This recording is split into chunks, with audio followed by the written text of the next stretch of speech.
Besson. Hello, this is Director DeWolf. Thank you for being here. I am now calling the August 22nd, 2020 regular board meeting to order at 3 p.m. on Wednesday, August 26th, 2020. We live and go to a school in a city that is the ancestral homeland to the Duwamish people, Muckleshoot Nation, and Suquamish Nation. We acknowledge them as custodians of this land since time immemorial. As guests, and in many of our cases, as settlers on this land, we extend our deepest gratitude and respect to their ancestors and elders, past, present, and future. Ms. Wilson-Jones, can you do the roll call, please?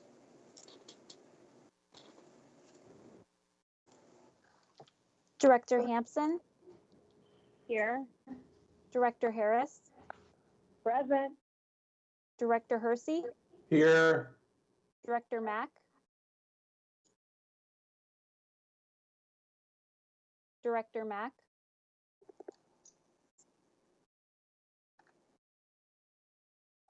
Director Mack, I'm not able to hear you yet. I'll go through and then come back. Director Rankin? I'm here. Director Rivera-Smith? Director Rivera-Smith is present. Director DeWolf? Present. Director Rankin? Oh, I'm sorry, Director Mack? I'm not able to hear Director Mack, but I do see that she is on the line.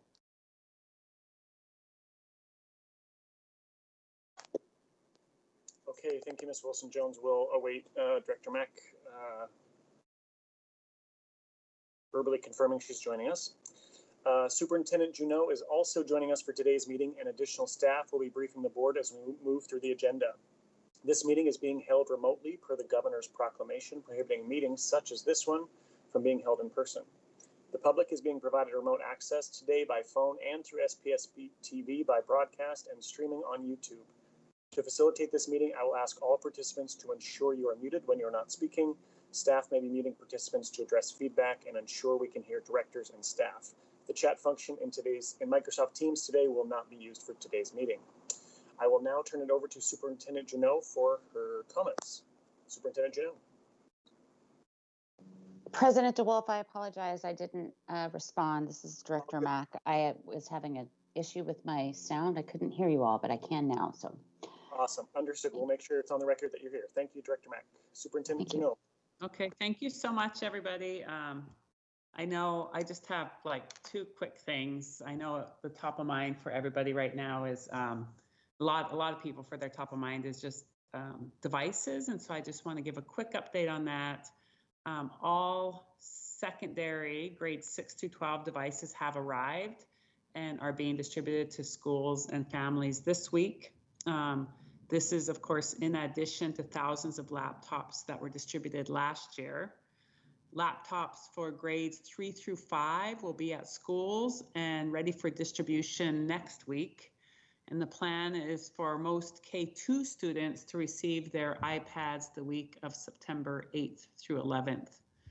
These devices will be distributed at each school building. And so schools will contact families directly to let students and families know when they can pick up a device and get help with internet service or hotspots. And so if families are not contacted by their school by September 1, they should please reach out to the principal or teacher.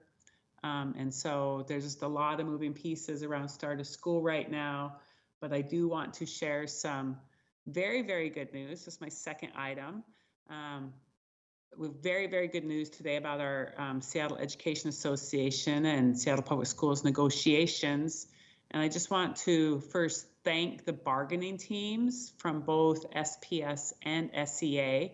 They have put in so many hours and so many days to make sure we work toward a remote start of the school that's going to be good for students. And so I'm just really appreciative of the endless hours that people put in and the back and forth and just the idea that we can all work together and have some good outcomes. And so I'm really excited about the start of school. But I also have a special guest to speak, Miss Jennifer Motter, the president of SEA, who is also here to share a special announcement. Jennifer, are you on? I am, thank you. Superintendent. Yes, my name is Jennifer Motter. I am president of the Seattle Education Association, representing over 6,000 members. And I also am very relieved to announce that SCA and SPS have come to a tentative agreement on a memorandum of understanding on reopening schools this fall. We also want to thank the bargaining team, the SPS bargaining team, as well as our own team members, many members working in collaboration with shared values through this unprecedented and complex negotiation. SEA came to the table focused on health and safety, equity, and flexibility to create the best online learning possible for our students, particularly students furthest from educational justice. SEA respected and listened to families and aligned ourselves with their positions, and we held the district to its aspirations for what they said in their strategic planning. The resulting agreement is just the first step. The hard work to serve our students and families comes next. We will, as an assembly, our representative assembly, be voting on finalizing this tentative agreement over the weekend. That is to be scheduled. Thank you. Thank you, Jennifer and Board of Directors. I think this is just excellent news that we can, we have a tentative agreement, super excited about it. It's good for kids, good for our students and scholars and families. And so just super excited to make that announcement, and I hope, and that's it. President, thank you.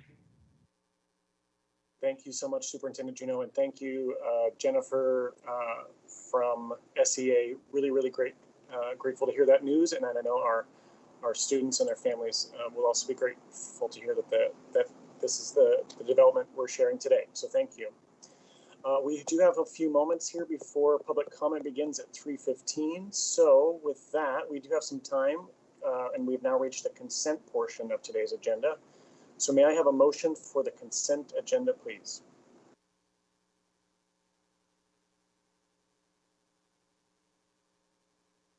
So moved. Thank you. For motion? Second. Thank you. Approval of the consent agenda has been moved by Director Harris and seconded by Director Hersey. Do directors have any items that they would like to remove from the consent agenda?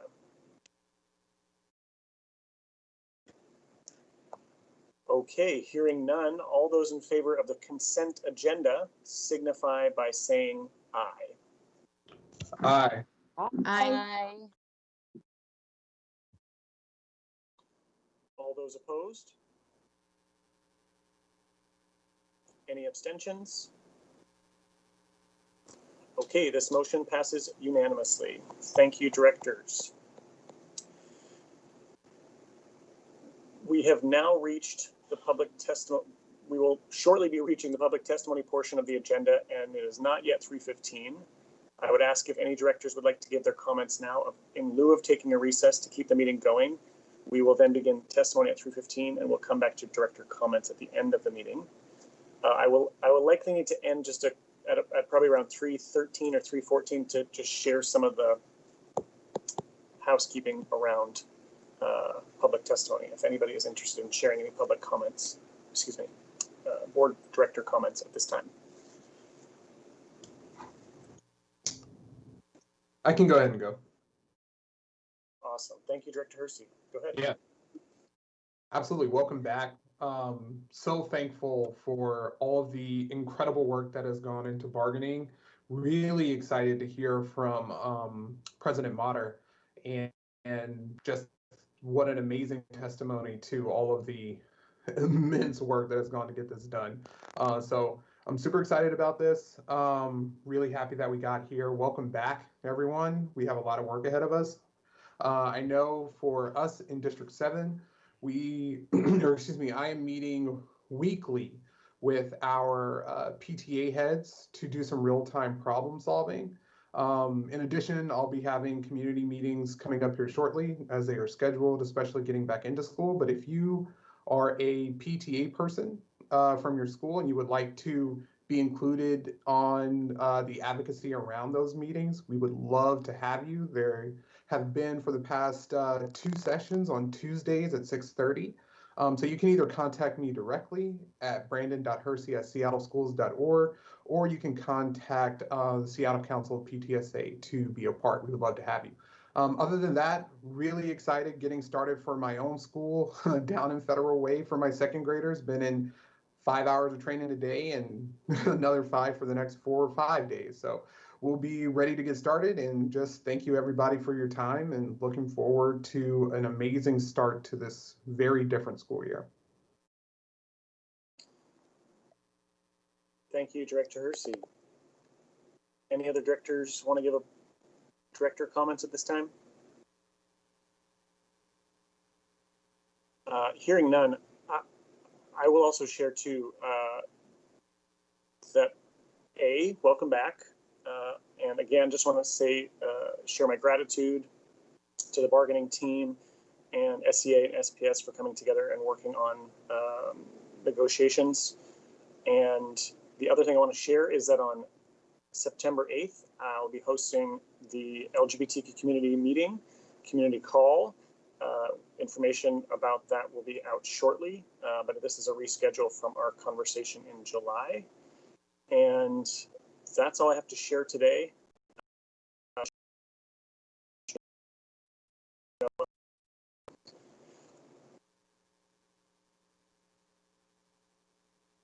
So with that, Ms. Wilson-Jones, I'm going to start just slowly going over portions of the public testimony background, and hopefully by that point it will be 3:15 and we can start right on time.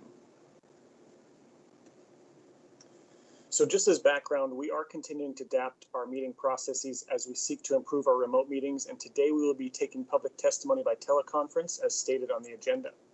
The testimony list for today's meeting is available on the school board website as part of the agenda posting for today.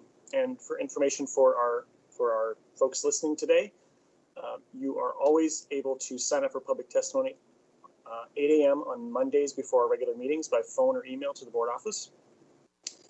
Board Procedure 1430 BP provides the rules for testimony, and I ask that speakers are respectful of these rules.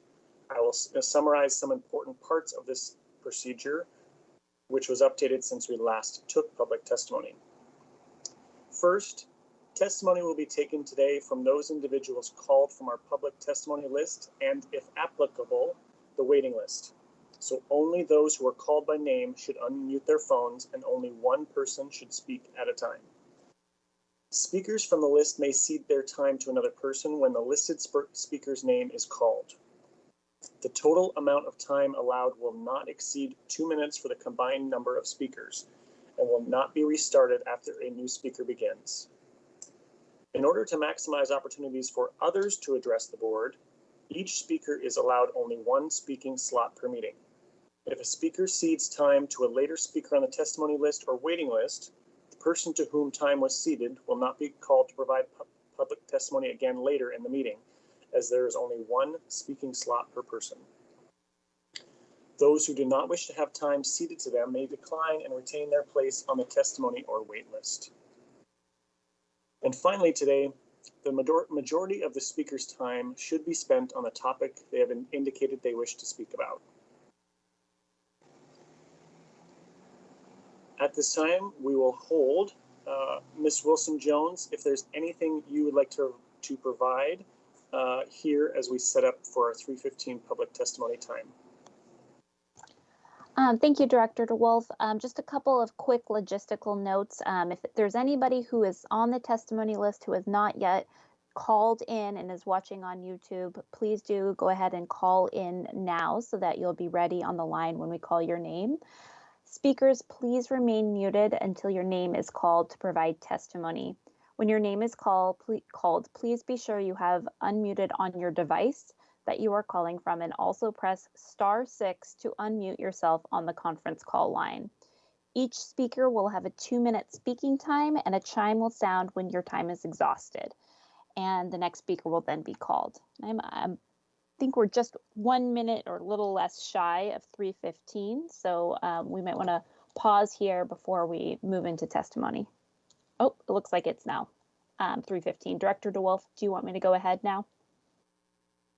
President DeWolf, this is Director Mack. I'm noticing that the interpreter isn't shown on the screen, and I see some comments about that.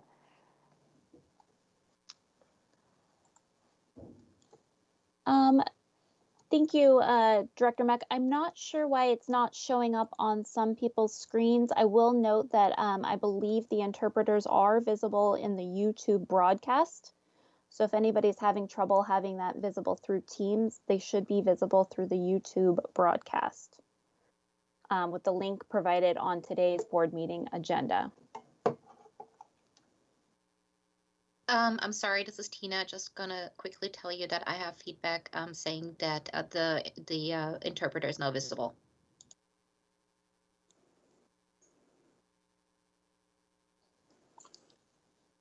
Okay, thank you. Ms. Wilson-Jones, I think it is time for us to start public testimony. Please start with speaker number 1. Thank you so much. First up for public testimony is Rena Mataja Walker-Burr. Apologies for the pronunciation.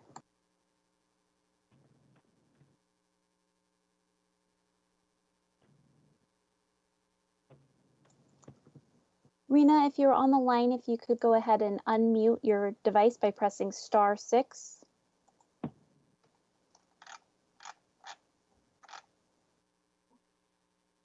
Hi, can everybody hear me? Yes, we can hear you. Okay. I'm sorry, let me go. Hi, my name is Rena Mataja. I'm a sophomore I'm going to be a junior, my bad, at Cleveland High School. Today we'll be talking about schools reopening.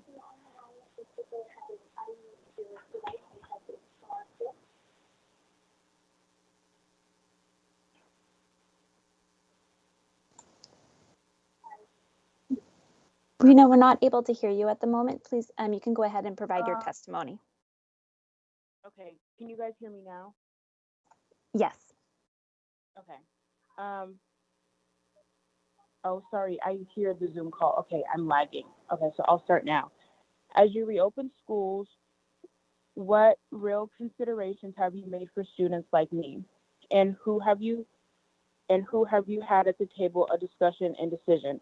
Because we youth who come to review policies, work on ethnic studies, or even put on the inaugural SPS Youth Summit was nowhere at the table. I sadly cannot name one of us. Did you ask us what we need or what schools look like? What was the best time to log on and what we need to be considered? Your current reopening plan looks like business as usual in the middle of the pandemic. I am one of those students who thrived with an exception of math and understand that I need to get with my teacher when the building is closed. Except for being overloaded and swimming with work because teachers did not consider the workload with other teachers, except for teachers not understanding or having an unrealistic view of what our time looks like. We have an opportunity to reimagine what schools look like. We have an opportunity to help teachers truly be our partners in how we learn and what we need to learn. We have an opportunity to build connection to people, place, and the world around us. Ethnic studies cross along buildings, so we are not bound by demographics of the zip code in our school by our region or country or world.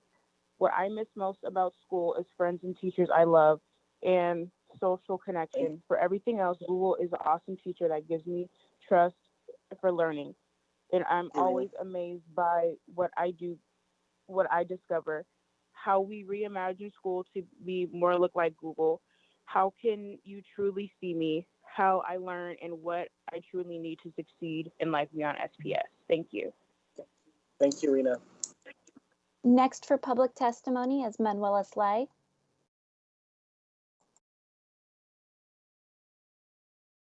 Hello, good afternoon. My name is Manuela Sly, President of Seattle Council PTSA. I cede my time to Molly Mitchell, our co-vice president of Seattle Council PTSA. Thank you, Manuela.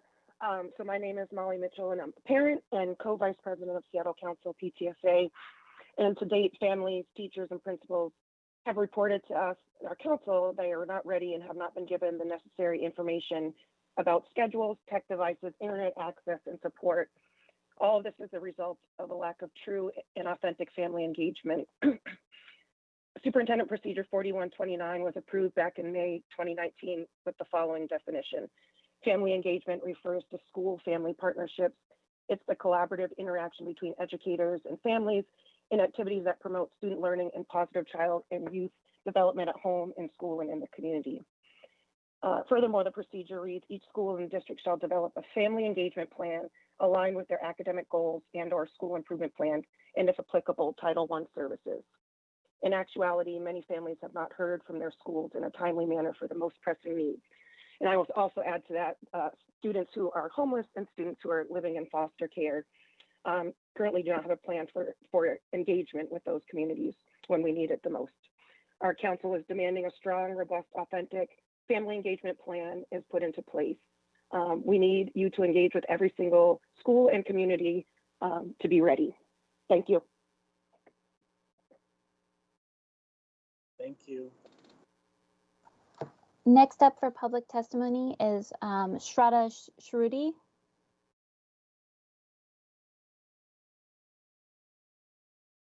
Hi, can you guys hear me? Yes.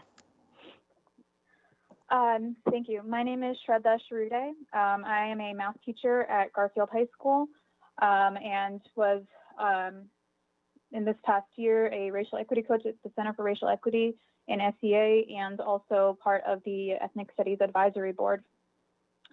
I am speaking because I was asked by a parent to do so today.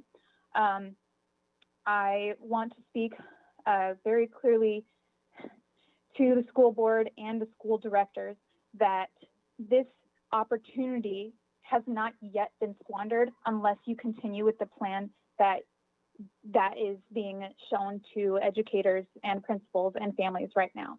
I'm not sure what's being waited for. You know, this pandemic has highlighted the inequities that have always been present in our education system. And we have so many times been told, wait, what are we waiting for? Are you waiting for the inequities to be very obvious? Are you waiting for an opportunity where everything has to be gutted and restarted? Are you waiting for a pandemic? Because all of those things are happening right now. So what are we waiting for? Are you waiting for the legislature to change their laws? Are you waiting for the state, the federal governments, the local governments to change? Or are you going to be the school district, the school leaders, and who actually listen to our educators, our families, and our students lift up their voices, not just by listening to them in these listening sessions and forcing us to share our trauma with you over and over again for you to feel inspired and encouraged, only then to tell us it's just not possible or now is not the time. Now is the time. Change has to happen today. And you have the opportunity right now to make those changes, to stop responding to those racist situations that cause these laws that cause these inequities to persist. Please actually listen and respond. No more listening. We need action. Thank you. Next up for public testimony is Adele Kulisawa.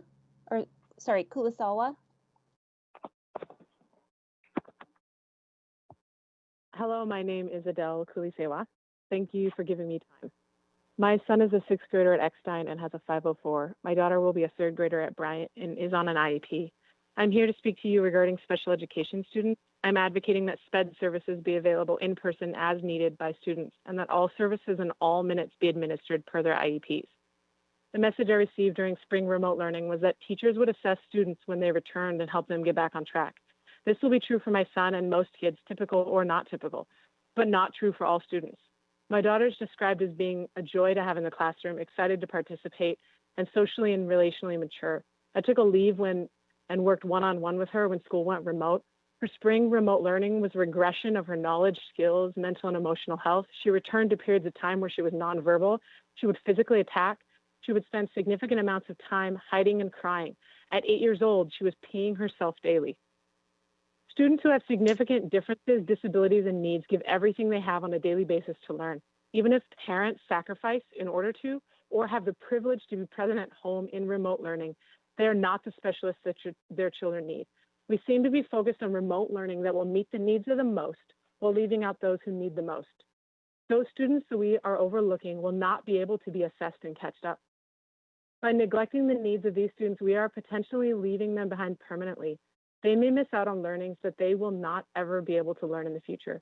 We are leaving them behind in a way that will risk hospitalization, potentially further their disability, or even harm their life.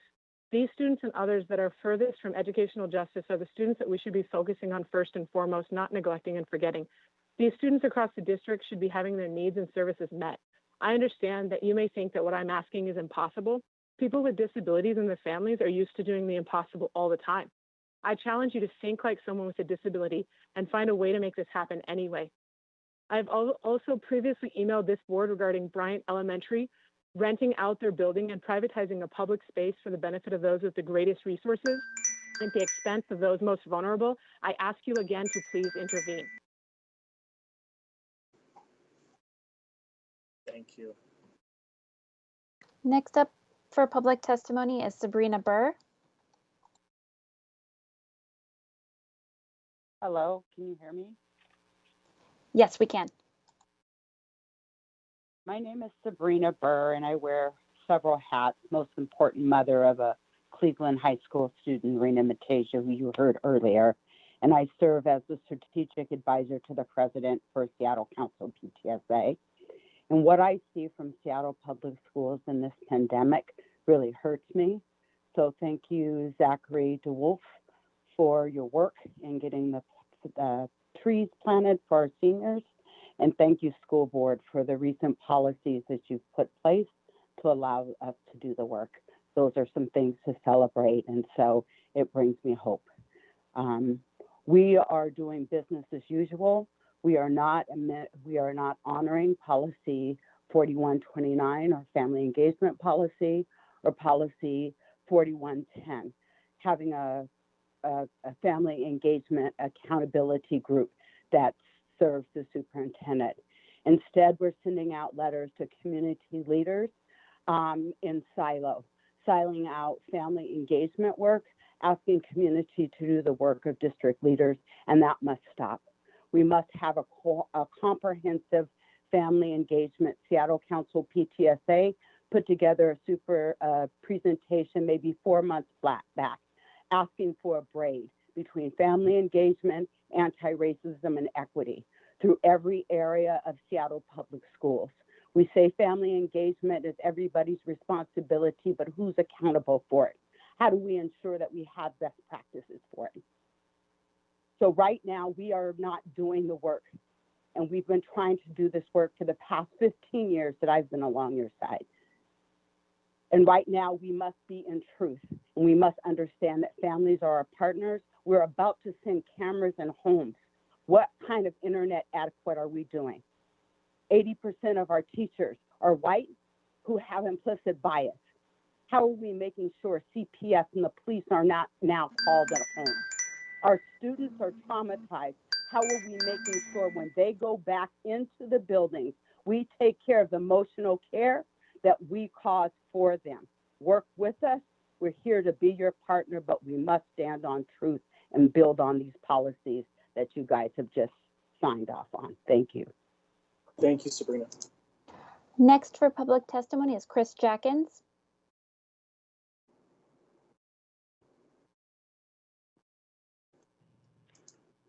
Hello, my name is Chris Jackins, box 84063, Seattle 98124, on the revised transportation service standards. 3 points. Number 1, when Denny was built on the South Campus, the city imposed a condition that required the start times to be staggered.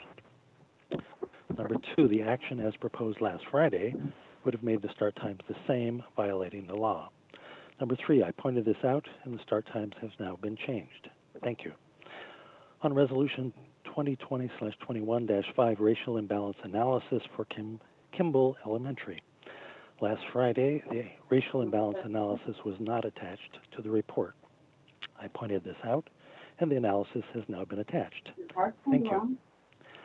On the personnel report, 3 points. Number 1, Larry Dorsey, Manager of Safety and Security, is retiring. I wish to thank Larry Dorsey for his good work. Number 2, Ted Howard is leaving as Garfield Principal. I wish to thank Ted Howard for his good work. I also pass along regards to his father, who served as Cleveland Principal. Number 3, my thanks to Mike Lamont, excellent science teacher at Whitman Middle School, who is leaving the district. On the co-construction contract, the original co-school was destroyed by fire when the district was doing construction work on it.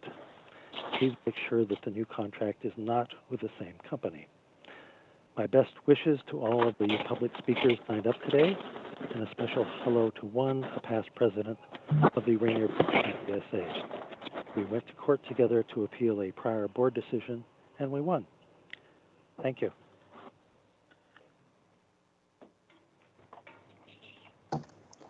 Next up for public testimony is Sarah Igawa.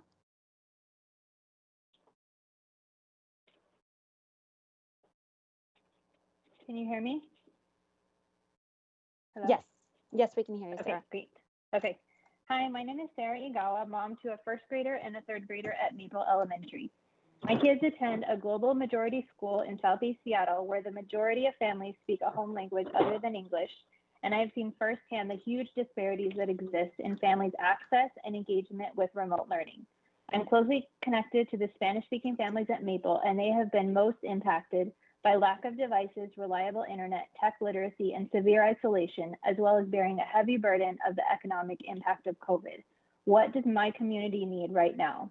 They need information in a timely manner in a language they understand. Just this week, I have had 2 different Maple ELL parents ask me if kids are starting the year remotely or in person. Obviously, something is not working with communication. These families need devices, reliable internet, and tech support in their home language. Just giving a device to a family that has never had one is not enough. They need someone to walk them through basic tech literacy. One Maple family had a donated Chromebook sitting unopened at their house for weeks because they had no internet and didn't know how to set up the laptop. They also need a clear, consistent system set up for communication with schools and teachers. Many parents are fearful of the learning their kids have missed out on since March and feel unprepared to support them this fall. They need to be able to communicate with teachers regularly, have a safe space to ask questions, and know that caring adults from the school will be checking in on them. This is more important than keeping up with curriculum or meeting standards. Families need educators who are trained in anti-racism and anti-bias so that students and their families can be celebrated, supported, and lifted up during this time. We need to see families and their home and their culture as an asset and something that we can build on while students are learning from home. I know that you will be voting on the school calendar today and ask that you ensure that students farthest from educational justice are set up with the tools they need to fully participate in remote learning before we start the school year. I ask that you live up to your promise to prioritize those furthest from educational justice. Thank you. Thank you. Next for public testimony is Marina Gray. Hello, can you hear me? Yes. Okay. Hi, thanks. This is Marina Gray, and I'm a community advocate, and I've been a parent of students in Seattle Public Schools over the past 15 years and have a current rising 7th grader.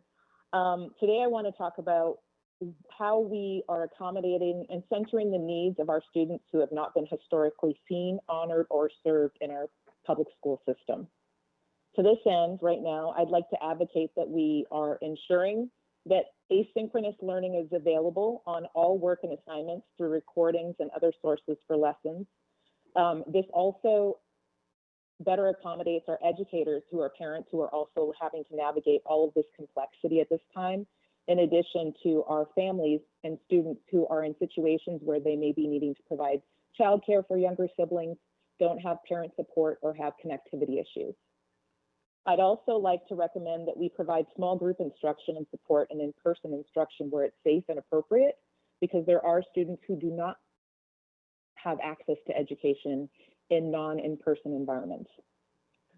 I would recommend we make connections and do check-ins with our students and families to build relationships. Connections are most important right now at this time, especially with all this isolation. And then I also recommend that we would loop where possible to maintain existing relationships, because kids starting off their new school year with brand new people is going to create an even larger barrier for them to connect and access their learning. I'd also recommend that we don't force engagement on tech platforms at this time, because we don't know what the students are going to have going on in their home environments.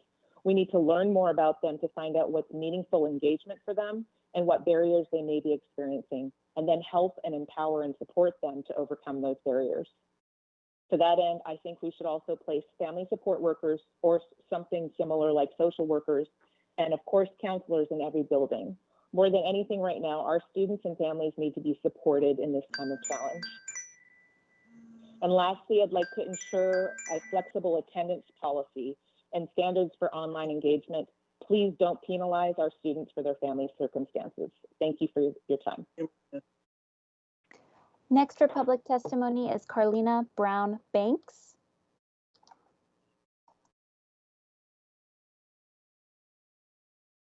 Can you hear me? Yes. Okay, great. Thank you. Thank you for this opportunity. As a former parent of an alumni from Rainier Beach High School, I would like to cede my space to a current parent, Hodan Muhammad.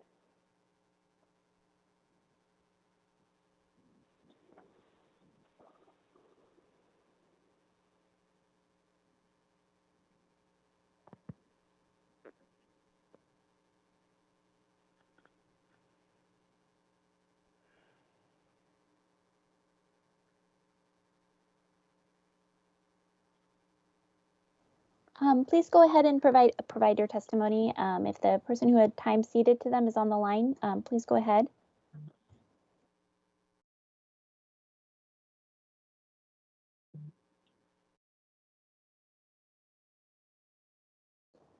Carlina Brown Banks, do you want to go ahead and provide testimony? I'm not hearing from the person you had ceded time to.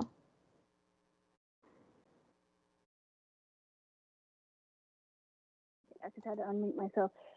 Thank you. I'm sorry. I was assuming that Hodan, don't know. I can't see if she's on the message or not. I'm getting text that she is. I apologize. Mainly, I will just go ahead and make my comments that I really would like to see that the school board, at Seattle Public Schools would make more transformation ways of your family engagement policies and practices.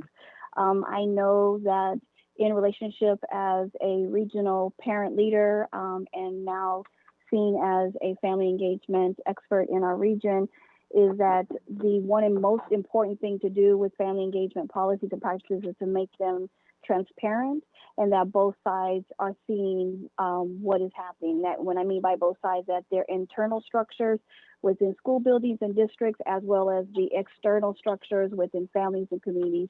I do believe that this is a point of contention within Seattle Public Schools, but I would encourage you to be be transparent in those processes. And I thank you and apologize for our shortfall today.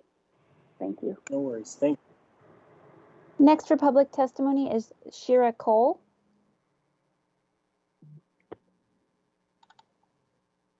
Shira Cole.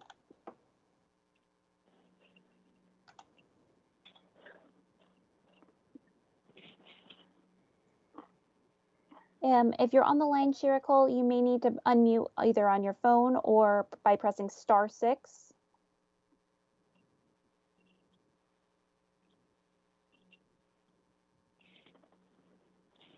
Moving to the next person on our public testimony list then, Sabrina Sly.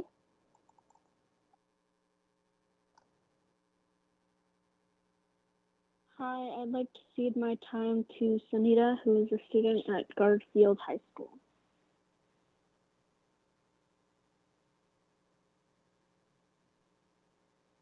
Sunita, you can go ahead.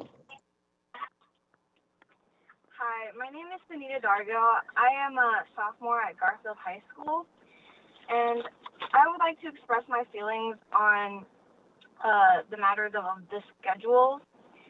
I dislike and feel uncomfortable with the lack of urgency to create an actual plan to reassure students that this will be a successful year. This has left me very flustered and unsure of what to expect of this new school year. Also, I would like to say that it's very irresponsible of you to allow kids to go through this stress and how it will affect their mental health due to your failure to make decisions. Even I, the so-called smartest student in the class, was having a hard time due to the lack of structure and communication from the school and the teachers. My classes weren't engaging, and I didn't feel I was learning anything. I was only given assignments with little info and direction. My fear is we are going to repeat this, and it seems that there's a lack of urgency to plan these things for students, and that is unacceptable for me. And if I may be so bold, it is unacceptable for all of the students and families living in Seattle. Thank you.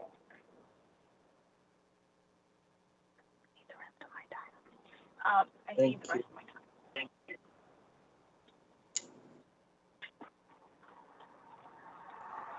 Next for public testimony. Oh, next for public testimony is Amijah Smith.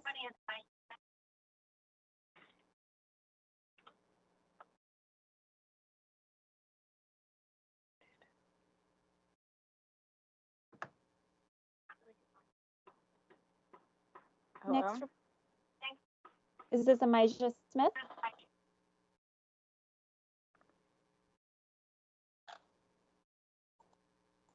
Next on the list for public testimony is Amijah Smith.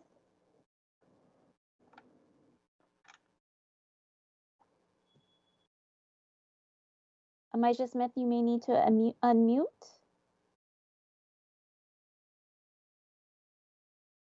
Moving then to the next on the testimony list, Flora Ibarra.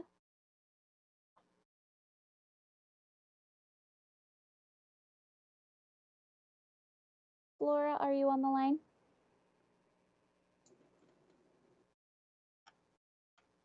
Can you hear me? Yes. Is this Flora? Yes, ma'am. Great, thank you. Good afternoon. My name is Flora Ibarra, and I have 4 children graduating from Seattle Public School. Now I am a grandmother. Being an ordinary parent, I came to be advocating for Latino parents for the Seattle Public Schools. Parents who came to me on this COVID-19 time and asked me for help. When we know that is your job to support every family and every student. Superintendent Juneau, we need a real and a good plan for our students. We need an authentic family-parent engagement because the one that you have is not working for us. I have many Latino families very concerned about how we're gonna go and support our students because we don't have any help from the district. Parents, we don't have the skills or the tools to support our students. Our students don't have the device and access to the internet because our financial situation.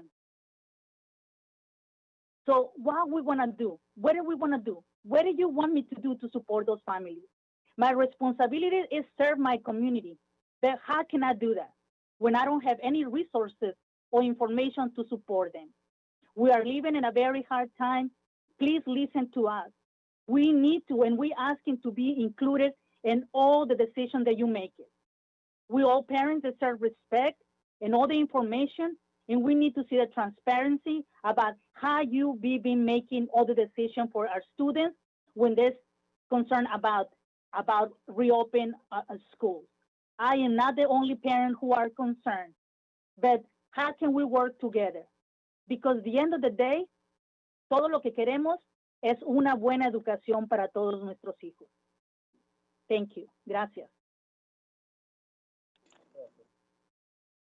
Next up for public testimony is Iris Viveros.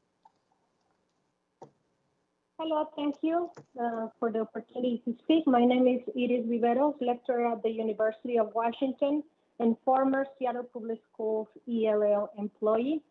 During my time at Seattle Public Schools, I witnessed the struggles facing the ELL community and the way racial hierarchies and institutional racism made it almost impossible for families to navigate the school system.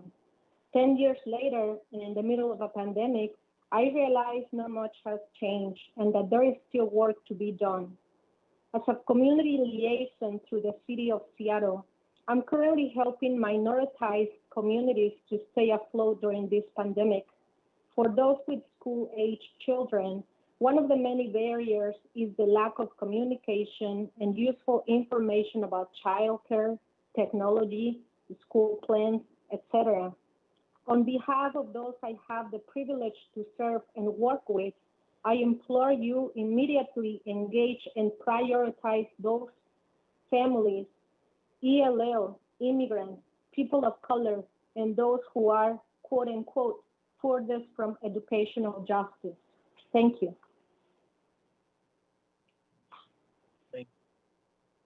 Next for public testimony is Angela Griffin. Angela Griffin.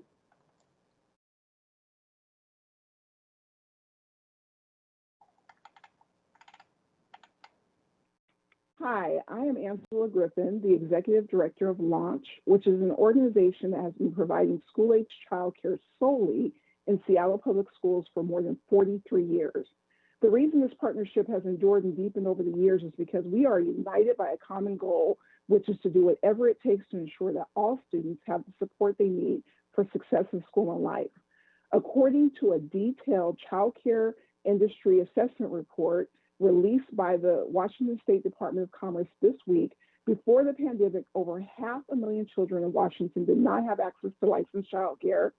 Lack of accessible, affordable childcare affects parents' job prospects, productivity, and career decision, with different impacts reported across incomes, races, ethnicities, genders, and areas of the state.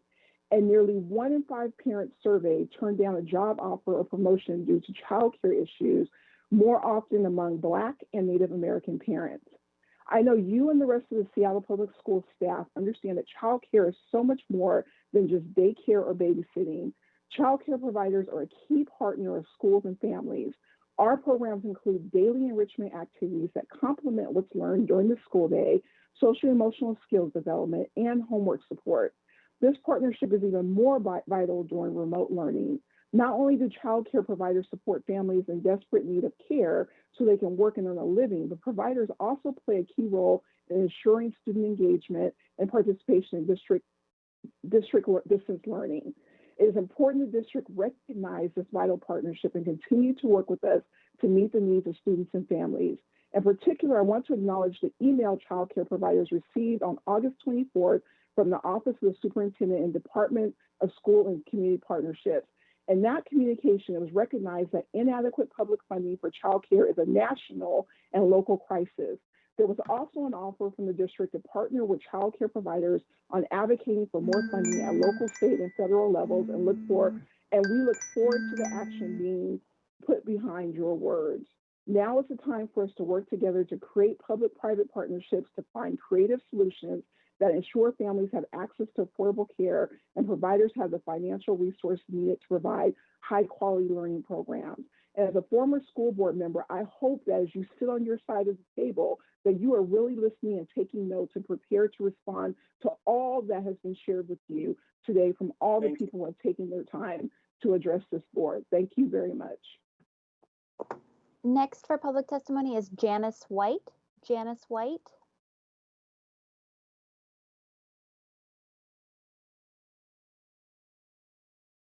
Hi, I am the president of the Seattle Special Education PTSA. Our PTSA is starting strong. We're finishing a series of 15 webinars with presenters from OSPI, the ARC of King County, the Herring Center at UW, Microsoft Education, Washington Autism Alliance and Advocacy, the Down Syndrome Community of Puget Sound, Seattle Parks and Recreation, and more. We will be posting materials and recordings on our website, so the information will be available to those who are not able to attend live. Our summer membership meetings have set attendance records, and we are planning monthly meetings during the school year to support caregivers and teachers of the over 8,000 students receiving special education services. We also want to thank you for your consideration of our letters, raising questions and concerns. As we face the start of school, we hope to hear specific information about questions that we and families of students with disabilities have been raising, including how will general and special educators collaborate to provide special education services and accommodations during online learning? How will related services such as speech, occupational, and physical therapy be provided? How will students with disabilities be assessed at the beginning of the year to determine their need for recovery services? And how will those recovery services be provided? Our next meeting is on September 15th. We are inviting the directors of special education to a listening session so they can hear from families and teachers about how the first days of school have gone, what has worked and what hasn't. We welcome other district staff to attend to hear from our community. Students who receive special education services are general education students first. In all the challenges of this pandemic and online learning, our students must not be left behind. Thank you very much. Thank you. Next, oh, sorry. Next for public testimony is Benson Wilder. Hi, my name is Benson Wilder. I'm the PTA president at Leschi Elementary, and I'm a member of our parent equity team. At the July 8th SPS board meeting, we had more than 20 family and community members from Leschi offer testimony regarding the reassignment of Principal Lisa Moland and the complete lack of communication from the district up to that point on this issue. July 8th wasn't the first time you heard from us, nor will today be the last. In addition to what we see as unfair and inequitable treatment of Ms. Moland, and as yet another example of enduring institutional racism, we've pointed out that the actions leading up to and following this decision are not compatible with SPS policies, among them 0030 on educational and racial equity, and 4129 on family engagement, as described by Ms. Mitchell earlier. The superintendent and other senior district officials, along with the board, have received multiple letters to date from families, community partners, and the Leschi Community Council. And we appreciate the sympathetic ear that some of the board members have offered, but note that to date we still haven't received any direct response or acknowledgement from anyone in SPS leadership. We understand and appreciate that individual HR matters are confidential, but there's a broader context here that must be addressed. If this can happen in our school community, what will prevent it from happening in another? We also understand that these are trying times, to say the least, for SPS and every public school district around the country. But it is also more important than ever to create and reestablish trust in our public institutions, especially as we work as a society to dismantle systemic racism in all its forms. That trust can only begin to be built with communication. We appreciate the engagement of board members, including Directors Hersey, Hampson, Rivera-Smith, DeWolf, Mack, and Rankin. If I can paraphrase Director Rankin from her comments at the end of last meeting, we have to stop doing this to people. And she also said it's not always what happened, but how it happened. We would argue that in this case, it's both what happened and how it happened. We look forward to meeting with the superintendent as we've requested and working with SPS leadership and the SPS board to ensure that the words in your own policies are translated to tangible action. Thank you. Next for public testimony is Lisa Lotus. Lisa Lotus.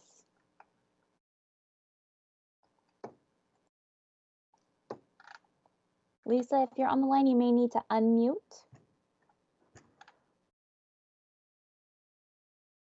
Lisa Lotus. Next then for public testimony is Rachel Oppenheim. Rachel Oppenheim.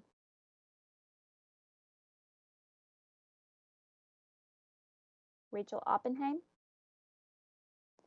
Moving down the list, Michelle. Oh, sorry, Rachel. Apologies. Sorry. Go ahead, Rachel. Okay, thank you. Hello, my name is Rachel Oppenheim, and I'm a parent with 2 elementary-age kids in the Seattle Public Schools at Madrona Elementary, and we're 2 working parents, and our family has relied on childcare providers to manage this summer. I'm here to urge the school board and the district to work with childcare providers, such as the lunch representative that we heard earlier, to ensure that they have the space, resources, and support they need to serve all of the families that need care this school year. As you know, remote learning will disproportionately affect certain families, including those with caregivers who must work outside the home, such as essential and frontline workers. Child care providers offer an incredibly important service to those families and have been operating safely and effectively since the pandemic began. However, they need the support of the district in order to provide the wraparound care that families need. The support needed from the school districts includes providing access to school buildings, access to food and nutrition services, access to technology, and collaboration with academic services so that students are provided with the learning that they need.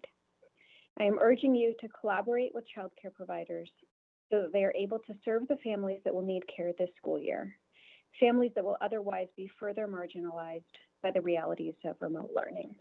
Thank you. Next is Michelle Reese.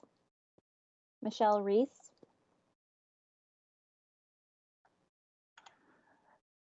Hi, this is Benson from Leschi. Ms. Reese said she was not able to attend. She's traveling right now. Lisa Lotus is trying to get on. She was having a technical issue, but I'll let you proceed. Lisa Lotus, are you now on the line? Moving on then to our waitlist, Balvina Cortez. Hello, can you hear me? Yes, is this Balvina? This is Balvina Cortez. I have the privilege of being a stay-home mother to a kindergartner, 9th, 10th, and 12th. Pretty much got them all covered. I'm bilingual. I'm a college-educated and tech-savvy individual. I started to use my privilege to make a difference and to serve as a bridge between the Spanish-speaking community and the school, because I feel that the district, prides itself from being into equity, but it wasn't reaching this group of parents. So when that group of parents reaches out to me with questions, whether it's schedule or technical, or how does this platform work, or where can I get this resource, I'm confused and I don't know how to help them. I don't know what's going on. I don't know the answer because no one really knows the answer. I'm dealing with my own struggles trying to navigate the IEP because my kindergartner possibly needs one. I feel like I'm failing my community. I'm failing those parents that look to me for guidance. You have an agenda full of people telling you the needs of the community. Don't just hear our struggles, really listen and continue engaging us. I strongly agree with, and second Sabrina Burr and Iris Viveros, 100%. Family engagement, please. That's the only way you truly will get feedback from all families and truly be prepared. Also, don't reinvent the wheel. There's other districts that you can learn from and take the good and the bad and structure it. Yes, we have a large school district, but we also have that many more resources. Thank you. Next for public testimony is Ricole Johnson. Ricole Johnson.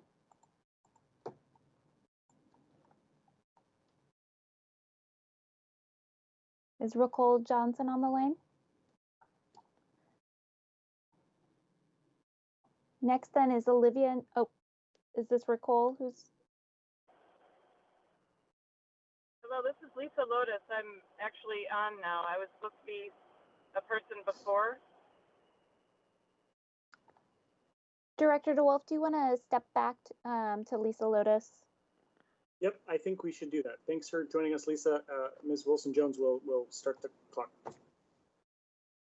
Thank you so much. I appreciate you're willing to hear me. I am just calling to just reiterate the need for transparency around your policies 0030 and this upcoming 0040, which I understand 0030 was approved but never organizationalized in terms of recruiting, hiring, and retaining diverse and diverse leadership staff in terms of Black and Brown principals and administrators. I am a parent at Leschi Elementary, and our principal, first-year principal, was removed, and I believe fairly rashly in terms of being able, in terms of what the community new about this situation in the middle of a pandemic. Yes, I know we've moved on. Yes, I know there's a new wonderful principal at the school. And I'm also wanting to restate the fact that there are a lot of hurt feelings.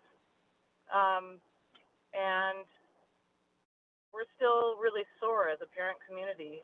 We have not, I don't believe we've been very respected as a group of people that are stakeholders in Seattle Public Schools, because our children are being educated by the district. We were not met with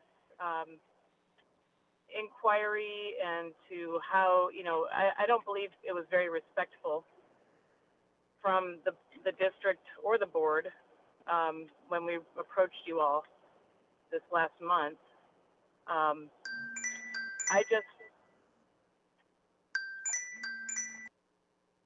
I up? Yes, thank you, Lisa. Okay, thank you. Appreciate you. Next for public testimony, Ricole Johnson, are you on the line now?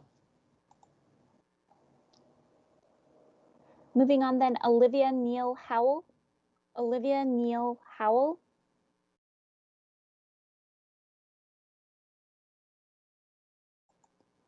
Next then is Natasha Marsh. Natasha Marsh.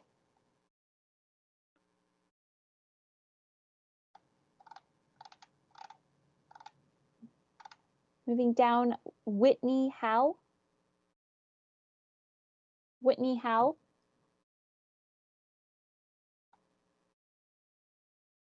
Whitney Howe. Moving next to Asia Corbray. Asia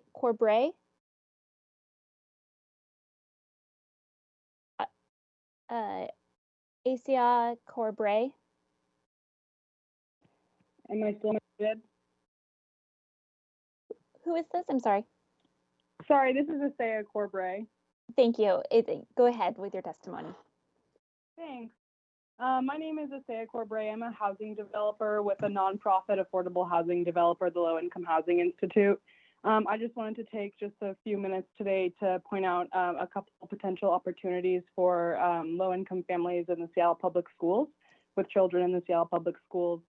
The first development I'd like to introduce is Sandpoint Cottage Community. This is the development of 22 individual cottage units in Magnuson Park, located at 6343 Northeast 65th Street.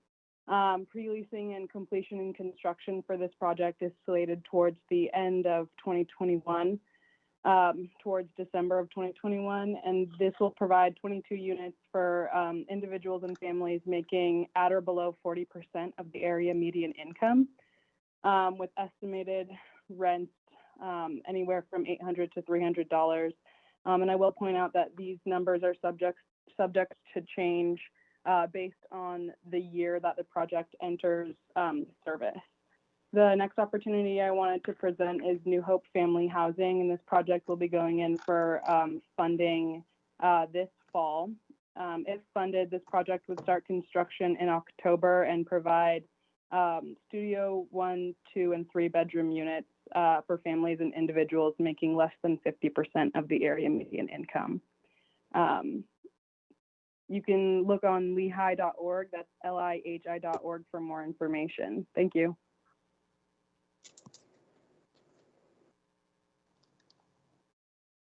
The final speaker on today's list is Kayla Epting.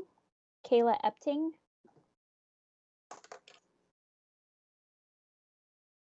Hi, I'm Kayla Epting, and I am a parent at Garfield High School, as well as the incoming PTSA president.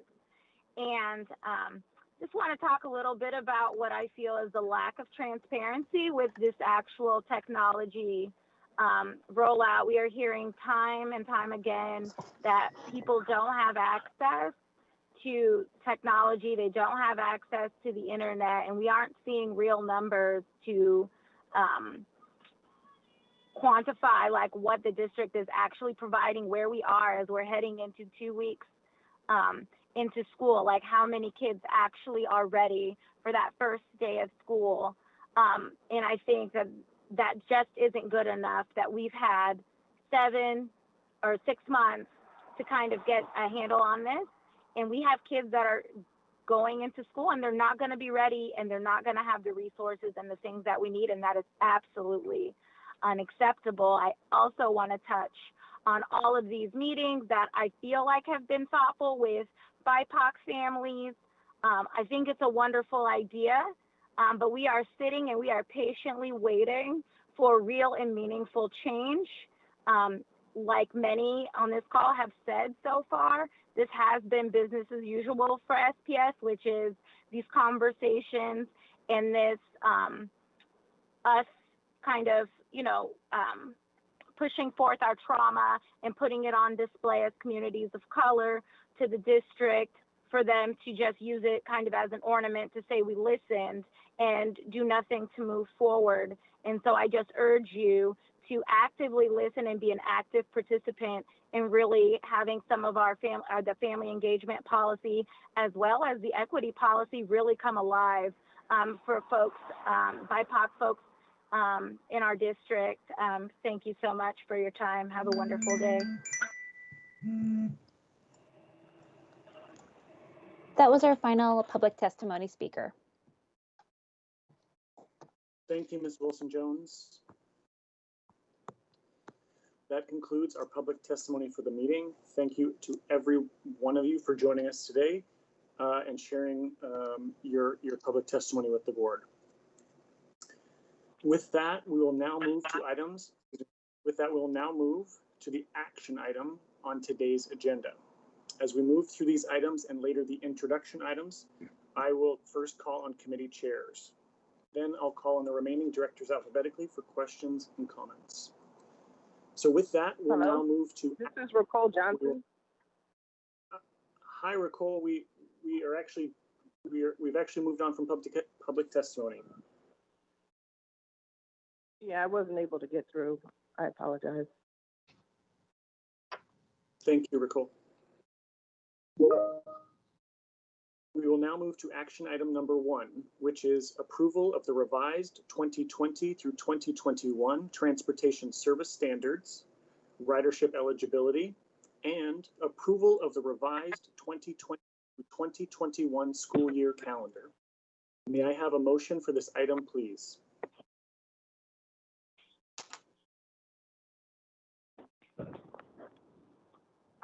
This is Director Hampson. I move that the school board approve the recommended transportation services standards for the 2020 to 21 school year by deleting Appendix B, which lists transportation arrival and departure times and start end times for each school, and authorize the superintendent to implement the standards with minor modifications as needed.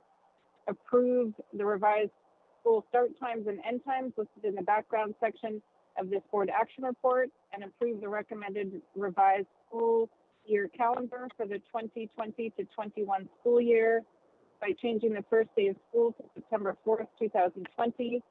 Immediate action is in the best interest of the district. Director Harris here, second the motion.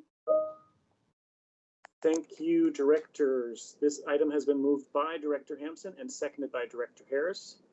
This item did not go through committee and is on the agenda for introduction and action today. And as background, all directors participated on all yesterday to discuss this topic. And so thank you to directors for being available yesterday to kind of go over this item.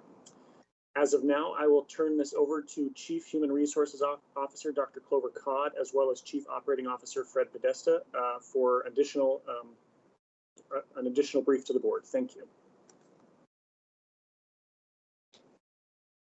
Good afternoon, everybody. This is Clover Codd, Chief Human Resource Officer.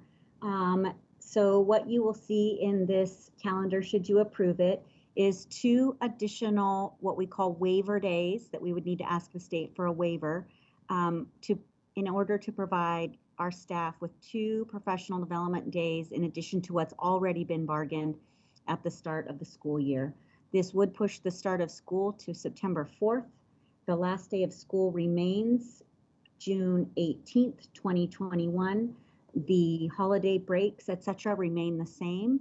And I will open it up to see if you have any questions. Thank you, Dr. Codd.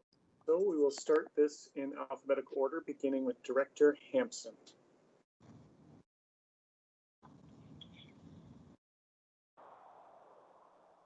I guess I would just ask if we had a lot of questions yesterday, and so I'd like to ask for any updates that you want to provide at this time for those that might not have things that either didn't show up in the FAR, or just for the sake of the public hearing, things that were brought up and need to be clarified for today's motion. Sure, Director Hampson, I'll see if I can try. My colleagues might also need to chime in. So one of the questions directors asked is, so we know you can apply for waiver days as long as you can meet the minimum instructional hours, the average of 1,027. The question was, well, can you apply for a waiver of those instructional hours? The answer to that question is no. RCW doesn't allow for that at this time. So I don't know if Chief Greg Narver or anybody from the legal department wants to add to that, or if you have additional questions, but that was one of the main questions you had asked me. You had also asked questions of the teaching and learning team about technology devices and when those will be deployed and what the plan is for students on September 4th, should they not have a technology device. And for that, I would need to turn it over to my colleagues to answer those questions.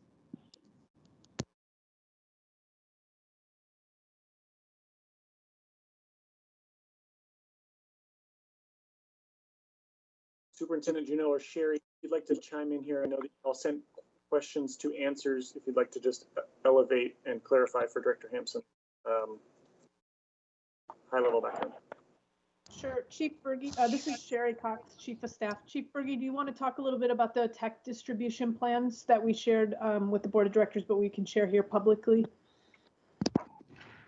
Sure, I don't have it right in front of me though. So the tech distribution plan, secondary schools, so grades 6 through 12 have their devices in their schools. There may be a little bit of shifting in the district as we reallocate computers from one school to the next, but that's been happening this week and should be finished up. Next week, the laptops for grades 3 through 5 will be out at those schools, able to be deployed by the schools. And then we anticipate having devices for grades K2 the week of September 8th. I'll pause for any other questions.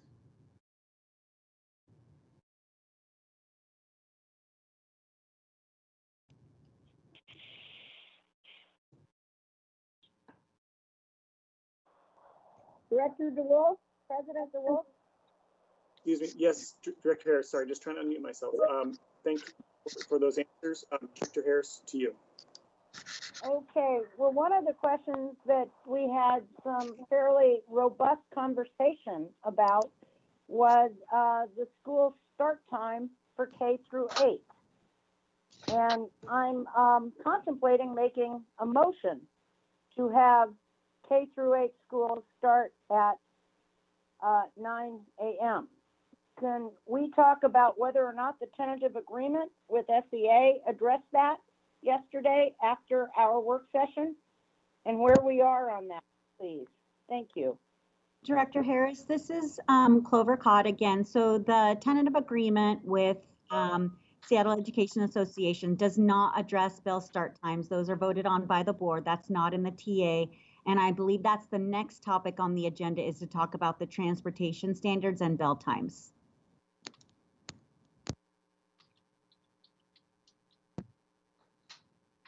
This is Chief Cox again. Chief Jesse, do you want to talk a little bit? I don't know if you want to jump in here and talk a little bit about the conversations that you had with our K-8 school leaders regarding start times? Yeah, sure. Hi, Wyatt Jesse, Chief of Schools at Continuous Improvement. So we've, been having ongoing conversations with our principals as we, went into the summer This I had talked to yesterday's based on the conversation. I just wanted to reiterate and come cycle back to them on that. I had specifically talked about start times. They had reiterated again yesterday that most of them had preferred that we start at 8:30. Most of their students are elementary across our K-8s. And so they wanted to be aligned and start that time with them. And a couple of them just didn't really even have an opinion because 30 minutes was not something significant in their viewpoint. And they're not hearing from their families. Thank you. Any additional questions, Director Harris? Well, yes, I would ask why that information then wasn't reflected back to the board yesterday afternoon. And I'm curious as to which schools, were all of them contacted? Chief Jesse? Yes, I worked through PASS. And so, yes, yep, there's a principal group. They were met yesterday. They were meeting anyway. So that's why I followed up with they did get all followed up with on that particular topic. Yesterday, I did not communicate all of that. I'll take ownership of that, but I unprecedented to jump into all that detail. I didn't know if where that was exactly going because I just again unprecedented about the start times for getting into the differences on the amount of time for the 30 minutes. So the consistency is what we did hear from the families, and that's where I wanted to make sure that my comment was grounded. Thank you, President DeWolf. No further questions, but I must say I'm disappointed not to get real-time feedback, given the amount of robust, thoughtful conversation. Thank you. Director Hersey. Yeah, I think Director Hampson actually had a couple of more questions, so I'm going to cede my time to her because I do not have any additional questions on this. Understood. Director Hampson. I'm sorry, I didn't Can mean you to hear skip me? over you. Yes, we can. No, it's fine. It's just hard to get, it's like a 5-second delay to unmute on the phone. So, and I apologize for the background noise. Yeah, I just wanted to note, given that kind of the level of feedback that we've heard, there's a lot of contradictions in the information being provided. We haven't heard from parents at all, or their principals aren't hearing from their parents. But then statements like we have heard from families and they want, they want consistency. And I think there's some attribution of spring onto fall. There's a kind of an over attribution of things of ideas that were from the survey, in which we had a total of 26 African American families participate. And so in addition to kind of that mishmash of family feedback or quote unquote engagement, and knowing for myself that families are really distressed about wanting to know what we are going to do, when school is going to start, what the schedule is going to look like, and yet at the same time feeling as though the information is very inadequate in terms of the time frame during which it's been presented to us at the board. I feel extremely inequipped to make an intelligent decision on this bar right now, not because I don't think that I don't have respect for what came out of the tentative agreement with respect to the 4th being the appropriate day, not because I don't have some sense of trust that the schedules as they pertain to what would work as well for childcare providers, who I think we're hearing pretty strongly that we really haven't been communicating with, but it was brought up yesterday that is where the times come from. We are all over the map.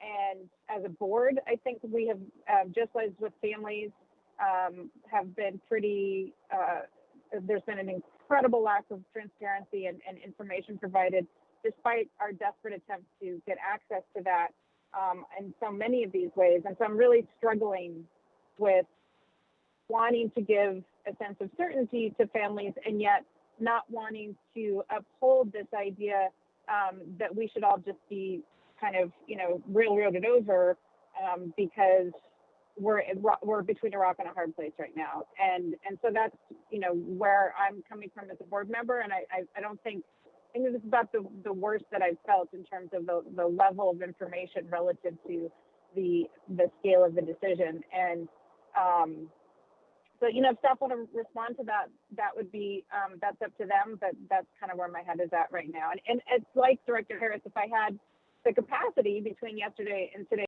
to make it possible for me to move this forward, I would do that. I honestly just, it's not even a possibility at this point for me to state something intelligently that would allow me to provide an amendment that would make me feel comfortable making this big of a decision on this little bit of information. Thank you. Thank you, Director Hampson. President, Director Mack. I have a question. Excuse me. Okay, thanks, Director Harris. I'll circle back. Director Mack. Thank you, sir. Yeah, can you hear me okay? Yes, we can. Okay, good, thank you. We had a pretty robust conversation around the K-8s and the bell times and all of this yesterday, and there was conflicting information coming from staff that time. And the bar has been updated on, and I know that the presentation on bell times is next, and what we just got the presentation on is the calendar, which is the last page of the bar. And one of the things that we didn't touch on or talk about that I don't understand and I need clarity on, Clover Cod did say that we cannot waive instructional hours, but we can waive instructional days. And on our calendar, it doesn't indicate early release Wednesdays. And so each day is not actually equal in our calendar already. That's not something that's called out. So the number of instructional hours that have to total up across the entire calendar for all students is a sum of Monday through Friday hours and the number of days that are provided. And the question of the K-8s and their start time, I'm sorry I'm rambling to get to my question, but I feel it's actually important to provide the background. The K-8s have traditionally followed the instructional hours of the middle schools and high schools. They have an additional half an hour in their day. And so with this proposed switch, that's been lost because now their bell schedule is a half an hour less. And so that's one of my questions as to whether or not the math is still correct in alignment for the number of hours in a day that students are supposed to be getting, aligned with the number of hours that educators are expected to be teaching. And especially with the K-8, that difference of a half an hour, I want to make sure that the math hasn't been done wrong here. Director Mack, this is Clover Cod. So the 75-minute early release is taken into account when we do our calculation. That is something that we bargained in 2015. We have not taken that out of our collective bargaining agreement. So at that time, we had added minutes to the school day so that we could actually take those 75 minutes each Wednesday for collaborative planning and professional development. So I know those have been taken into account. I would need somebody else to speak to the K-8 issue that you raised. Right. So that there is a difference between what I don't understand, and I should know this history, but the middle schools and the high schools have an additional half an hour in their day, and K-8s were aligned with that traditionally, and now it's not. So I guess the main question is, why are elementary schools half an hour less than the middle schools and high schools? And then similarly, are we shortchanging the middle school students in K-8s now with this proposed schedule? Is this specific to the calendar or the start times? If staff want to ponder and then get back after the presentation on start times, it's corollary on the calendar. My specific question is why we don't indicate that Wednesdays are early release days on the calendar, because it's not all the days are not the same. I'm just curious why that doesn't exist on the calendar. So this is Clover Cott again. There should be a notation on this calendar that says 75-minute early release. So I will take responsibility for that and make sure that is corrected. I do believe that somebody else could answer your question about the difference in high school instructional hours versus elementary instructional hours. I know there's also a district-wide average, but either Chief Jesse or Chief Berge could answer that specific question. Quickly, please, so we can focus on questions for the calendar. So Director Mack, this is Jolynn Berge. The requirement is just that we get to a district-wide average of 1,027. So typically secondary do have a bit more time in their schedules. That is tightened up with these two proposals a slight bit. So there is a 20-minute differential, I believe, between K-8 and the other secondary schools that does exist. But I think that I'd let Wyeth answer the specific questions about the amount of synchronous time. I think that's fairly well aligned. I have done this calculation probably 25 times, making sure we take into account all of the differences in start times and have that calculation, and we work as a team to check our work. Yeah, hi, this is Wyatt Jesse, Chief of Schools of Continuous Improvement. And so I really appreciate the question that Director Mack is asking. Yes, we have afforded in that schedule to meet the standards by the state so that we did align with that. And so Jolynn and I have been working our calculators left and right to make sure that we are meeting the standards by the state. And so we are well over 1,000 hours for our K-8s. I can send out in the Friday memo exactly the calculations if you would like.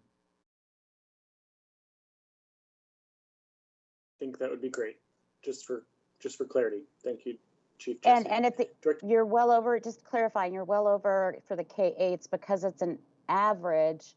Are the elementary schools also on average as a whole, or is it averaging? Okay, thank you. Yeah, it's 1,000. The last I had is 1,037 hours for that. So, but I'll put the exact number. That's off the top of my head. I'll put the exact number in the calculation for you again in the Friday memo, Director Mack. Thank you. Thank you, Director Mack. Director Rankin.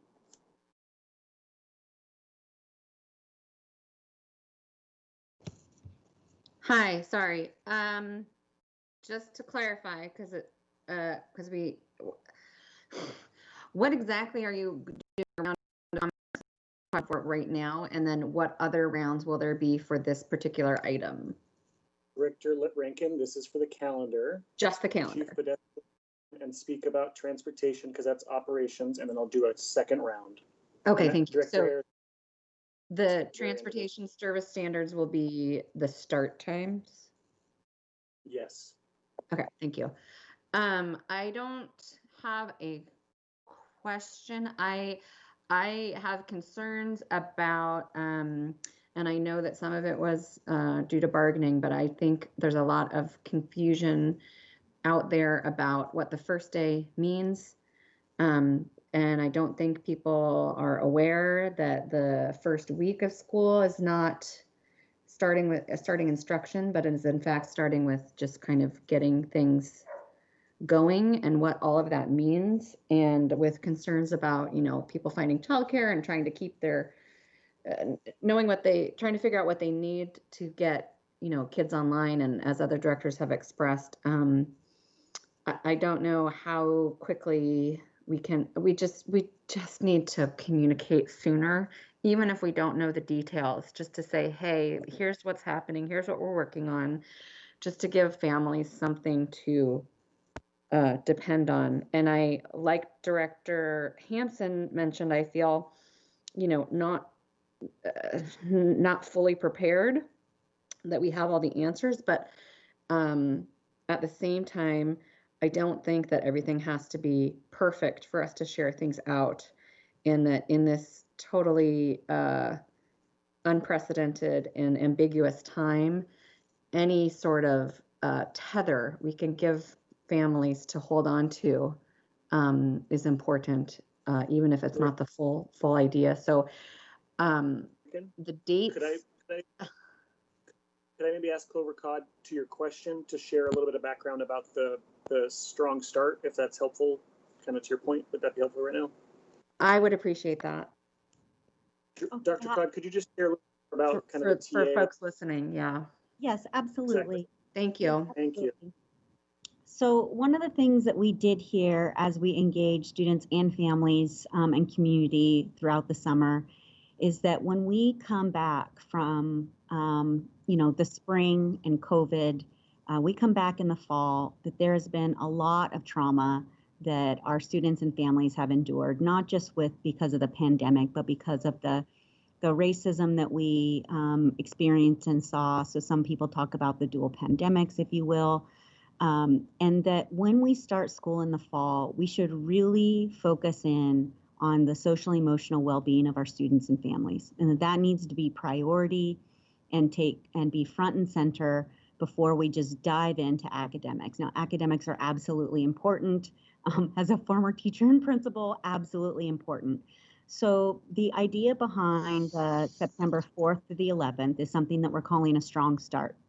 And the strong start is placing social emotional well-being at the center, and teachers will still be live with their students for at least 2 hours, where they are doing culturally responsive community building, making sure there's student-to-student connections, student-to-teacher connections, and also making sure that our students have access to their tech devices, making sure they know how to use them, how do they access the different platforms, where will they find their assignments each day. So it's just kind of getting everybody ready with the new routines of being in a remote instructional model. So we do this on the first week of school anyways, pre-COVID in brick and mortar. The first week of school is sort of a ramp up to the rest of the school year, where you're getting your routines in place, you're building community, the focus is on the relationships. And so we liked this idea. We wanted to pay specific attention to the social emotional needs of our students as they come back from the spring and into the fall. Thank you, Dr. Codd. Any other questions? Director DeWolf, this is Chief Campbell. Can I address the communication questions really quickly? Sure, go ahead, please do. Great, thank you. So, share your title. I'm the Chief Public Affairs Officer. So yesterday we provided more information to school leaders about Strong Start, as well as our staff. We want to make sure they're well prepared to support our students and our families on September 4th. And then tomorrow we will, in our school beat, so our weekly communication that we translate into our top 5 languages, send that information out, as well as we'll be doing a translated phone call to families about devices, Strong Start, and any other information that we need to get out this week. We'll also be reiterating at Facebook Live next week, and then communicating throughout the week leading up to the start of school.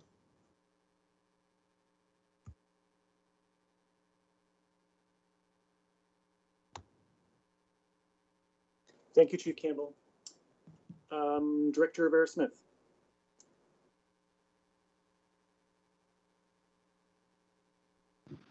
Thank you. Yes, I actually wanted to get back to some of the information that was shared by Chief Berge at the beginning in response to Dr. Hampton's questions about the follow-up for the questions that we had yesterday. Director Rivera-Smith, it kind of sounds like you're far away from the phone. I wonder if you might want to adjust your sound. We can hardly. Hello? Yes, now, can you hear me? That's better. Thank you. Okay, sorry about that. Again, so I was saying that I wanted to actually follow up on the information that was shared by Chief Berge in response to Director Hampson's first question of the follow-up questions from yesterday. So it's really confusing. Which some of those questions weren't specific to school calendar, but they were shared at this point. So I do want to circle back because I just one important question regarding that. Director Berge shared that about the device distribution, and that part of that was that the K through second grade tablets, we would get them the week of the 8th. So my question is clearly on how those students will participate from the 4th on. At least, I mean, I know K starts on the 8th, but it sounds like I heard it too as the week of the 8th, which means it could potentially be anywhere from 1 day that they miss out on to 5 days that they miss out on engagement. And I know this is the strong start, aka really soft start, where they're not doing academics per se, but it is important engagement time. And how is that going to happen if they potentially have no device for that first week? This is Chief Berge. So I'm going to start off and then I'll kick it over to my colleagues, both Wyeth Jesse and Diane DeBacker. So we're going to have, we need to build a contingency plan.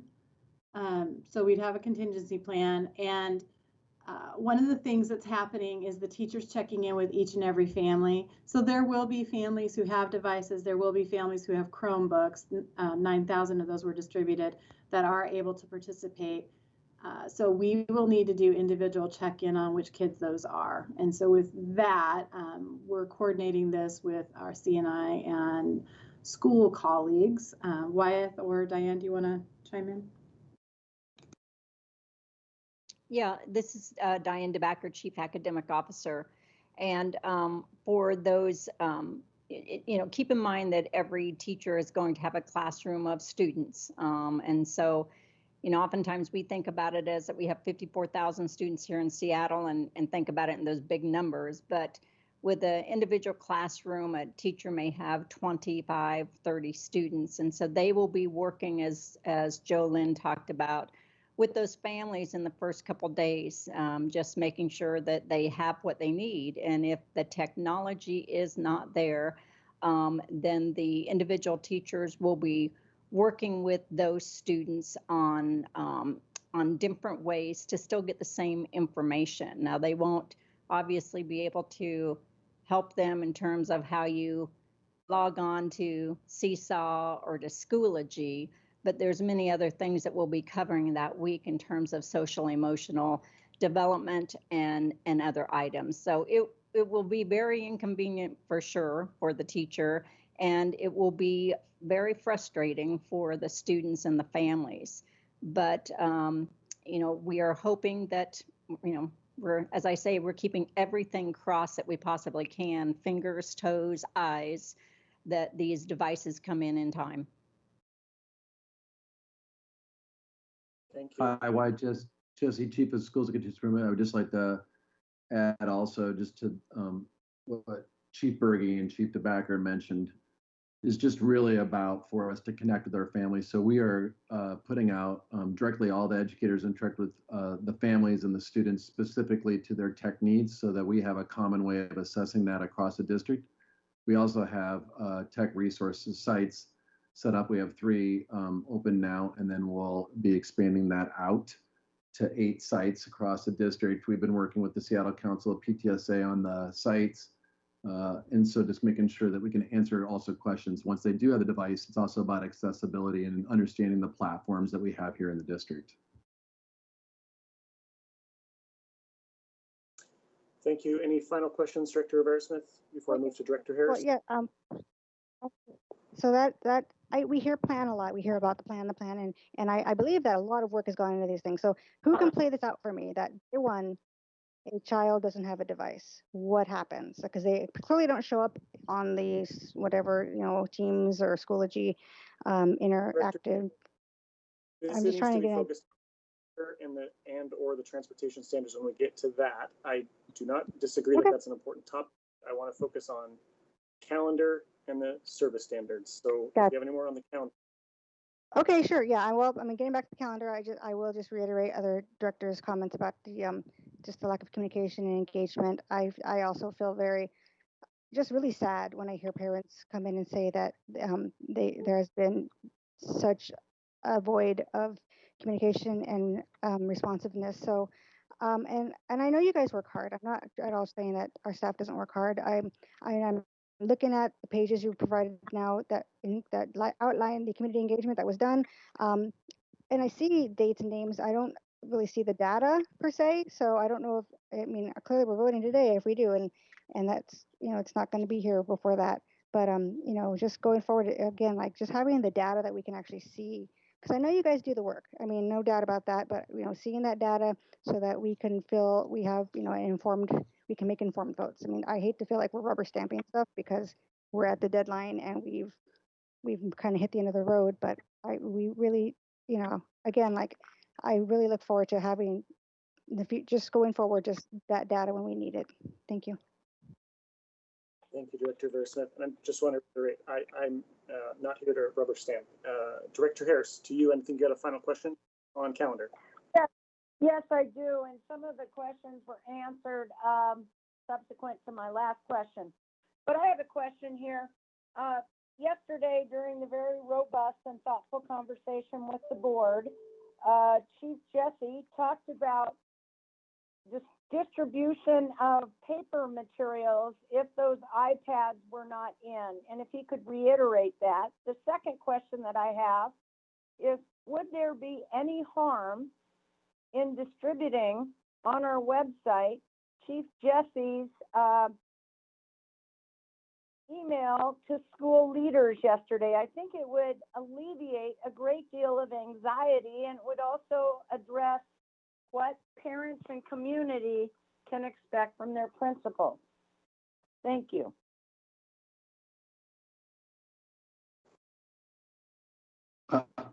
Yeah, I, Jesse, Chief of Schools, Continuous Improvement. I'll answer the first part, Director Harris. I think the second part we can most certainly do around building out the comms and helping other people understand. I know that Chief Campbell can answer that.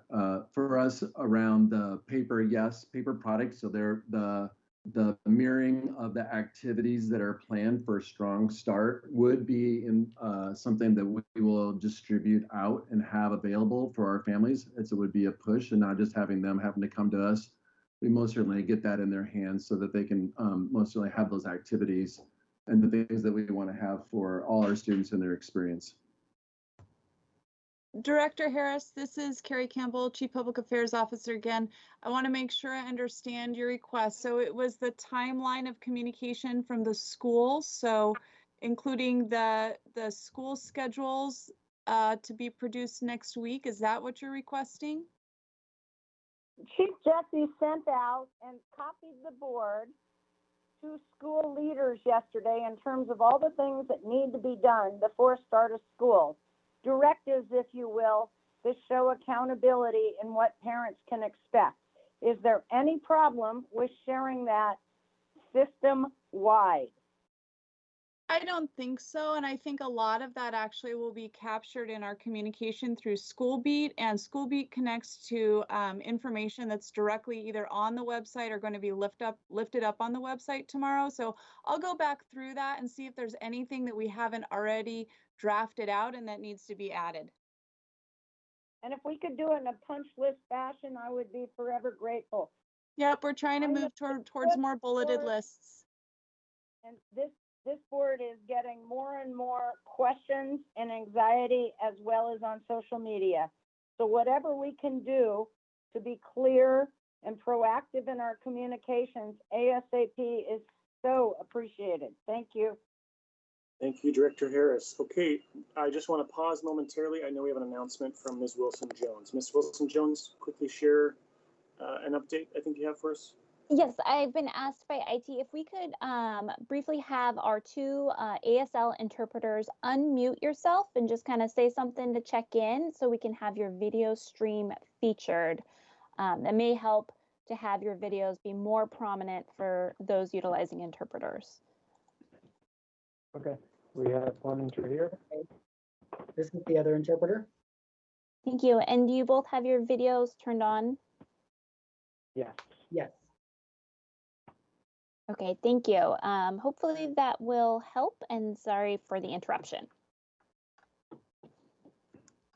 We are muted. James, are you able to advise on whether they need to be unmuted? Well, I needed a little more talking, I think, because teams will recognize who is talking and then throw their picture up on there. Right now, the people who are doing the majority of the talking are the ones that are showing up in the grid. So if we could just have them maybe say more than just a few words, just to see if we can get at least one of them to show up, I think that would at least prove that the pinning does work off of the video stream as opposed to just trying to choose it from the participant list. So if possible, could somebody just maybe introduce themselves and maybe a sentence about themselves? My name is Eudor. I'm a sign language interpreter. I'm just trying to work through all the There he technical is, issues. pinned. I was in the interpreter, but it seems as if our the deaf participants are unable to pin us. They're not able to see us. So not really on. Thank you. I think we are able to see you now. And Joel, could you do the same? Sure. Hi, I'm the other interpreter and also trying to work through the technical difficulties. And hopefully this will help so that finally they can see us. Yay. Okay, I was able to pin both of them. Joel, I am not getting a video stream from you. Okay. I can see Joel from on my screen. That's interesting. Should I have him pinned? Should I pin him from my screen? Well, whoever's talking is pretty warbly, so if at that, I'm guessing you're probably dealing with a pretty latent connection. I think we are able to see them both now on our YouTube streams. It looks like the videos are showing up. So thank you both. And again, Perfect. apologies to the board for the interruption. Yes, thank you. No worries. Thank you. Happy to make sure that this is working for our community. Chief Podesta, I wanted to make sure we could give you some space to do any additional briefing to the board. We had some conversation yesterday at the special briefing / work session. So any final briefing before I do another round of questions and comments from directors? Thank you. This is Fred Podesta, Chief Operations Officer. I think just for those who may be listening to the meeting that aren't acquainted with the transportation service standards, because it's a little opaque how they relate to the real subject at hand. The transportation service standards are adopted by the board of directors annually to describe when and where school transportation is offered, but it's also the document that the board approves that lists the start and end times of all our schools. And it's normally somewhat complicated because we are accommodating a big transportation system and really calling for staggered arrivals and departures from schools, which are known as tiers. And as Seattle Public Schools got into the implementation of the start of school for the 2021 school year, we got questions from families and school leaders and community-based organizations that offer childcare. Since this year with remote learning, we're unconstrained by the needs of having to manage transportation. Could we have a simpler and more consistent system for start and end times for schools? And that's what this action is really about, even though it's labeled transportation. And so I do appreciate the robust discussion we had with directors yesterday. There are some revisions in the BAR that are self-evident that clarify what this action is and revise the start and end times by class of school. So that's a little bit clearer. And we've added some information about some of the engagement that was in place around the entire reopening plan, which this is a piece of. So I just wanted to lay that background because for someone that's just joining the conversation now, the name Transportation Service Standard is a bit opaque to the discussion that we're really having, was about a standardized start and end time for schools that is a little bit simpler than our staggered 7:55, 8:55, 7:40. We have different times for all schools, and this is just something to make things simpler and more consistent. President DeWolf, this is Director Mack. I'm wondering if we could have that section of the bar put up here that just puts the on the screen so that we could all see it as we're having this discussion that lists the exact start and end times. Is that possible, Martina? See if we can do that. Yes. Thank you.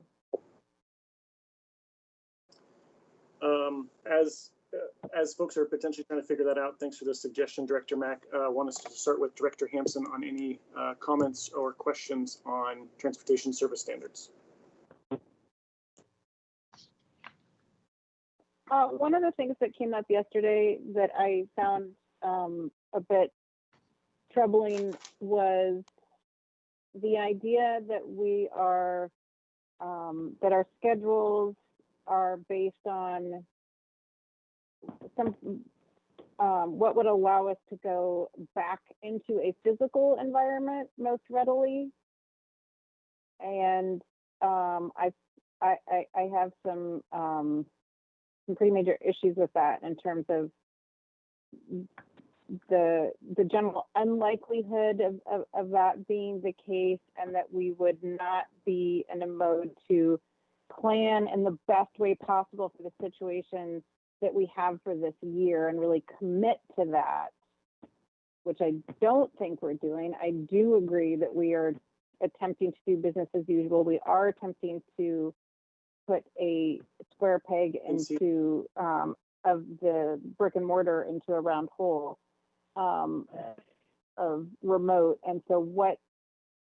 Please turn off one moment, Director Hampson. You can see the screen, Tina. If you'd like to change the screen currently, thank you for that. Director Hampson, continue. I'm sorry.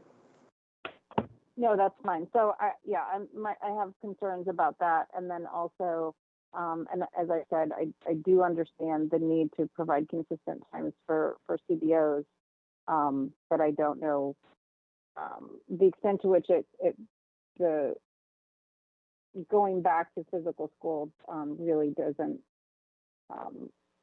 play well for me in terms of what families' needs are right now and how desperate this situation is.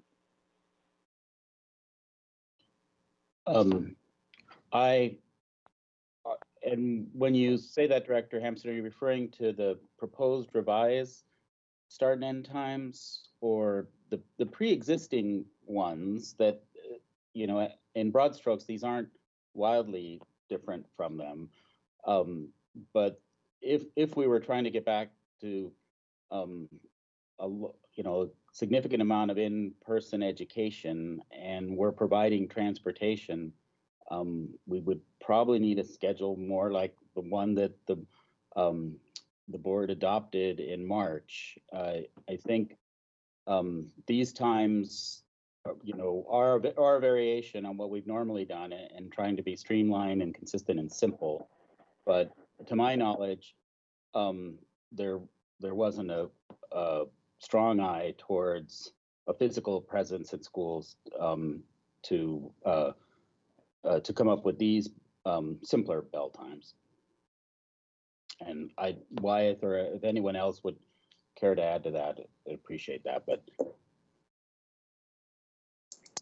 so can you attest then to the extent to which there was, when and where did the CBO engagement happen that led to their communication, given how many CBOs we've heard from, specifically childcare providers, kind of lamenting the lack of collaboration communication? When did that engagement happen that led to our partnership input?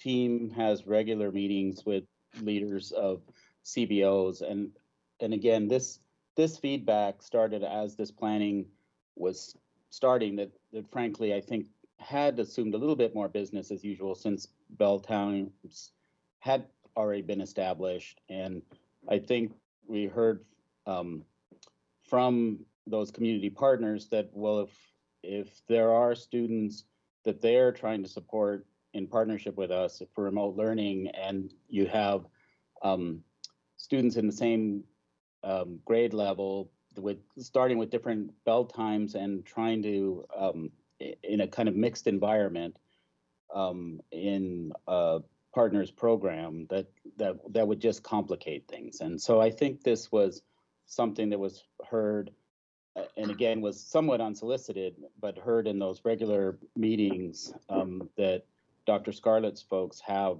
with our CBO partners. I mean, it was just an observation that I think school leaders and families made the same observation, is this is something you can decouple yourself from. Since you're not providing transportation, you don't have to make this so complicated. And I think we acknowledge that, and this was our attempt to try to make life simpler. Chief Podesta, this is Dr. Scarlett. I'd like to also share about the CBO conversations, particularly child care providers, just to also reverberate what Chief Podesta shared around our weekly conversations. We also have individual conversations all throughout the summer. We have been in contact with our CBOs multiple times of the week.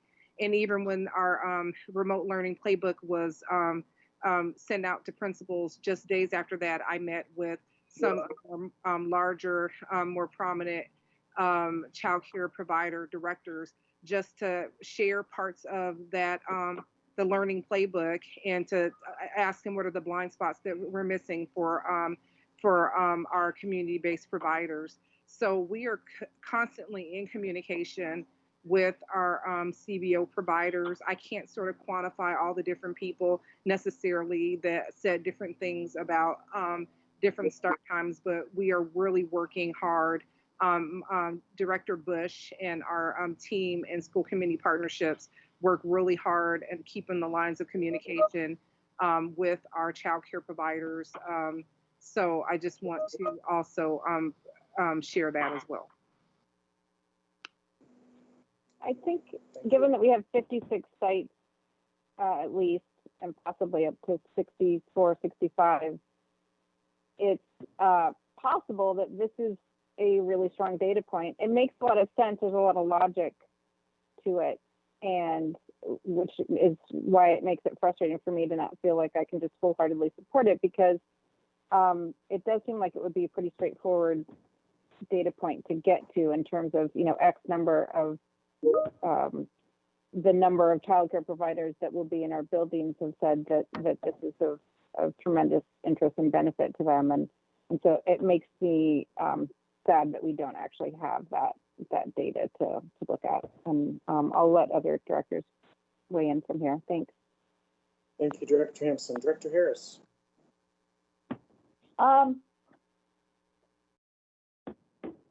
Again, I remain frustrated and distressed about the K-8 issue. And I would also suggest that when we plan to go back to school, we start planning for that now, and we share information. And I appreciate now we have a weekly work session for implementation, and I'm very grateful for that. And I'll put on the record yet again the loss of the Spokane Street Bridge and the traffic cluster on the First Avenue Street Bridge, where our first student bus barn is, will decimate both the South Park and the Georgetown communities and require some extraordinary first student busing. And as well, if we're going to be busing special needs students to in-person sites, that has to be addressed as opposed to, yeah, I heard you, quote unquote. It's a real problem. I drive it every day. The traffic is getting exponentially more, and the commute times are becoming exponentially more. I also have an issue with, if we don't have iPads to K through 3, but the teachers are supposed to reach out to each of their students, how are they supposed to do that?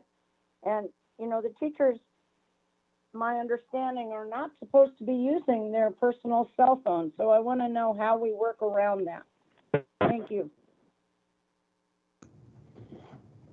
Sure, this is Chief Berge. So there's directions for how to text or how to call a phone on Teams or with your email.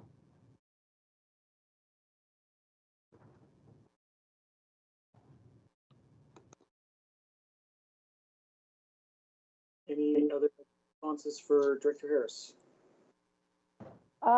My question is about the bus barn south of First Avenue.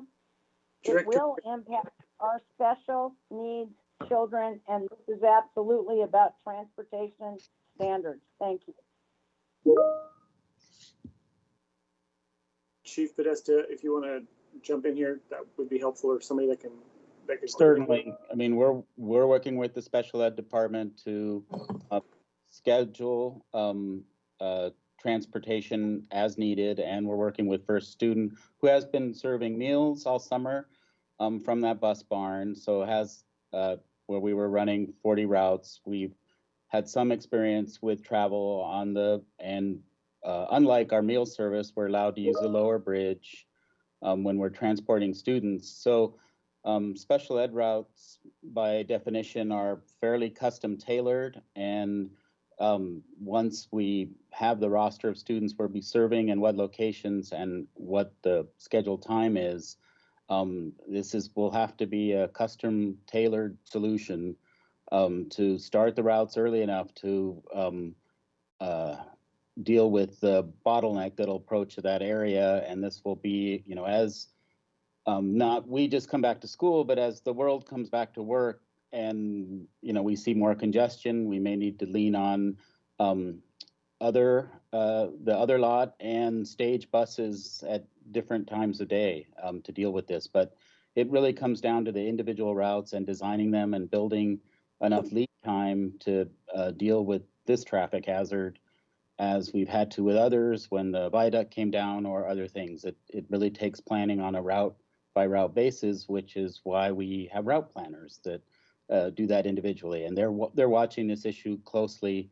And once we have, actual students' names and locations and understand the demand, we'll be able to explain in more detail about how we solve the problem. Thank you. Thank you. Director Hersey.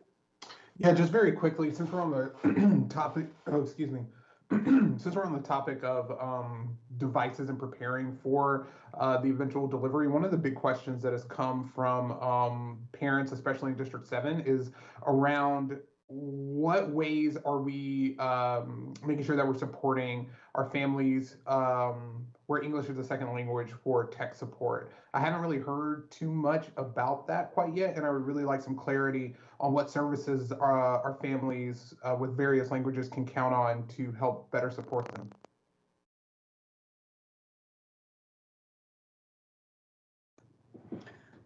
This is Chief Berge, and then I'm going to ask Carrie Campbell to jump on and help me.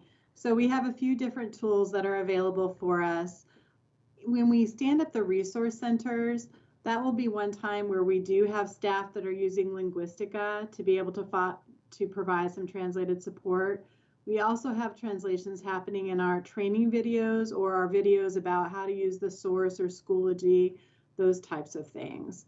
And then we're also getting another software system called Talking Points, and that's where I'll ask Carrie to help me. Thank you, Chief Before we move on really quickly, what languages are we translating our videos into? Do we have insight on what our families can expect? Yep, Carrie can tell you. Great, thank you. Thank you, Chief Berge. This is Chief Campbell. So we translate always into our top 5 languages.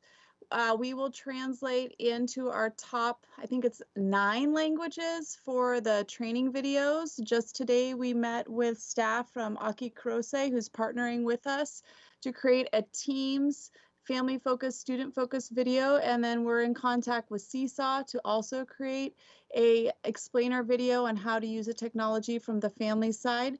Talking Points, that is something that's going to be coming a little bit later. We're working with DOTS right now on the integration of our systems and getting a contract signed, but that is a text-based platform. We heard from a lot of our EL families that translated phone calls and translated text, if we can't meet in person, are the best ways to engage. And so it's a two-way communication platform, and we are working to roll that out at the beginning of October. And Carrie, if Chief Campbell, if you could just quickly, in addition to this, can you just share what the top 5 or the top 9 are for the audience? Oh, let's see if I can remember off the top of my head. Simplified Chinese, Somali, Spanish, Amharic, and Vietnamese.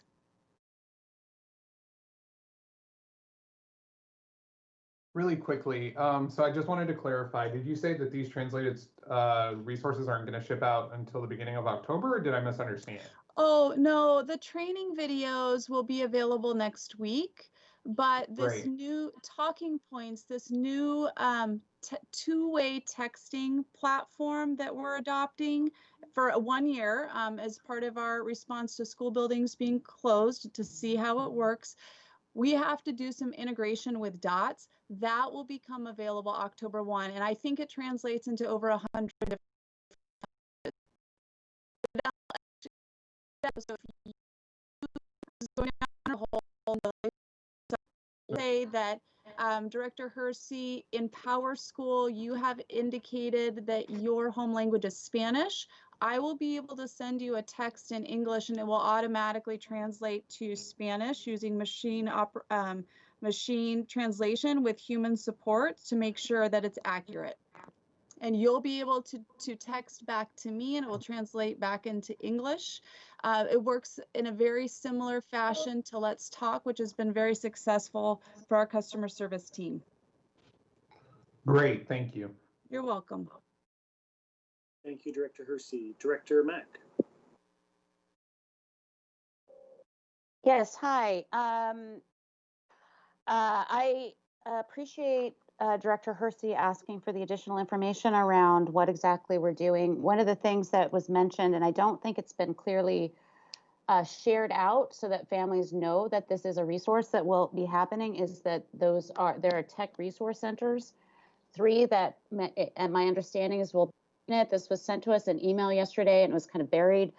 And as a parent, I haven't seen any district-wide communication about it. So I think pushing that out is going to be really, really important so that families know that they can go to these tech resource centers, they can set up an appointment, and that there are 3 different. Sorry. Yeah, I just wanted to elevate that part that Director Hersey raised, and ask that be pushed out along with what Director Harris was asking for additional information to be going out. On the transportation service standards in specific, and the vote that we're taking here about bell times, what I just wanted to clarify publicly, that my understanding is that if we were to return to in-person school, we would need to readopt transportation service standards again, because this would not stand and we'd have to come back and revisit that. That's correct, right, Mr. Podesta? That's likely. I mean, it depends on how we would return to school. You know, certainly if we return to normal, a tiered system like we used to have would be needed. The hybrid model that we had discussed earlier in this summer was a bit different, or if we came back in some sort of phased approach. It all depends on what coming back means and how many students and when. But certainly, if, let's say, fall of next year, we were operating the way we were operating in the fall of 2019, we would need to go back to tiers. Okay, great. Thank you for that clarity. And then 2 more things. One is that the clarity of the fact that we will not be transporting students to childcare sites that are at our buildings. We will not be providing transportation for childcare for the students that are in childcare that are in our buildings. That is not going to be district provided transportation. That's not part of these transportation service standards or something we're planning to do at this time. Of course, we're looking for supports for childcare, and you know, there's discussion about perhaps a more broad reimbursement model for transportation, but we're not yet planning for that. Okay, great. And then the other thing, the last thing is the K-8 question, and both question and thoughts. Historically, a good few years ago, K-8s were actually at 8:30. So in debating whether or not a 9 a.m. start for K-8s or a 8:30, in the most recent years, 9 a.m. is where most of them have been. But prior to that, 8:30 was consistent. We did the flip a good few years ago to make secondary schools later for the health of our students. And I was considering offering up an amendment to switch that so that the K-8s aligned with the middle school schedule instead because of that.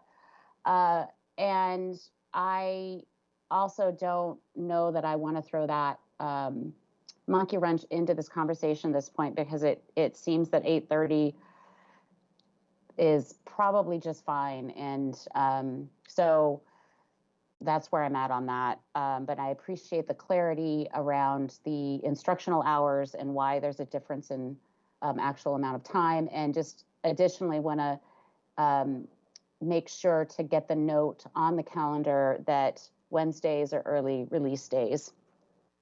Thank you. So I don't actually have any question. That's all my thoughts. Thank you.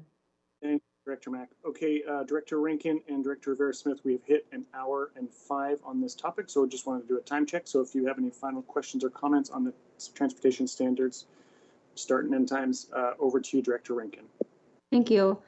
I don't have new specific questions that haven't been addressed that are specific to start and end times and the calendar. However, and I'm sure there are people that I can't see right now probably rolling their eyes. But I just wanted to state that I think we're getting a lot of questions right now related to what seems like a straightforward calendar that's been, you know, a tentative agreement with SEA, hours that seem like fine.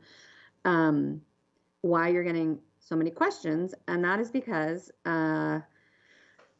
for me anyway, as a board director, I feel like we have been put in a position where we are being informed at the end of a process and expected to okay it, and that it's an irritation and an annoyance when we have questions.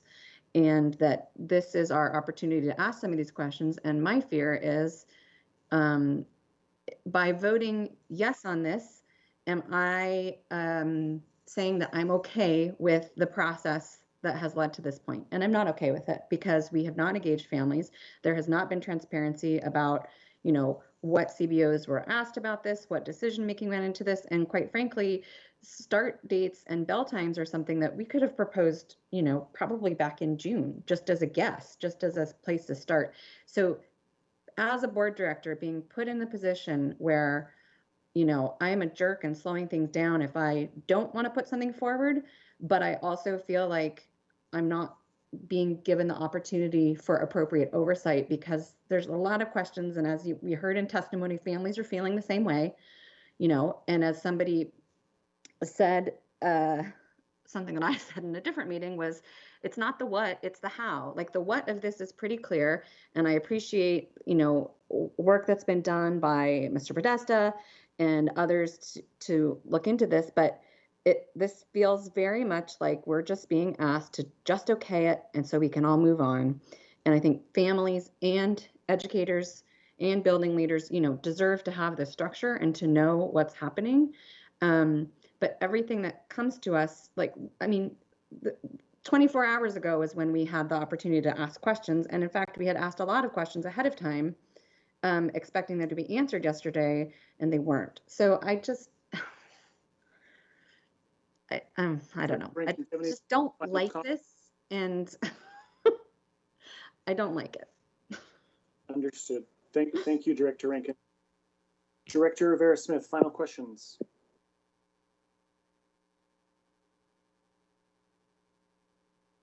Thank you. Yeah, I don't need to repeat things that were already shared. I think we covered a lot there. I do, though, want to be fair and walk back my earlier comment about the engagement information we were given. I made the rookie mistake of printing it out and not realizing that there are links in there with the data. So I apologize to Dr. Scarlett for the implication that there was no data in there, because there is data in there. Thank you for that. I'm sorry that my printout is black and white and I did not look at the actual PDF. I've seen it now. I especially love the information from the Zoom community meeting with Mike Smith, and there's a lot of data in there. Thank you. And then there's, but to be fair, there isn't also the one about at the bottom of it regarding the child care providers. I don't see the data for that one, and I know we're talking a lot about that right now, and that is a huge concern with our community right now. And you know this, we know this. So I feel like my fellow directors in this situation of not feeling true that we had the process go the way it was supposed to. And this has been hard on everybody. I'm not trying to place blame directly on anybody, but it's kind of, we all share it, I think. And I'll hold the rest for now. Thank you. Director Smith, this is Dr. Scarlett. Thank you so much. I appreciate the acknowledgement about the data. A couple things. I just want to sort of reiterate that when we had the June 30th board session, we got some feedback that we hadn't done enough engagement with our students furthest from educational justice, particularly African American males and their families. And so at the same time, my team had been working, and this was after we did our remote learning survey to families where, the preponderance of the survey results we got were from white families. And so, so we set off and we still continue to work on focus groups with families. But one of the things that we're challenged with the system is how do we rapidly get qualitative data, which are the voices of families and students.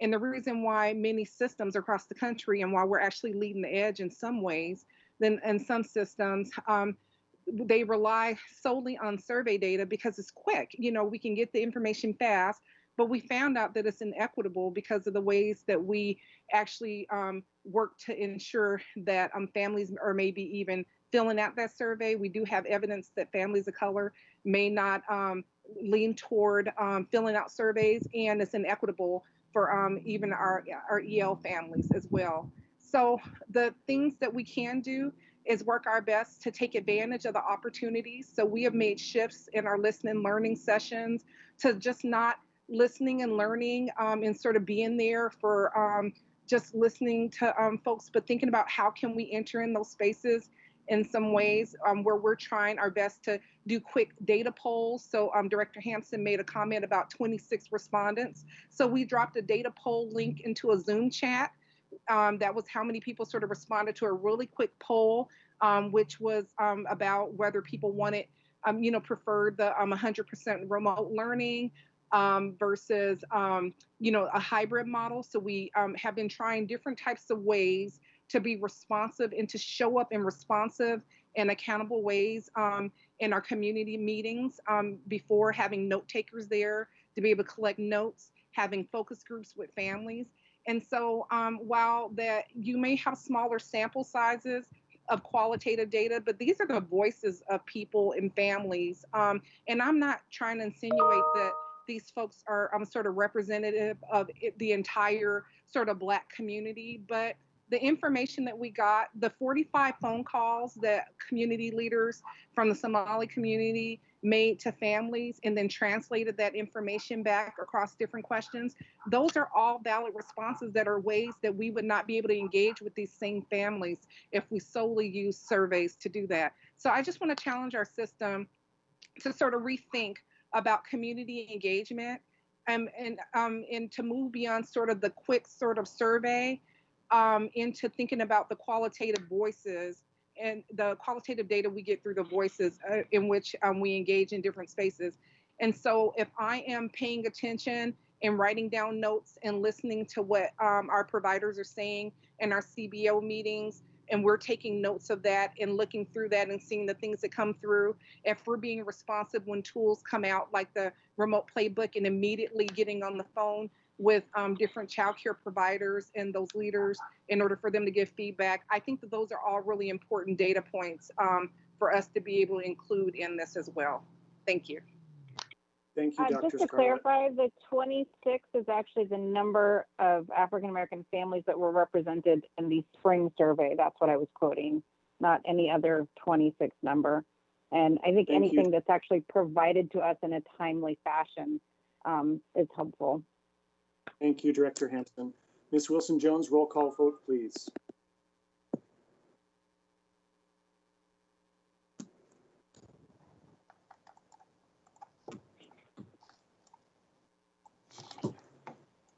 Director Mack?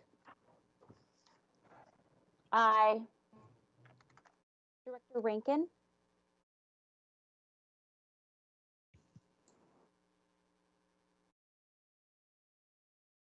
Can you come back to me? I abstain? Director Rivera-Smith? Abstain. Director Hampson? Nay. Director Harris?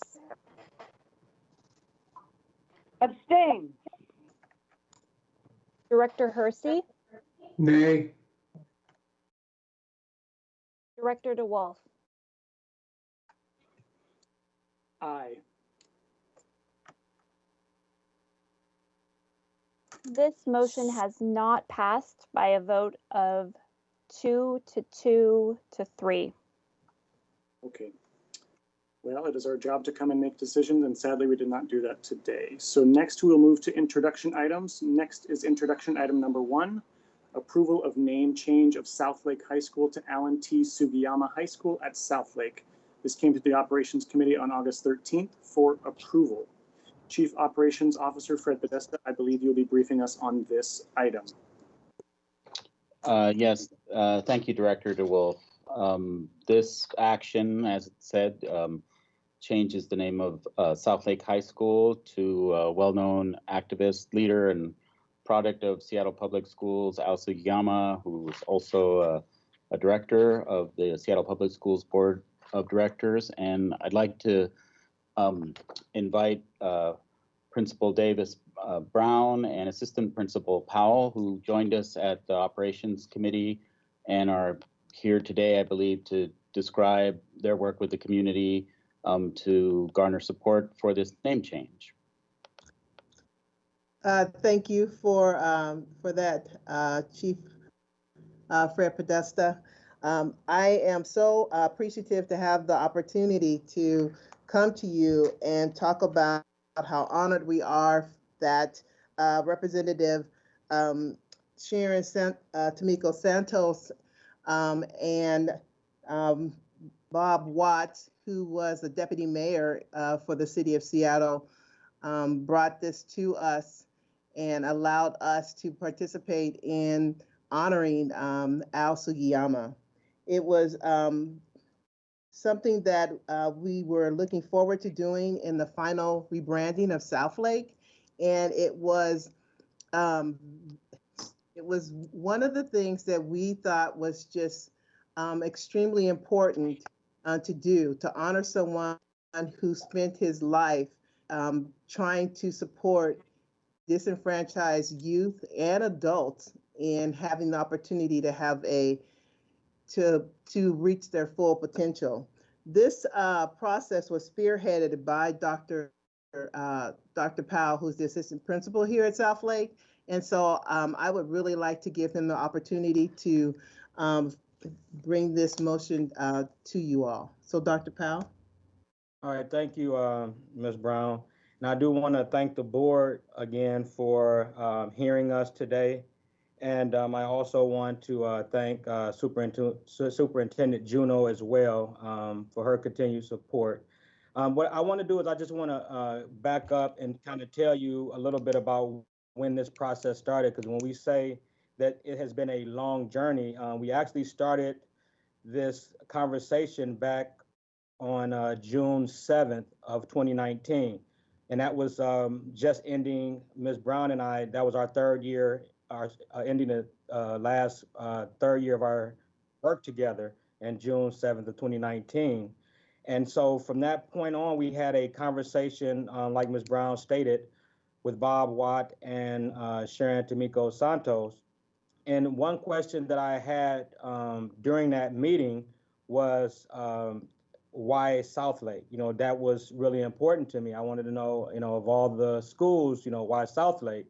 And when Sharon Tamiko Santos said to me, Al told me, I think I was convinced that it needed to happen because those are very strong words. And it was clear to me that this was destined to happen. From June 7th of 2019, we started the process, and I do want to thank several of the district people who were very supportive, which was amazing because of what's currently happening within our district, and for them to still be so supportive. It started with the action report that had to be completed with the support of Sarah Mirabueno, Trina Stirk, Sharon Miata, as well as Miss Wilson Jones. They were just amazing because, again, we know that right now we're all dealing with some of the immediate priorities for the district, but for them to still be available and supportive during this process, I just wanted to acknowledge that because they are part of the extended community. But what we did from the conversation, after the conversation on June the 7th, we actually, in accordance with the board policies 6970, we wanted to definitely respond to this request that we considered from our community.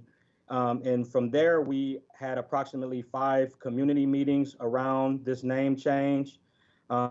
We had the privilege of spending a good amount of time during our site visit that was done by Al's 2 daughters, which was just amazing to hear some of the stories and hear how Southlake was part of a discussion even from as they were growing up. So that told me that this process had to occur.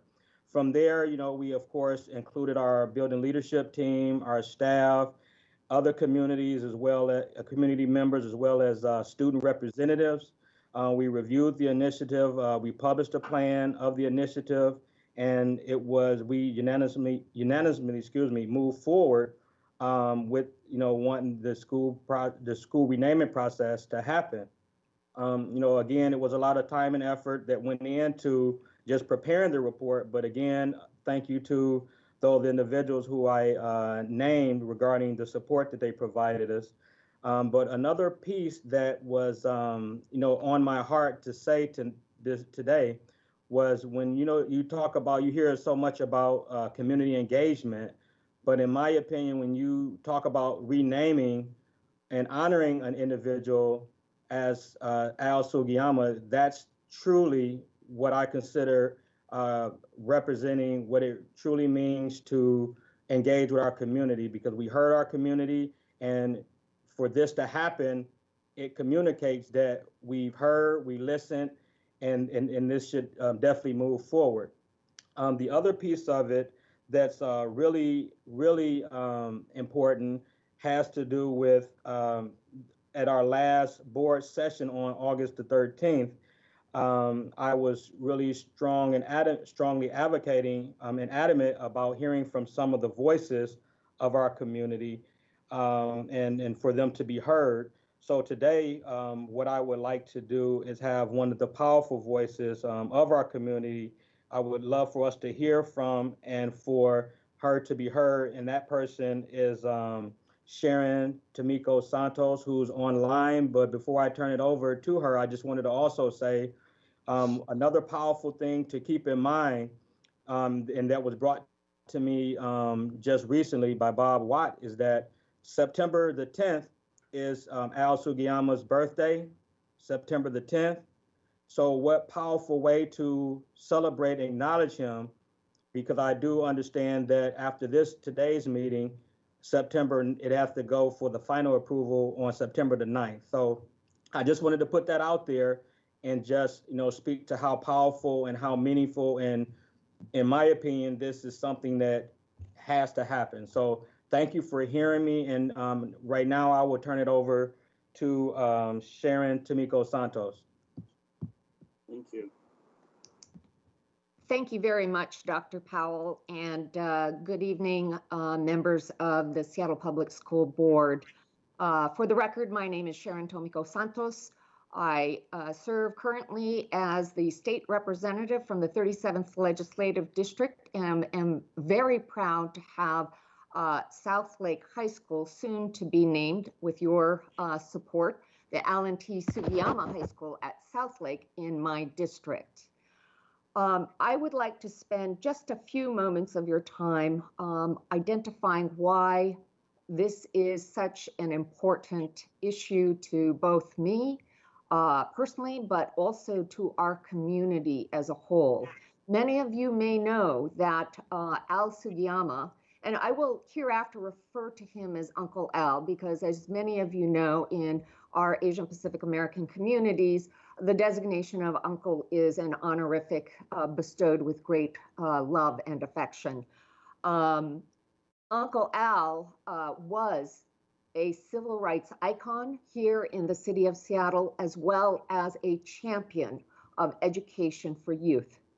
He was a graduate of the Seattle Public Schools. The fact that he graduated from Garfield High School is not a fact that I will hold against him. He was, again, a leading civil rights organizer from the time that he was a youth, beginning with his organization of the Oriental Student Union at Seattle Central Community College, where he agitated to ensure that Asian studies were represented and that Asian American faculty and staff were hired. He also agitated to ensure that the Seattle Community College District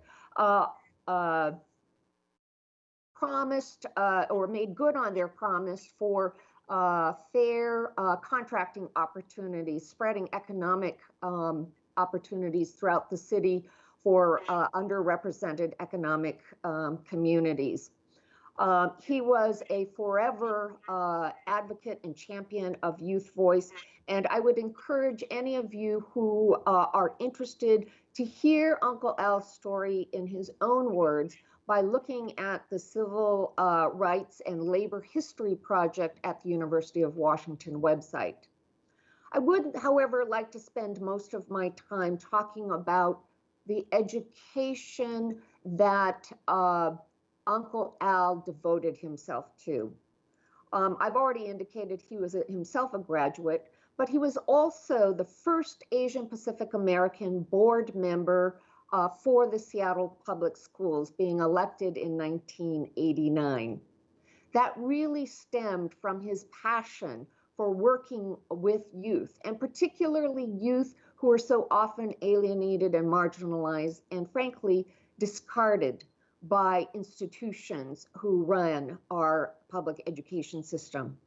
It stemmed from his work as the founder and the executive director of CCA, the Center for Career Alternatives, where Uncle Al made a life vocation of working with students who are what we would call today furthest from educational justice. He worked with them to help with credit retrieval opportunities. He provided an alternative learning environment. He prepared them for jobs beyond CCA's doors. Most of all, what Uncle Al provided was a caring adult for students who were lost and or otherwise challenged by what life threw at them, providing them with services, allowing them to earn a general education diploma and or a credential with a new lease and new hope on their future. When we talked about the opportunity to name a school in the Seattle Public Schools after Uncle Al, it was indeed Providence, as Dr. Powell indicated. that brought us to work with the leadership at Southlake High School, Principal Laura Davis Brown and Dr. Joe Powell. I cannot think of a more suitable institution to affix the honored and venerated and radical name of Alan T. Sugiyama than at Southlake. He was, after all, the kind of man that brought community together. Some of you may recall the very difficult decision that the school board had to make when the proposal to rename the former Sharpless Junior High School after Aki Kurose, a beloved science teacher in the Seattle Public Schools. That was an effort that Al helped champion and spearhead. In the end, that renaming opportunity is what brought community to consistently come to the doors of Aki Kurose and ensure that when the students came back to school every September, they knew that the community had been there beautifying their grounds, knowing that the environment helps create a positive incentive for good learning. And that is what the community wants to do in partnership with the leadership at Southlake, to surround them with caring adults in the name of Alan T. Sugiyama. And with that, I urge this board to unanimously approve the changing of the name of Southlake High School to the Alan T. Sugiyama High School at Southlake. Thank you. Thank you so much, Representative Santos, and for all of our community speaking. Chief Podesta, is there anybody else you'd like to speak before I do any final comments or questions to directors? And then I would like to take a recess. No, I think the school staff, and I thank Representative Tomiko Santos for sharing all the great work that's done into proposing this name change. And if we're happy to take any questions the directors may have. Okay, we'll quickly go through questions here. I know folks are interested in a recess, and I know we're excited to vote on this in the future, I would imagine. So I'll start with Director Hampson. Any comments or questions for Chief Podesta?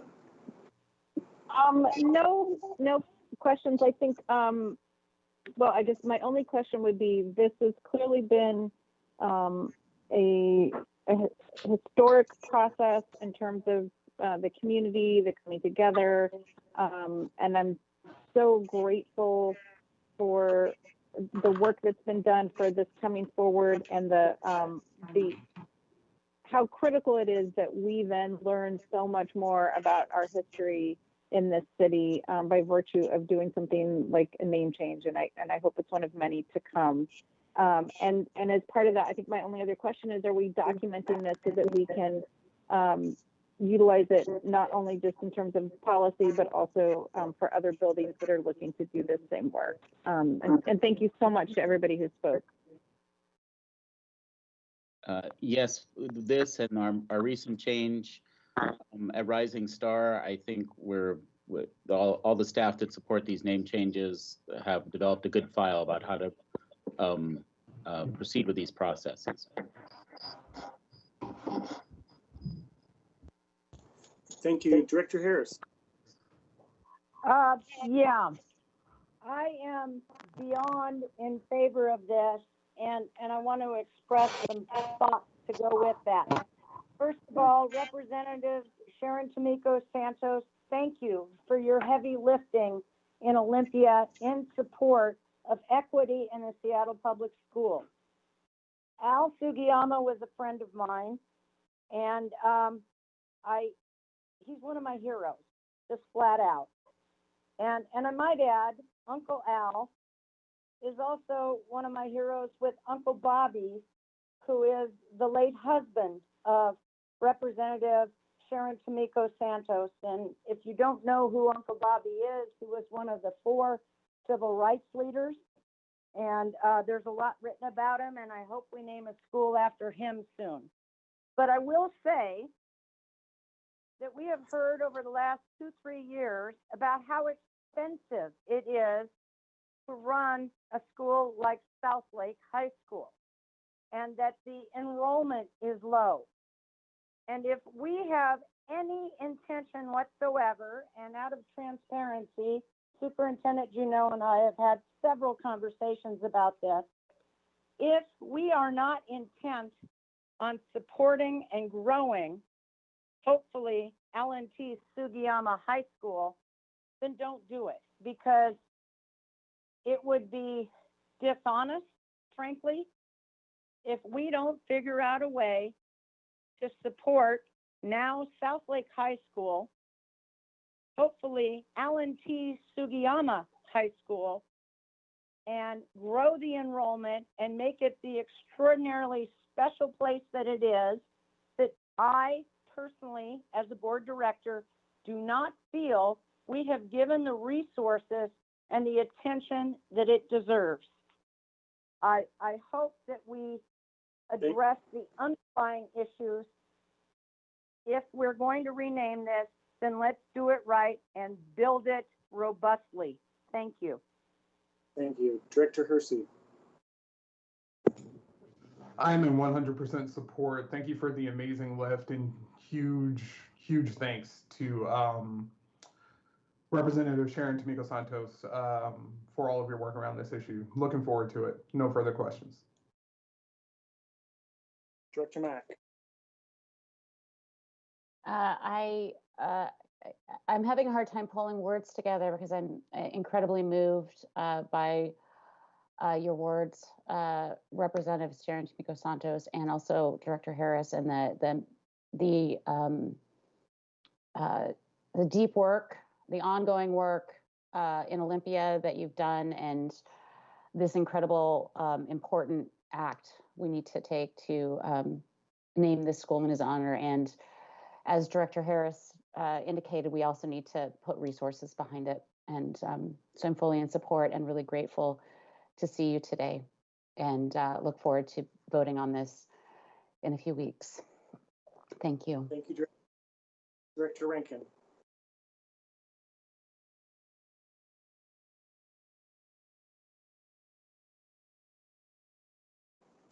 Director Rankin. Okay, hearing none, I will move to Director Rivera-Smith.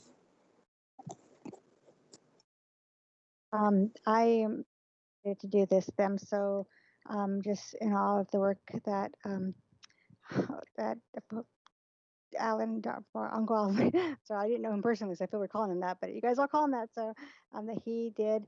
I have one question. Why are we calling it L&T Sugiyama High School at Southlake and not just L&T Sugiyama High School? Is that at Southlake like legally have to say there? I'm just wondering what behind that. Yeah, this is Dr. Powell. I can speak to that. So when I earlier stated, when we started this this partnership, we had just ended our 3rd year of rebranding. So we were in the process of rebranding Southlake before we joined as family with Sharon Tomiko Santos and Bob Watt. So if you look back, June 7th was ending our 3rd year together. So Ms. Brown and I just came to Southlake together 3 years prior to this conversation that we had.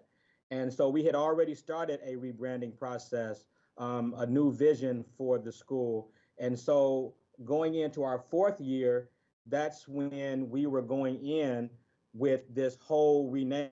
So it's like bringing this vision that we started into existence under Al Sugiyama's name. So it's kind of a perfect marriage that came together at the right time.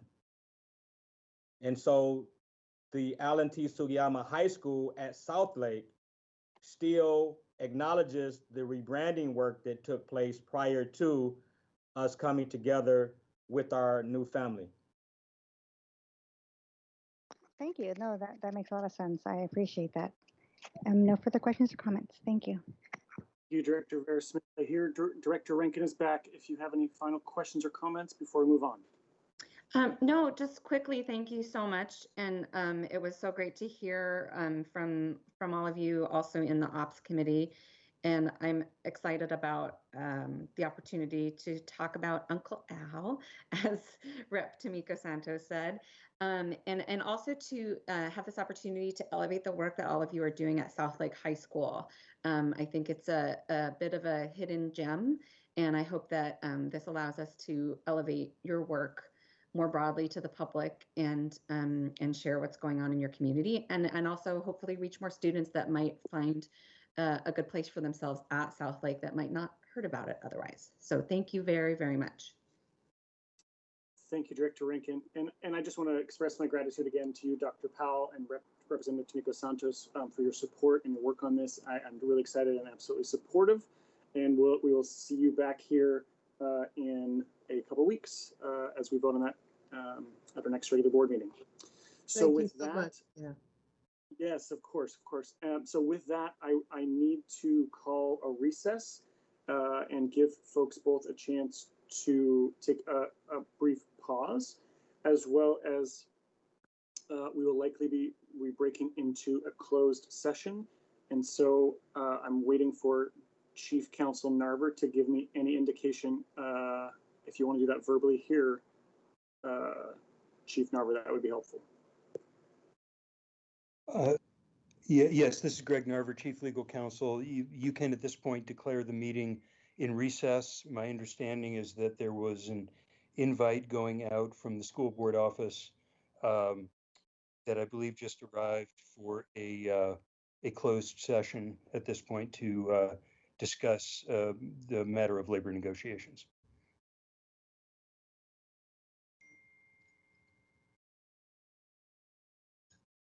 But it is for you to declare the meeting in recess as board president.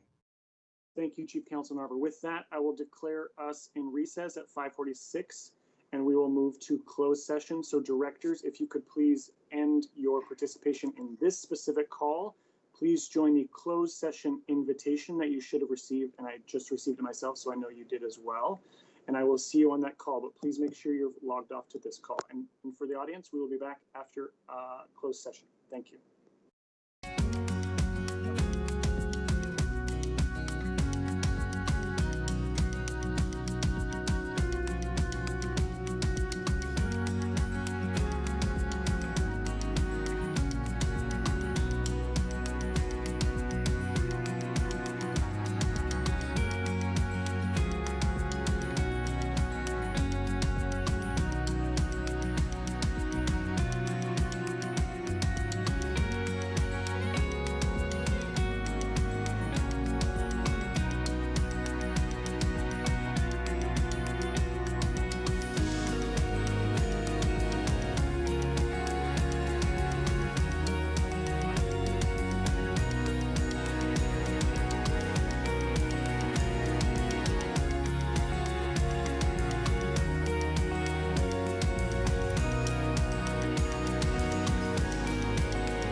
Here.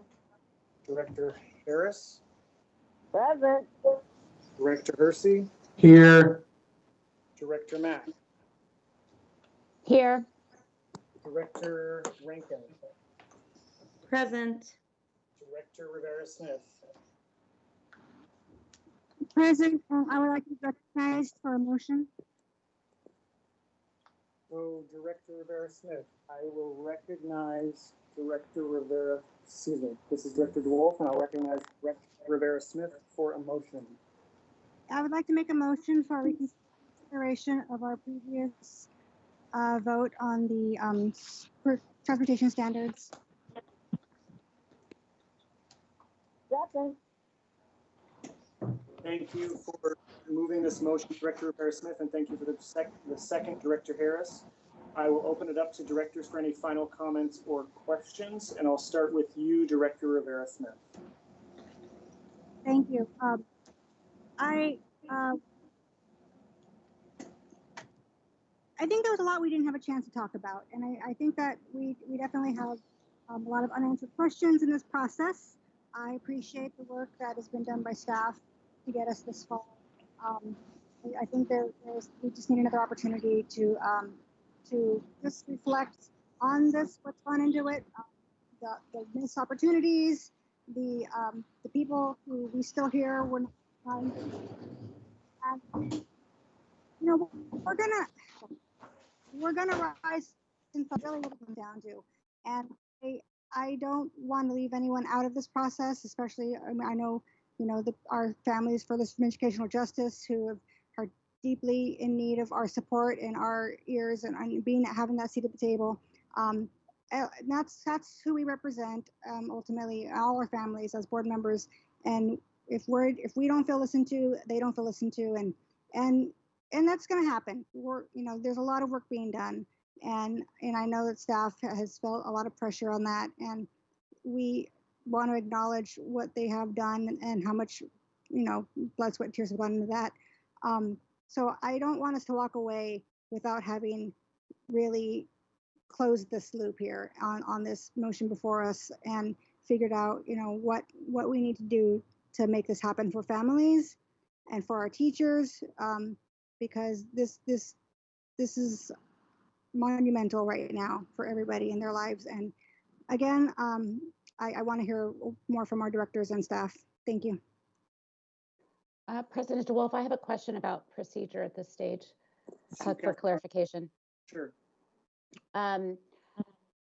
So is the motion on the table just a motion to reconsider it, or is it the actual motion? Do we need to take two votes? First, a motion on reconsideration, and then if that passes, then there's another, the motion is brought back and that's debated. Is that correct? No, I believe, Director Mack, this is Greg Narver, Chief Legal Counsel. This can be one vote. By moving to reconsider, this is basically teeing up the, assuming there's a second, this is teeing up the original motion again for a vote. Okay, so the original motion is what we are considering here, not whether or not we're reconsidering. Okay, great. Thank you for that clarification. And I did hear that Director Harris did second it, so. Yep, she did. Okay. Yes, and I was just going to clarify, a motion for reconsideration is the vehicle under Robert's Rules of Order to bring up a matter that was previously voted on at this meeting. Thank you. Thank you. Director Rankin. Sorry, sorry. Can you come back to me? Yes, Director Rankin, and if I forget, just remind me. Mr. Mack, if you had anything else to say. No, to speaking to the motion that's on the table, in the previous round, I voted in the affirmative and appreciate this being brought back for consideration. I think the unintended consequences of the vote, I don't think that folks maybe realize the impact of what it meant, that it would mean starting school on the 2nd and not adopting the bell times and reverting to the old schedule. And so I appreciate I appreciate being brought back. Thank you. Thanks, Director Mack. Director Hersey.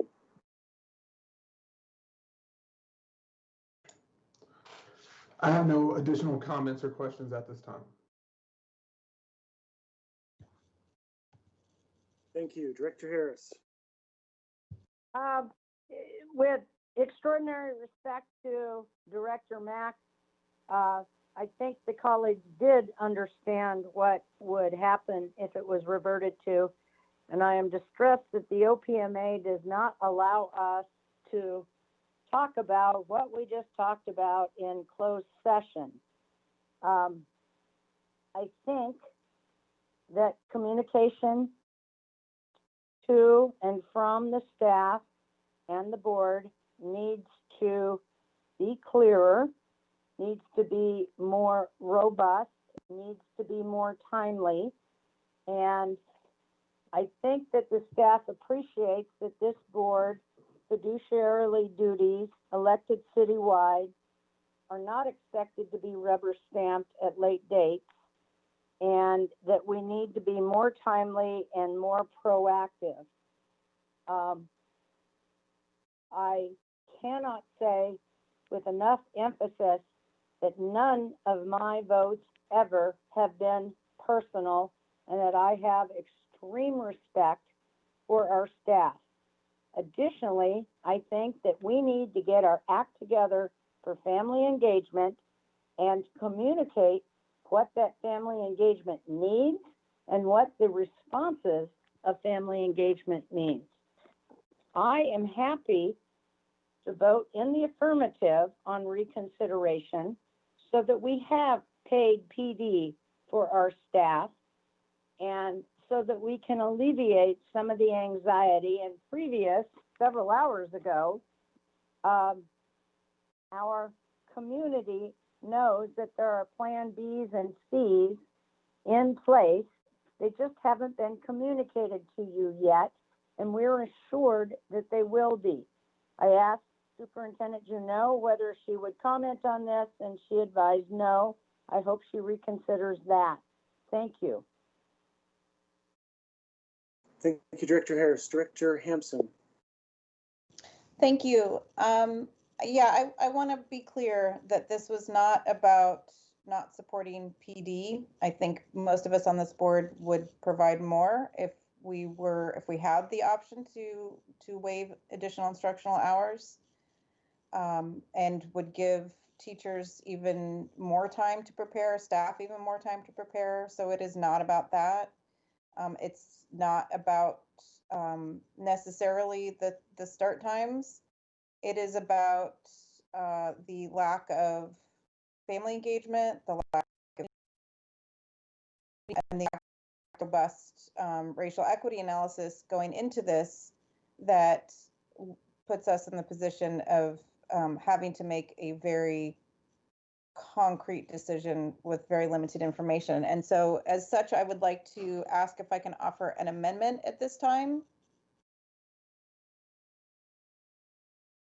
Chief Legal Counsel Narver, is that appropriate?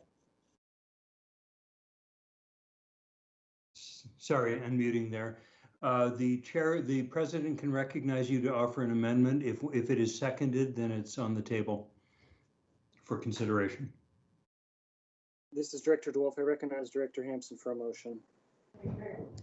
So my motion would simply state, whereas community engagement is listed as inform and therefore not substantive, nor was family engagement,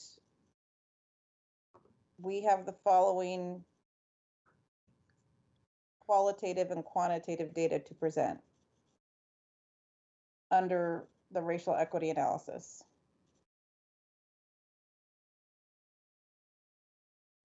I'll second it for discussion purposes. Thank you. I'm sorry, this is Chief Legal Counsel Narver again. So that is an amendment to the bar that is before the board to add language to the racial equity analysis section. Is that correct? Correct, if that's the appropriate location for it. Well, no, it's your amendment. Okay, It's. yes, confirming with the whereas, but the community, that community engagement was checked as inform, and there was no substantive community or family engagement. We just always want to be clear on what precise amendment is being offered to the bar, so that the language that you just quoted would be added into the bar in that section of it. That's correct? Yes. Is it possible for staff to bring it up and type it into so we can see it on the screen? I mean, I can put it in the chat as well. And I'm assuming Just there so was that no racial equity analysis tool completed as well. I just want for the record to state that there was no substantive community or family engagement or extensive racial equity analysis for this particular bar.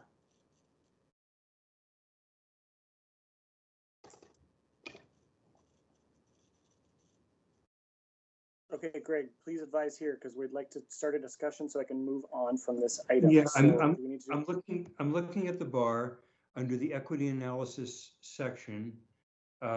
Just needs to be clear exactly what language is going where in it. I'm looking at my own copy. I don't know. I don't believe it's up on the screen in Teams.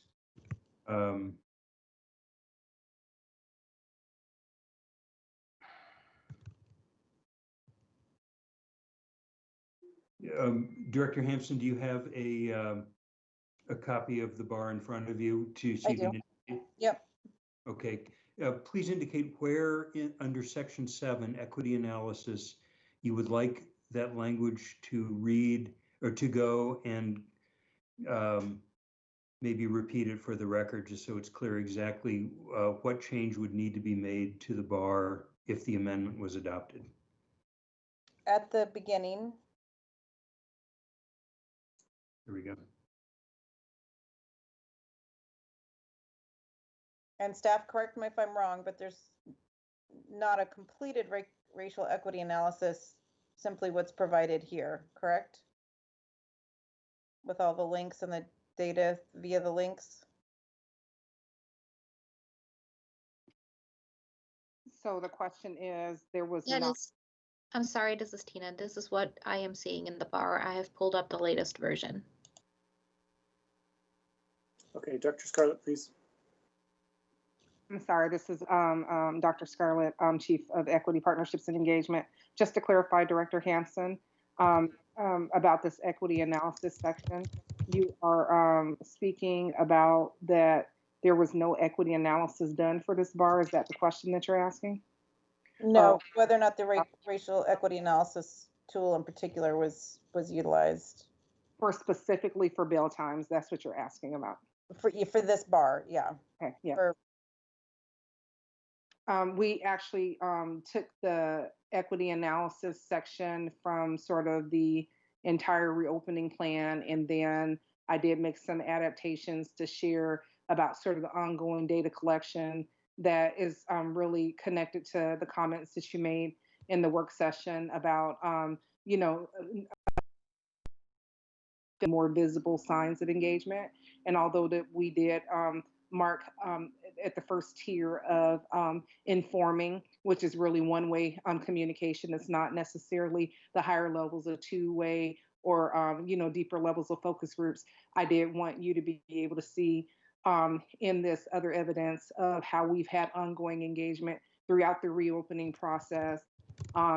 If you were to look at the engagement groups that we had across the 4 engagement groups, that was a real live in person, over time, 20-hour racial equity analysis process throughout that. So that's why I include that information in there. And then the other additional information as qualitative data of hearing about the priorities of our students and families furthest from educational justice, particularly our Black families. So here's what I have stated, and I put it in the chat, even though I know we're not supposed to use that. Whereas community engagement is checked as informed, and no substantive family or community engagement was done, nor was a formal racial equity analysis tool completed on start date or bell times, we present the following data for consideration.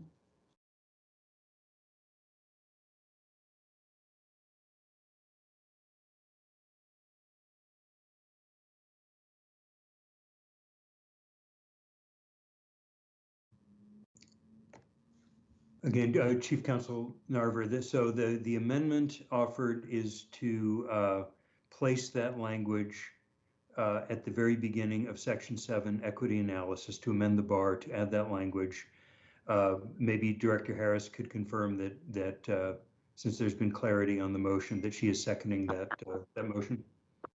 I am seconding the motion. Thank you.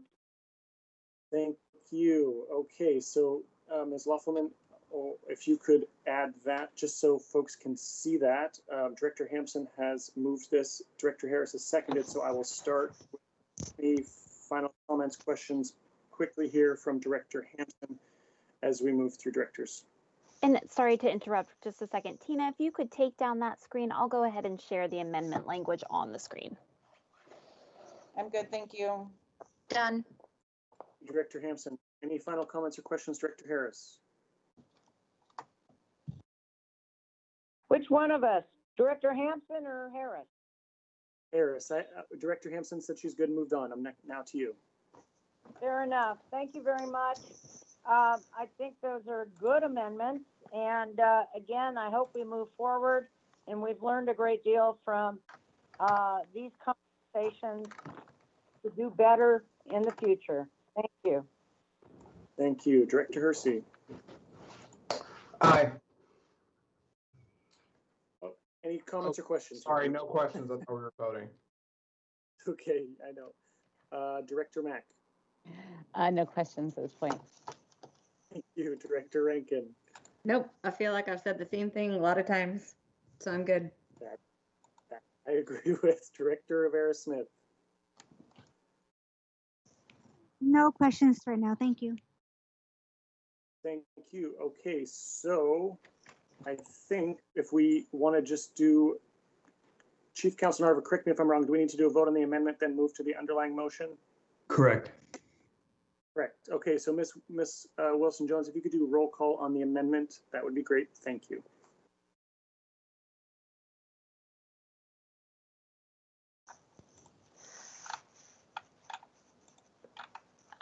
Director Rivera Smith. Aye. Director Hampson. Aye.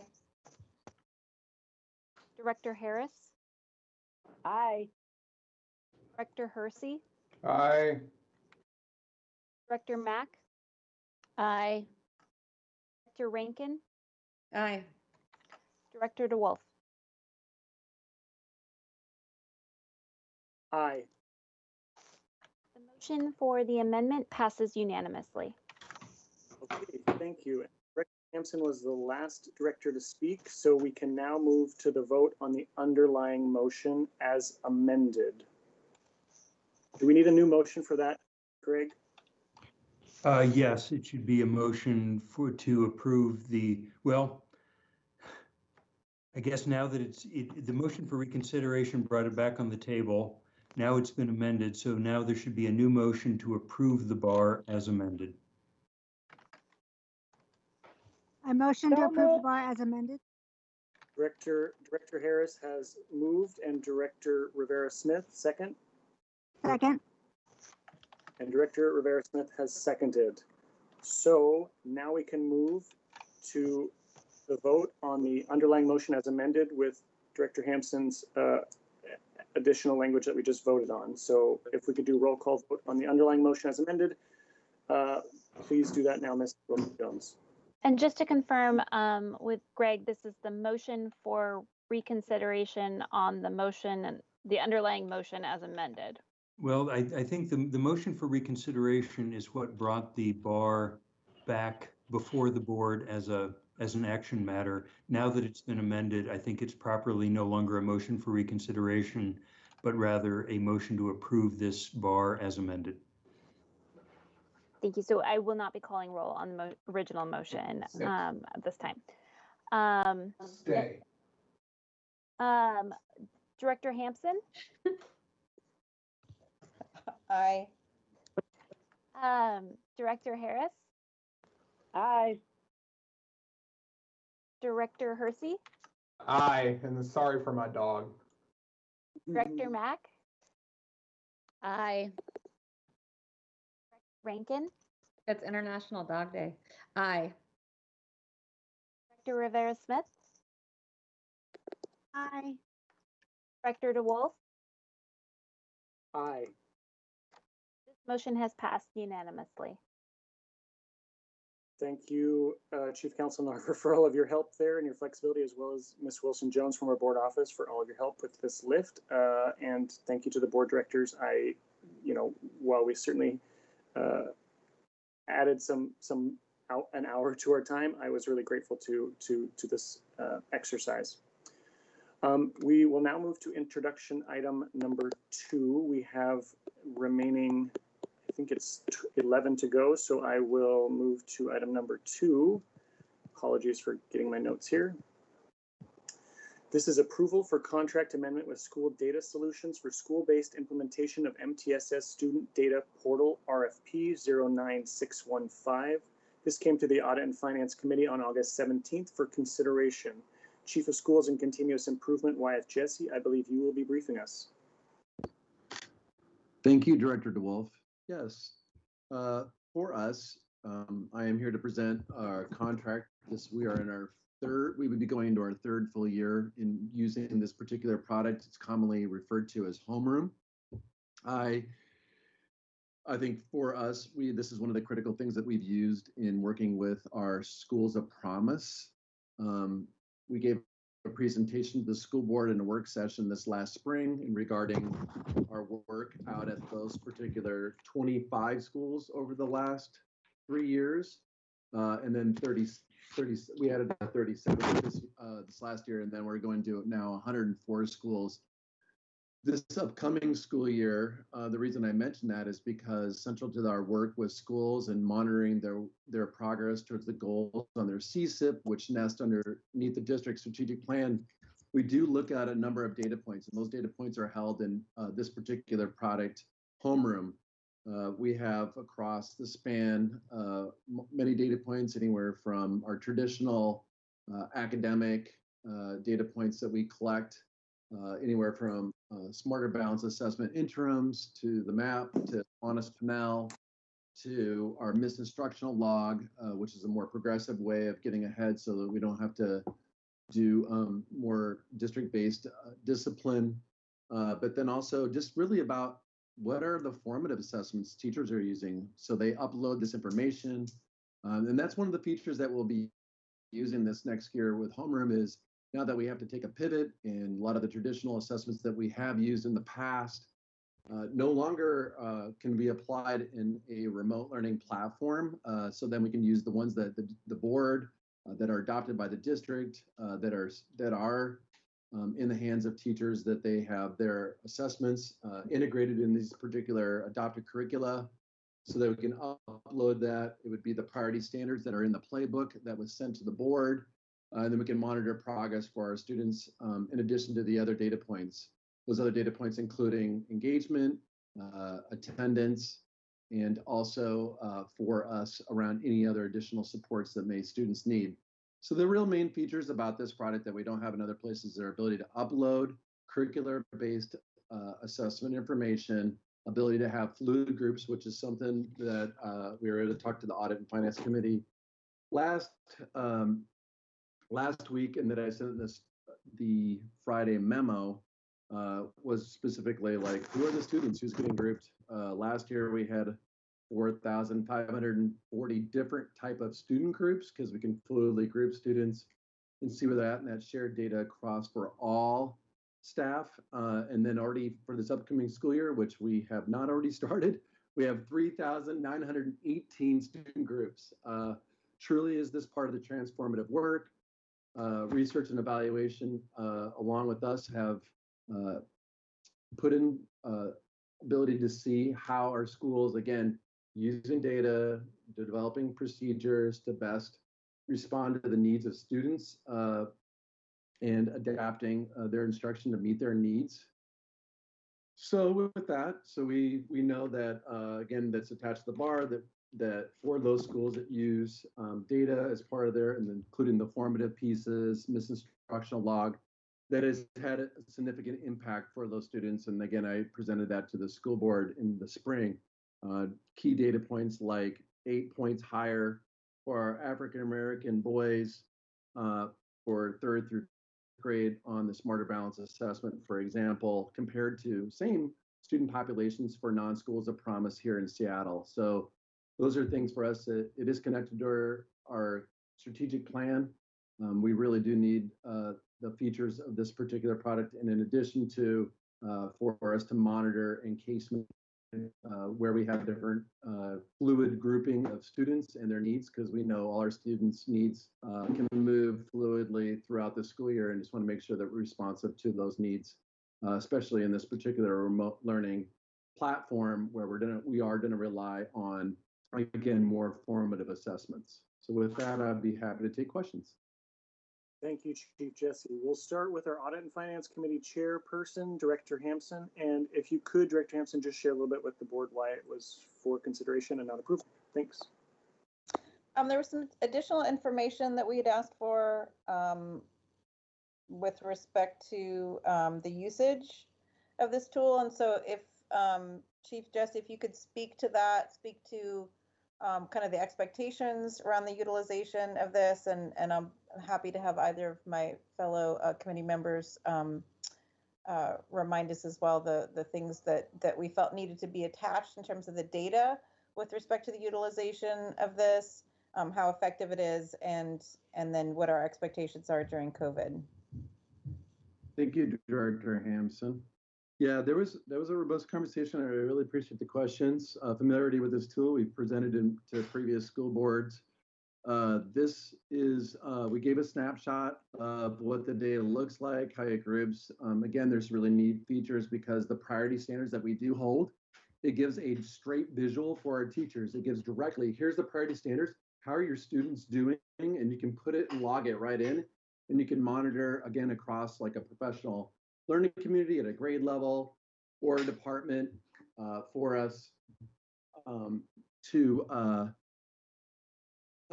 have the professional learning communities make decisions based on those pieces of information, again, around priority standards and other data points. We always like to think of that as the student story, strength, and need. The other things were, what are the expectations? So all elementary classroom teachers have had to upload Faunus Pinnell this coming school year.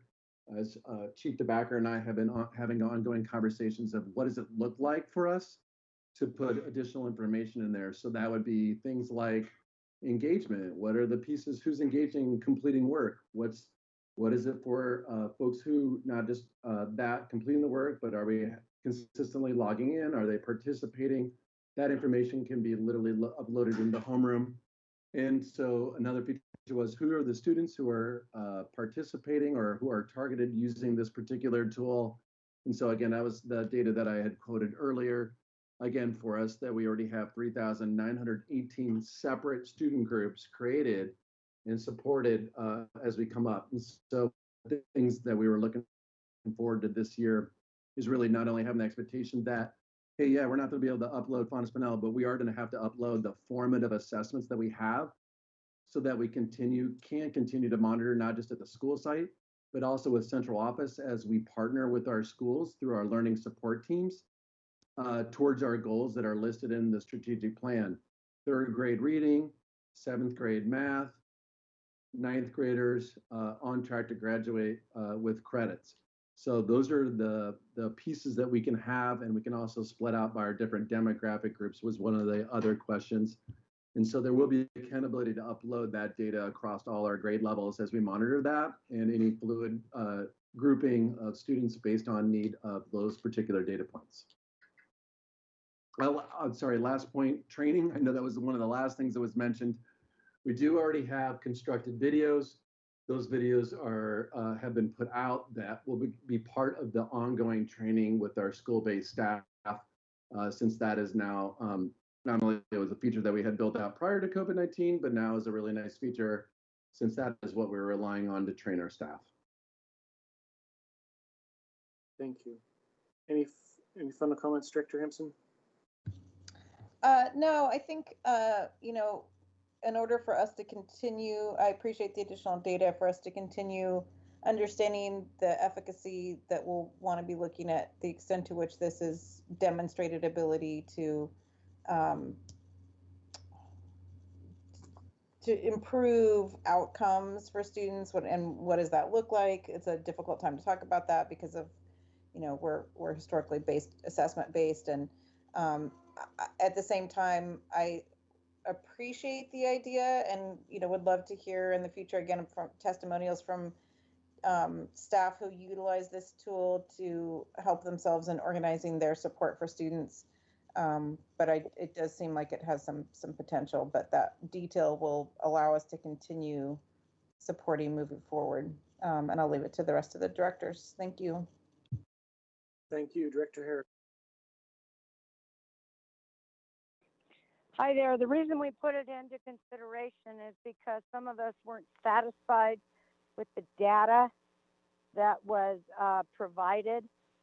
And Chief Jesse has committed to provide us more specific data, and he has sent on in the Friday memo more specific data, but it is a question to be continued. I think it is a valuable tool. I don't know that it's being utilized as much as it could be or should be. And we also had questions as to whether the directors of schools were using this in their evaluations of principals and separate schools. I am going to vote for this, and I'm going to continue to have conversations with Chief Jesse for more specific data. Thank you. Thank you. Director Hersey. So my question was going to be about how are we utilizing this data in terms of evaluations at every level. So it looks like that information is forthcoming, so I don't have any additional questions at this point. Thank you. Director Mack.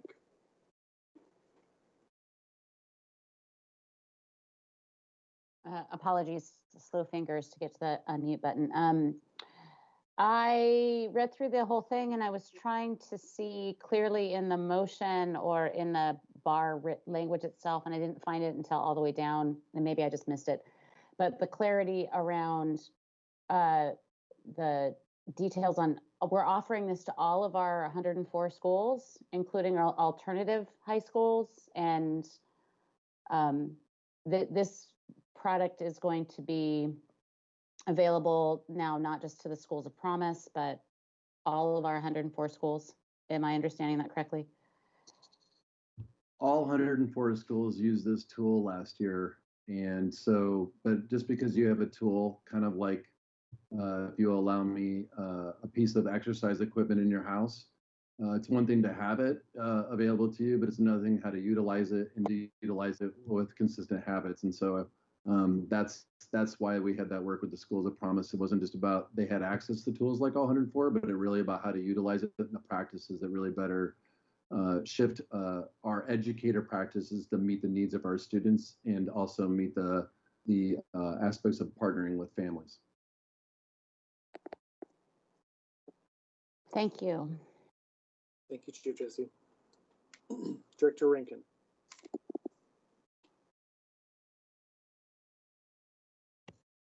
I don't have any questions at this time. Thank you. Director Rivera-Smith. Thank you. And thank you, Chief Jesse, for submitting that information for the Friday memo. That was very helpful, but I'm seeing some contradiction in it. You have in there that are SPS teachers required to use homeroom? And you say, yes, all teachers in Seattle schools are required to learn the homeroom platform and upload data in alignment with the district assessment plan. In my notes from our meeting, you said that no, not everyone is required, not everyone's supposed to use it. Only certain people are expected to upload data. So what is it? I'm sure maybe the question was different than I wrote down, but I'm just trying to make sure I understand. Do all teachers are required to use it? Yes? So that's thank you for asking that question, Director Rivera-Smith. All elementary educators are supposed to upload the Faunus Pinnell data into it. The usage happens because you have some teacher leaders who lead and print out the reports, and they gather together in the PSC. So we have, if you will allow me, power users across our schools that help bring their colleagues together to review the data. And sometimes they're the ones that upload it. We all know that we rely on other staff in a way to do and carry different loads of work. And with this and this tool and the data, it remains the same. But like I said, though, this upcoming school year, will be required that schools do manage and upload their data as we look at standards-based or the priority standards across all grade levels.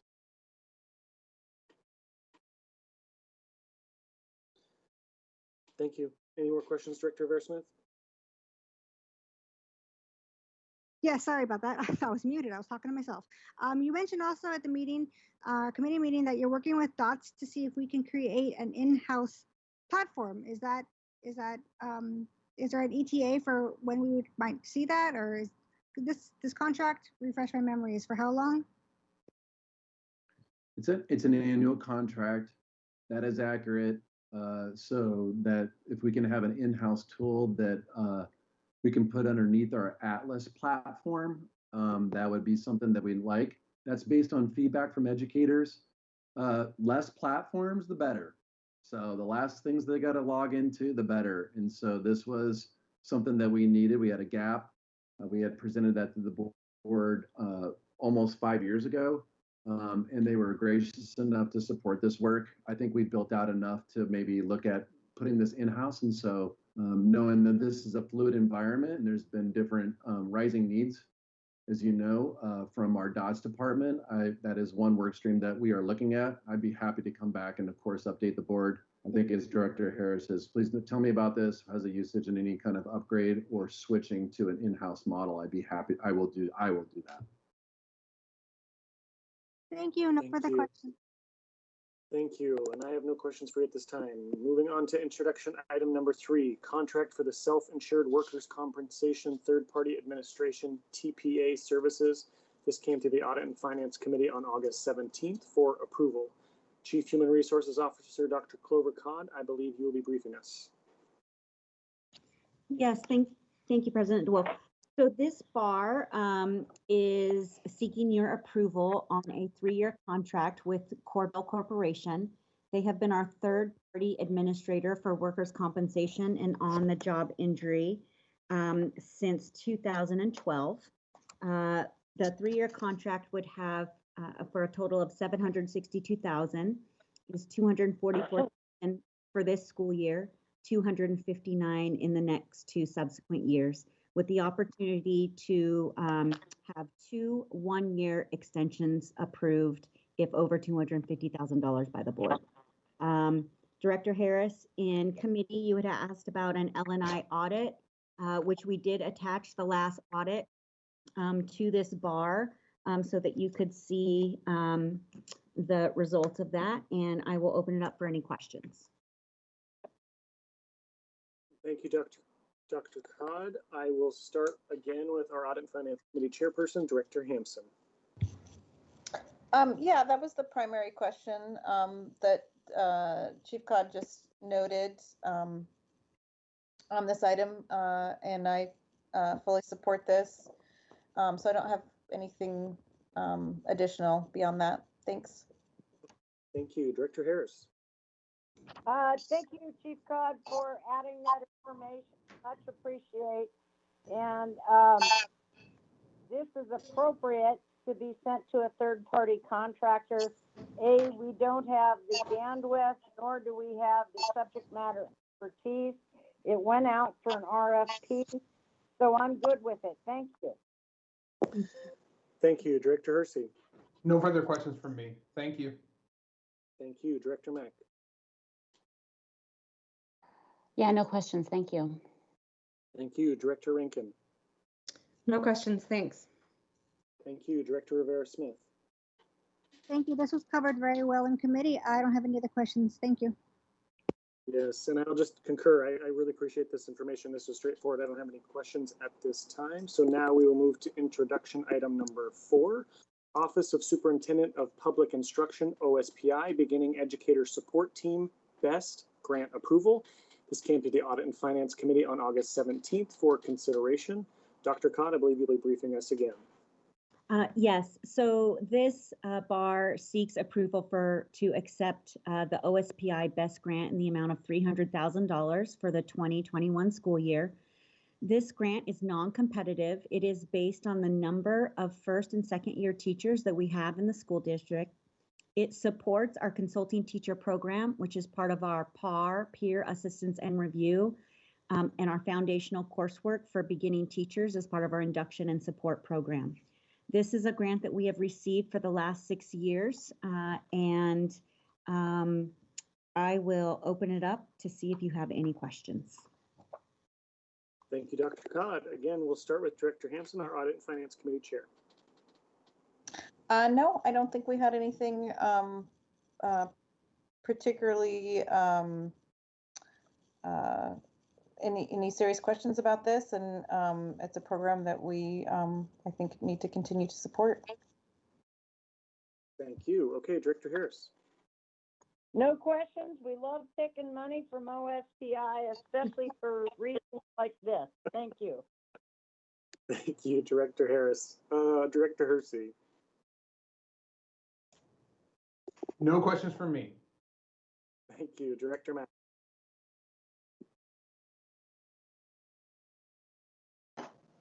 Just for clarification, yeah, apologies. Just for clarification, I was curious to know if this is assisting in funding the beginning of the school PD, or is this separate? This is totally separate. This is separate. Okay, great. Okay, thank you. No other questions, thanks. Thank you, Director Rankin. No questions. This is a good thing. Director Rivera-Smith. No questions. Thank you. Thank you. And Dr. Codd, my only question is, I'm just reading in the bar here that this has been funding we've received for the past 6 years. Does this relate to our STAR, the teacher residency program that we can collaborate with Alliance for Education? Is this connected to that in any way? This grant is not connected to the Seattle teacher residency. This is connected to what we used to call the STAR program, which is now our PAR consulting teacher program. Those are not connected. No, apologize. Awesome. Thank you for that clarification. Okay, I have no further questions. So now we'll move to item number 5. This one is amending board policy number 5253, maintaining professional staff / student boundaries. This came to the Audit and Finance Committee on August 17th for consideration. Dr. Codd, I'll turn it over to you again. Okay, thank you. So in 2019, WASDA changed their model policy, for which we needed to then align our policy 5253, which is maintaining professional staff and student boundaries. Excuse me. Primarily, they took into account the increasing frequency of online social interactions that affect both staff and students. So I wanted to go over a summary of the changes that we made so that we would be more in line with the WASDA model policy. We did clarify in here that the scope of the policy includes staff, volunteers, and contracted service providers. We removed the reference to moral and ethical standards and instead changed the language to be consistent with legal and ethical duty, a duty of care that district employees have for students. Additionally, revised the description that when a district staff may intrude on a student's physical and emotional boundaries, so that it is only allowable when there is a legitimate educational or school business purpose connected to the staff's job or emergency situation.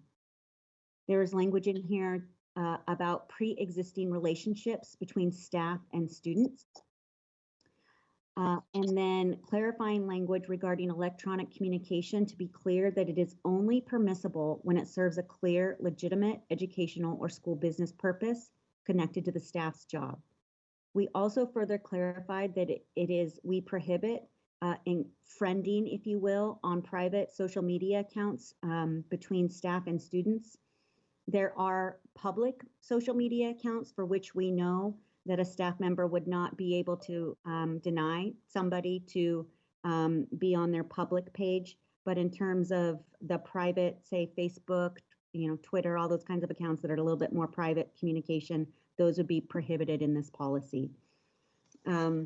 We did do quite a bit of community engagement and engagement really more around the consultant involved.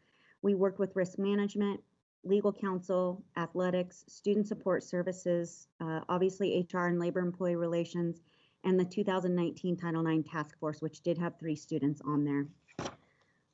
We do have the WASDA model procedures attached here to show you that this is what we would write in terms of a procedure once this policy is approved.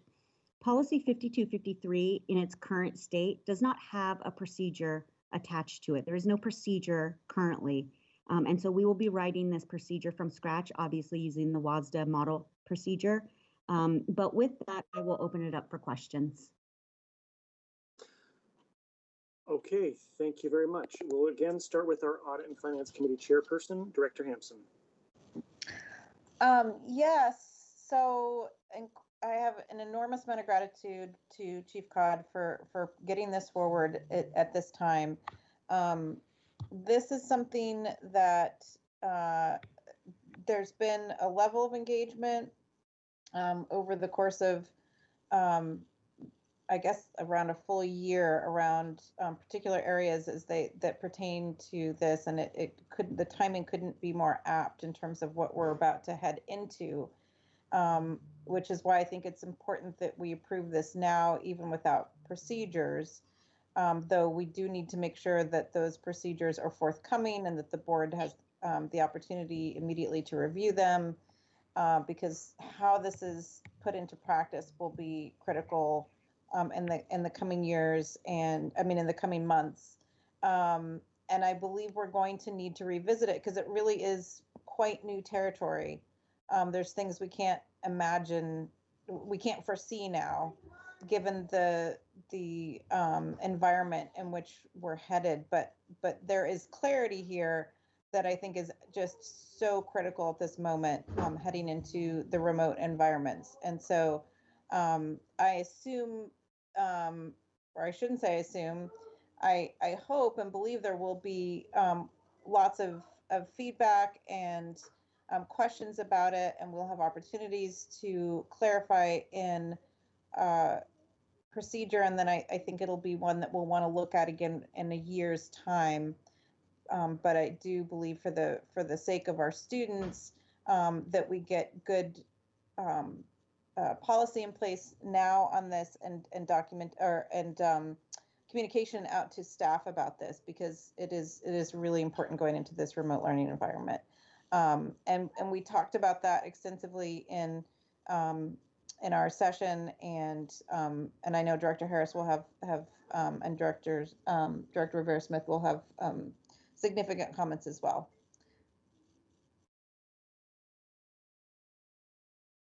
Thank you, Director Hampson. Director Harris.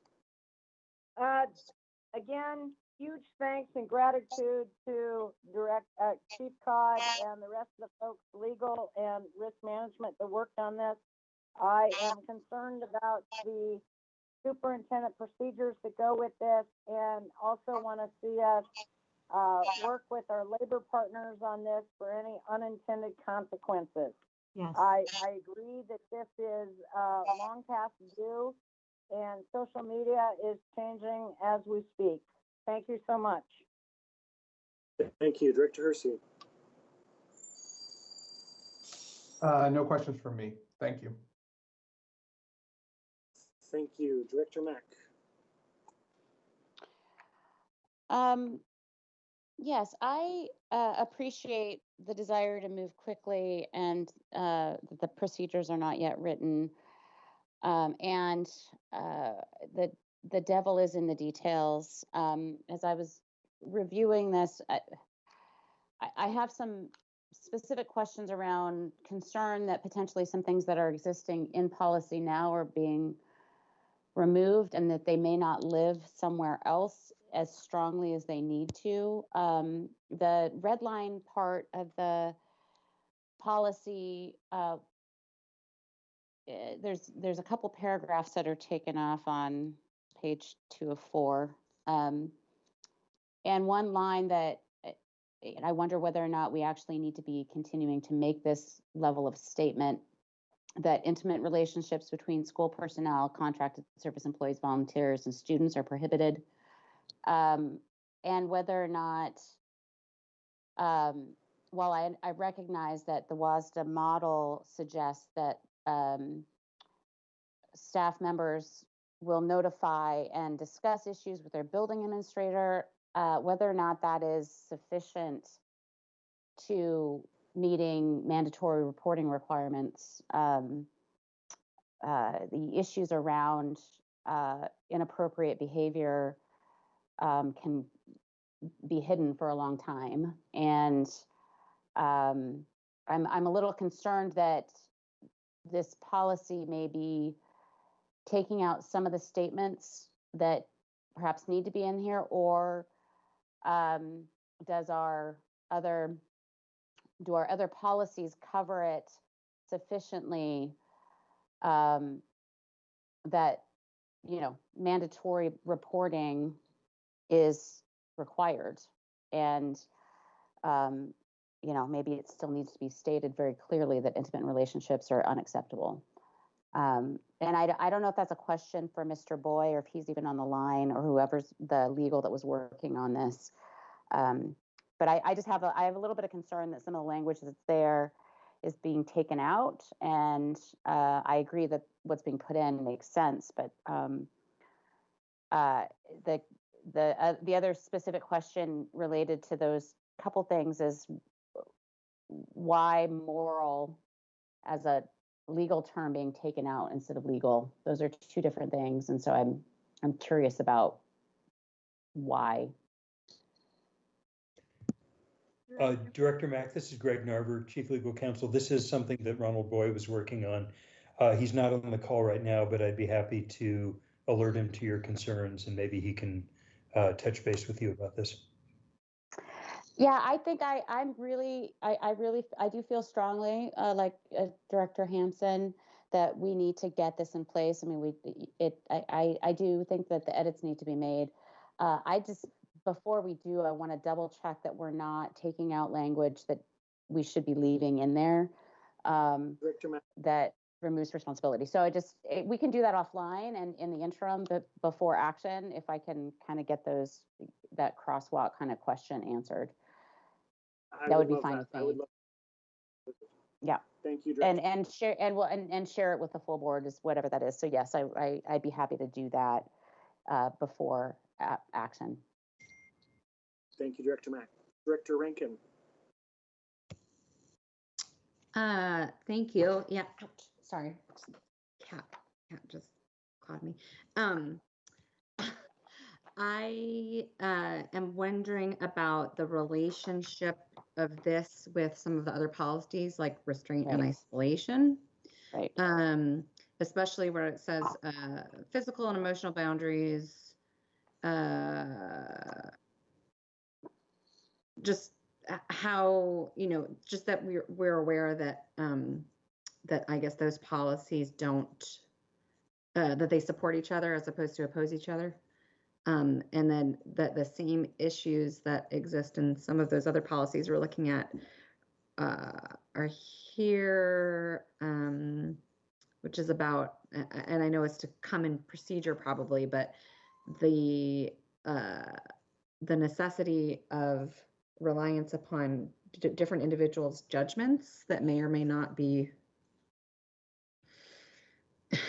I mean, that's just an issue that we have in general is, you know, where we rely on personal judgment as to what's appropriate or an emergency So I guess I'm just sort of noticing those words. That's not really a question. That's just a potential issue, I guess, to look at between now and when it comes back. If I could suggest, Director DeWolf, President DeWolf, and based on Liza's questions about kind of the crosswalk with the other policies, that those are some of the similar questions that I have. So I'd be happy to have a meeting set up and we can have those conversations, hopefully in the interim, just to get those answered. Yep, the clock will start today, and we can do that work between now and action for sure. Okay, thank you. Thank you. Okay, Director Rivera-Smith.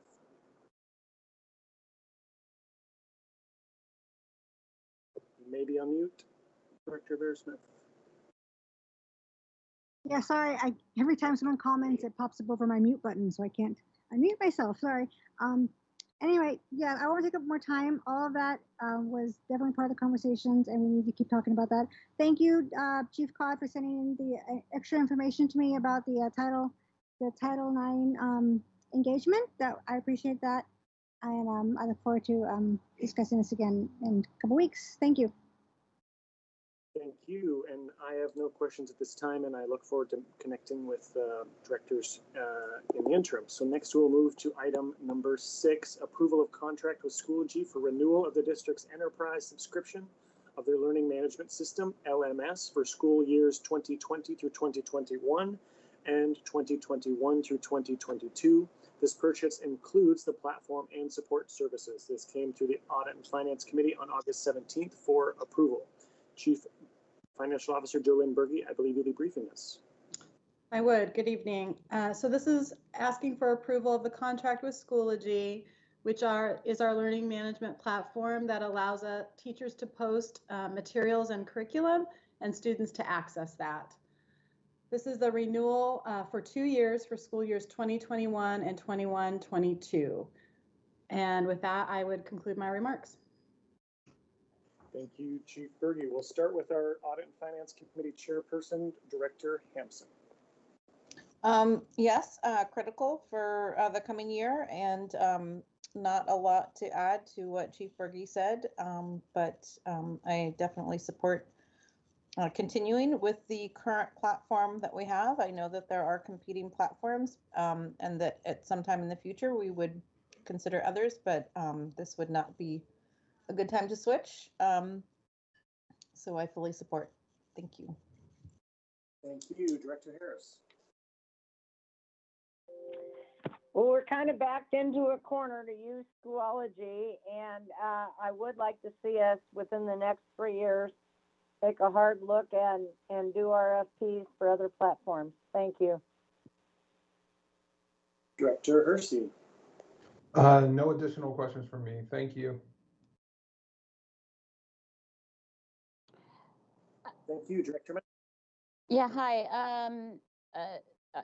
Just for clarity, I thought I read somewhere, but maybe I missed it, that younger grades are using the Clever platform or a different platform as well. Is this the only platform that we're going to be using? Do we have something else that we're using? We'll be using something similar for grades K through 5, Seesaw. Okay, so Seesaw, and Seesaw is similar to Schoology. So grades 6 through 12 will be using Schoology and Seesaw for K5. Yes, that would be the general statement. Our teachers had been trying out Seesaw, during the first couple months of the pandemic, and there was a lot of good support for that by both parents and teachers. So Seesaw has been purchased for the district, and then Schoology would be the main platform that we use. So most elementary schools were also using Schoology. But Seesaw, did we approve Seesaw, or that's something that was? It was under 200. No, it was under $250,000. Oh, okay. Well, so we're approving this because it's over. This is expected to be the main one, but Seesaw is going to be available as well to all K5. Yep. Okay, Well, yes. thanks for the clarity. Thank you, Director Rankin. No, I don't have questions, but just wanted to add to Director Mack's question that while Seesaw was under 250,000, so it didn't come before the full board, that there were discussions, I think in CNI or maybe related to ITAC, that was a good platform for the younger students. So I just wanted to put that out there to make sure that people don't think that was something that was done without our knowledge. Thank you. Director Smith. No further questions. Thank you. Cool. Thank you, Chief Berge. I just want to reiterate too that I talked to elementary school teachers and some teachers in my district about Seesaw, and they were advocating for it. So I'm really grateful to hear that we're utilizing that platform. We can now move to item number 7, which is approval of the contract to support the Open Doors Youth Reengagement Program for the 2020 through 2021 school year. Chief Academic Officer, Dr. Diane DeBacker, you will be briefing us today. Yes, thank you very much, President DeWolf. This is Diane DeBacker, Chief Academic Officer. The item that is before you today is for a renewal of the Open Doors contract. That is a contract that we have had with Seattle Central Colleges since 2016. And this is a statewide program where they offer opportunities for students who are in jeopardy of dropping out of school and needing to have another option. And so with this option, they are allowed to go to Seattle Central College and pursue their GED. As you've seen in the bar, we've had over 100 students each year who choose this option. And in normal years, not in the COVID year, but in most years, we have about 60% of our students who have enrolled in Open Doors, they do attain their GED. So this is for us to continue with that. There is no cost to the district for this. We are reimbursed by the state, paid per FTE, and so that's how it's paid for. I will stand for any questions at this time. Thank you, Chief DeBacker. We will move to our CNI committee chairperson, which is Director Rankin. Hi, thanks. Yeah, I don't have any questions. We did discuss this in committee, and I can't remember any pressing concerns. Basically agreed that any opportunity for students to reengage and complete high school is good, and this is something that we've had in the past. It's not a new item, and I think pretty straightforward. Okay, we'll move next to Director Rivera Smith. Yeah, no, we had a good conversation about this one. I have in my notes that Caleb Perkins said he would get information about the demographics, I believe, of the instructors in this program. Yes, Director Rivera Smith, we did say that we would get that. We do not have that right now, but we will have it for you when it's for action. Right. Thank you. Yeah, no other questions for now. Thank you. Thank you. Okay, Director Mack. My question is about whether or not there's an age limit on this. So is any student who's of high school age that is in Seattle is it entitled to Seattle Public Schools? Is there an age limit that if they're 19 they cannot access this, or how does that work? Yeah, Diane DeBacker again. The age limit is students age 16 to 21. They must be, if they're enrolled in a Seattle public school, they will need to withdraw, and then they can enroll in Open Doors. If they move into the Seattle district and want to enroll in Open Doors, we have to go through some procedures to make sure that they are disenrolled in their previous district before we can put them in. But they can stay in and enroll, and as long as they're active, attending, etc., they can stay in till the age of 21. That's fabulous. I think this is awesome. Great. Thank you. Thank you. Great question. Director Hersey. Nope, we discussed this extensively. No additional questions from me. Thank you. Director Harris. Couldn't be more supportive and more supportive of our various partnerships with the Seattle colleges and Dr. Sheila Edwards-Lang. I would ask, however, that we make sure that we have an easy to find tab or link on our website that makes this clearer to young people that are looking for options. Thank you. Great comment, Director Harris. Director Hampson. No questions, thank you.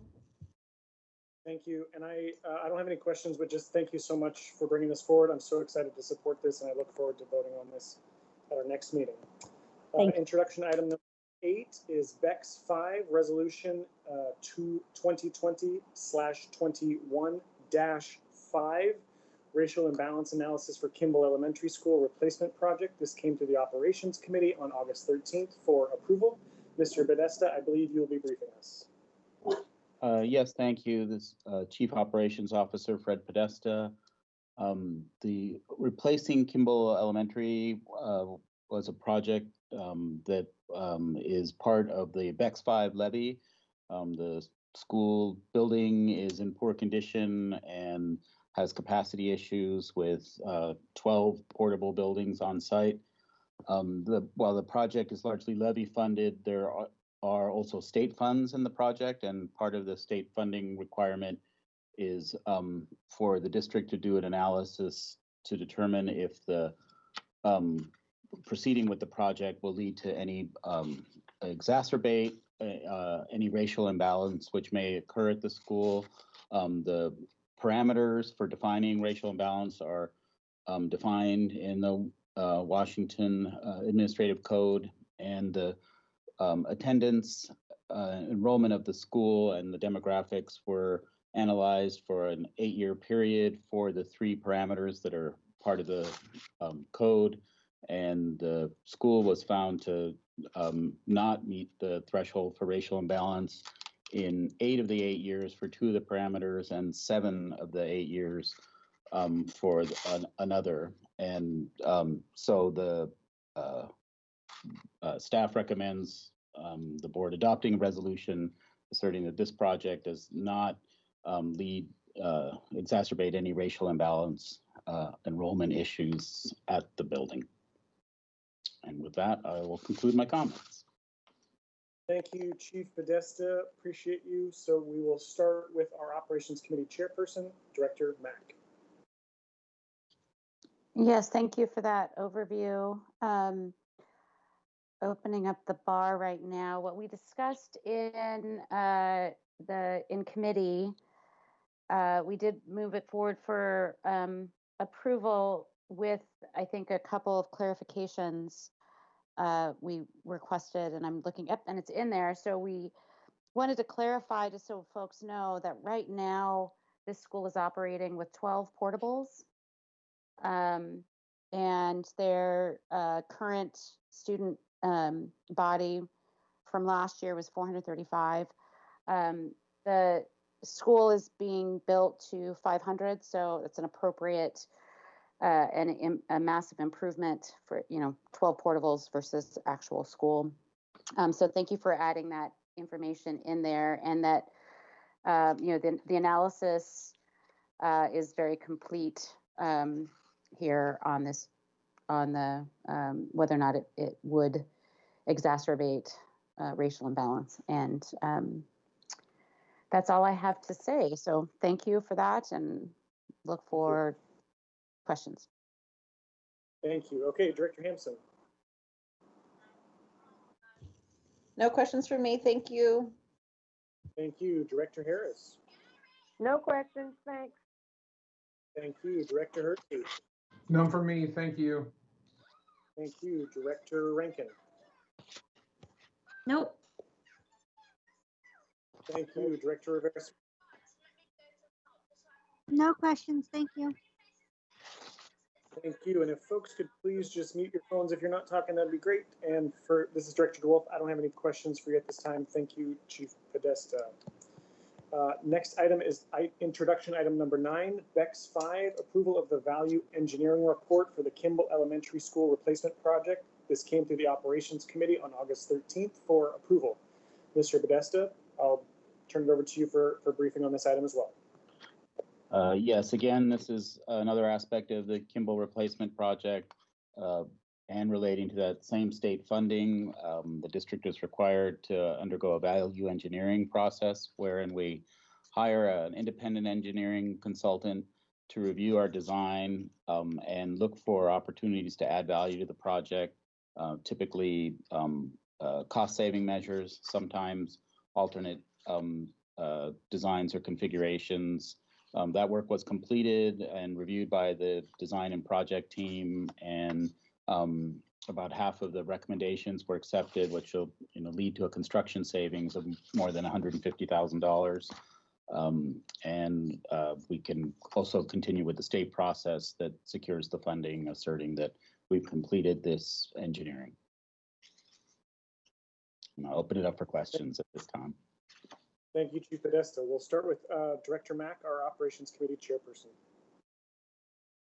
Yes, thank you. Robust conversation in committee, and this process is important to both have a quality product as well as cost savings. So it's very in-depth, and appreciate moving this forward. Thank you. Director Hampson. No questions for me, thank you. Thank you. Director Harris. No questions, thanks. Thank you. Director B. None for me, thank you. Thank you. Director Rankin. No questions, thanks. Thank you. Director Rivera-Smith. No questions, thank you. Thank you. Okay, and I have no questions for you at this time. Thank you, Chief Podesta, and thank you for your work on this Operations Committee. We'll now move to introduction item number 10, Distress Schools Grant Award Construction Contract P5121 for bid number B062087 to Western Ventures Construction for the Co Elementary School Addition Project. This came to the Operations Committee on August 13th for approval. And Mr. Podesta, I'll give it back to you. This authorizes a construction contract for an addition to Co Elementary, a new third-story, 6-classroom addition that would have office space and security improvements. The procurement process where the contracts were competitively bid, and we've identified a successful bidder and would like to award the contract for roughly $5 million to construct that addition and address the overcapacity issues at Co Elementary. And I'll open it up for questions at this time. Okay. Thank you, Chief Podesta. We'll start with Director Mack, who is our Operations Committee Chair. Yeah, thank you. I am not sure which number along in this project we are in terms of board actions, because we've already moved through a number of them. Recently, the question about whether or not capacity is needed at this school and whether or not it's needed in that region, we discussed that to some degree in Operations Committee, and there's some information in the bar I just want to bring attention to of that the capacity for the building is 418 students, and right now there's 553 there. So it is overcrowded, and the analysis that was done by our capacity management and enrollment around the entire region was that this capacity is still needed for the region. Therefore, we moved it forward for a recommendation of approval to continue moving the project forward. And with that, happy to have any questions or discussion. Thank you, Director Mack. Okay, we'll start with Director Hampton. No questions, thank you. Thank you, Director Harris. Chief Podesta, did you see the public testimony from Mr. Jackins on this issue? And do you have any comments regarding same? I did. The contractor at the time of the fire at the old coal building was construction, not Western Ventures, who is going to be awarded this contract if it's approved by the board. Appreciate it. Thank you. No further questions. Thank you, Director Harris. Director Hersey. None from me. Thank you. Thank you, Director Rankin. No, just reemphasize what Director Mack said, which is I had asked about capacity for the region as a whole because we've got an option school very nearby that's currently under enrolled. Yeah, it's determined that capacity is needed regardless. Thank you, Director Harris. No, I appreciate the information on enrollment and capacity. No other questions. Thank you. And I have no questions at this time as well. Chief Podesta, thank you, and thank you.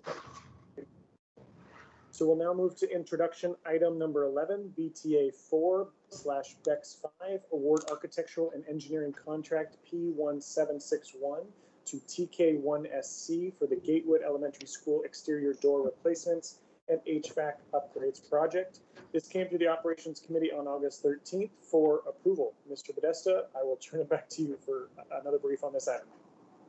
And again, this awards the architecture and engineering portion of this project, which is to replace all the exterior doors at Gatewood Elementary, as well as the heat pumps and associated piping.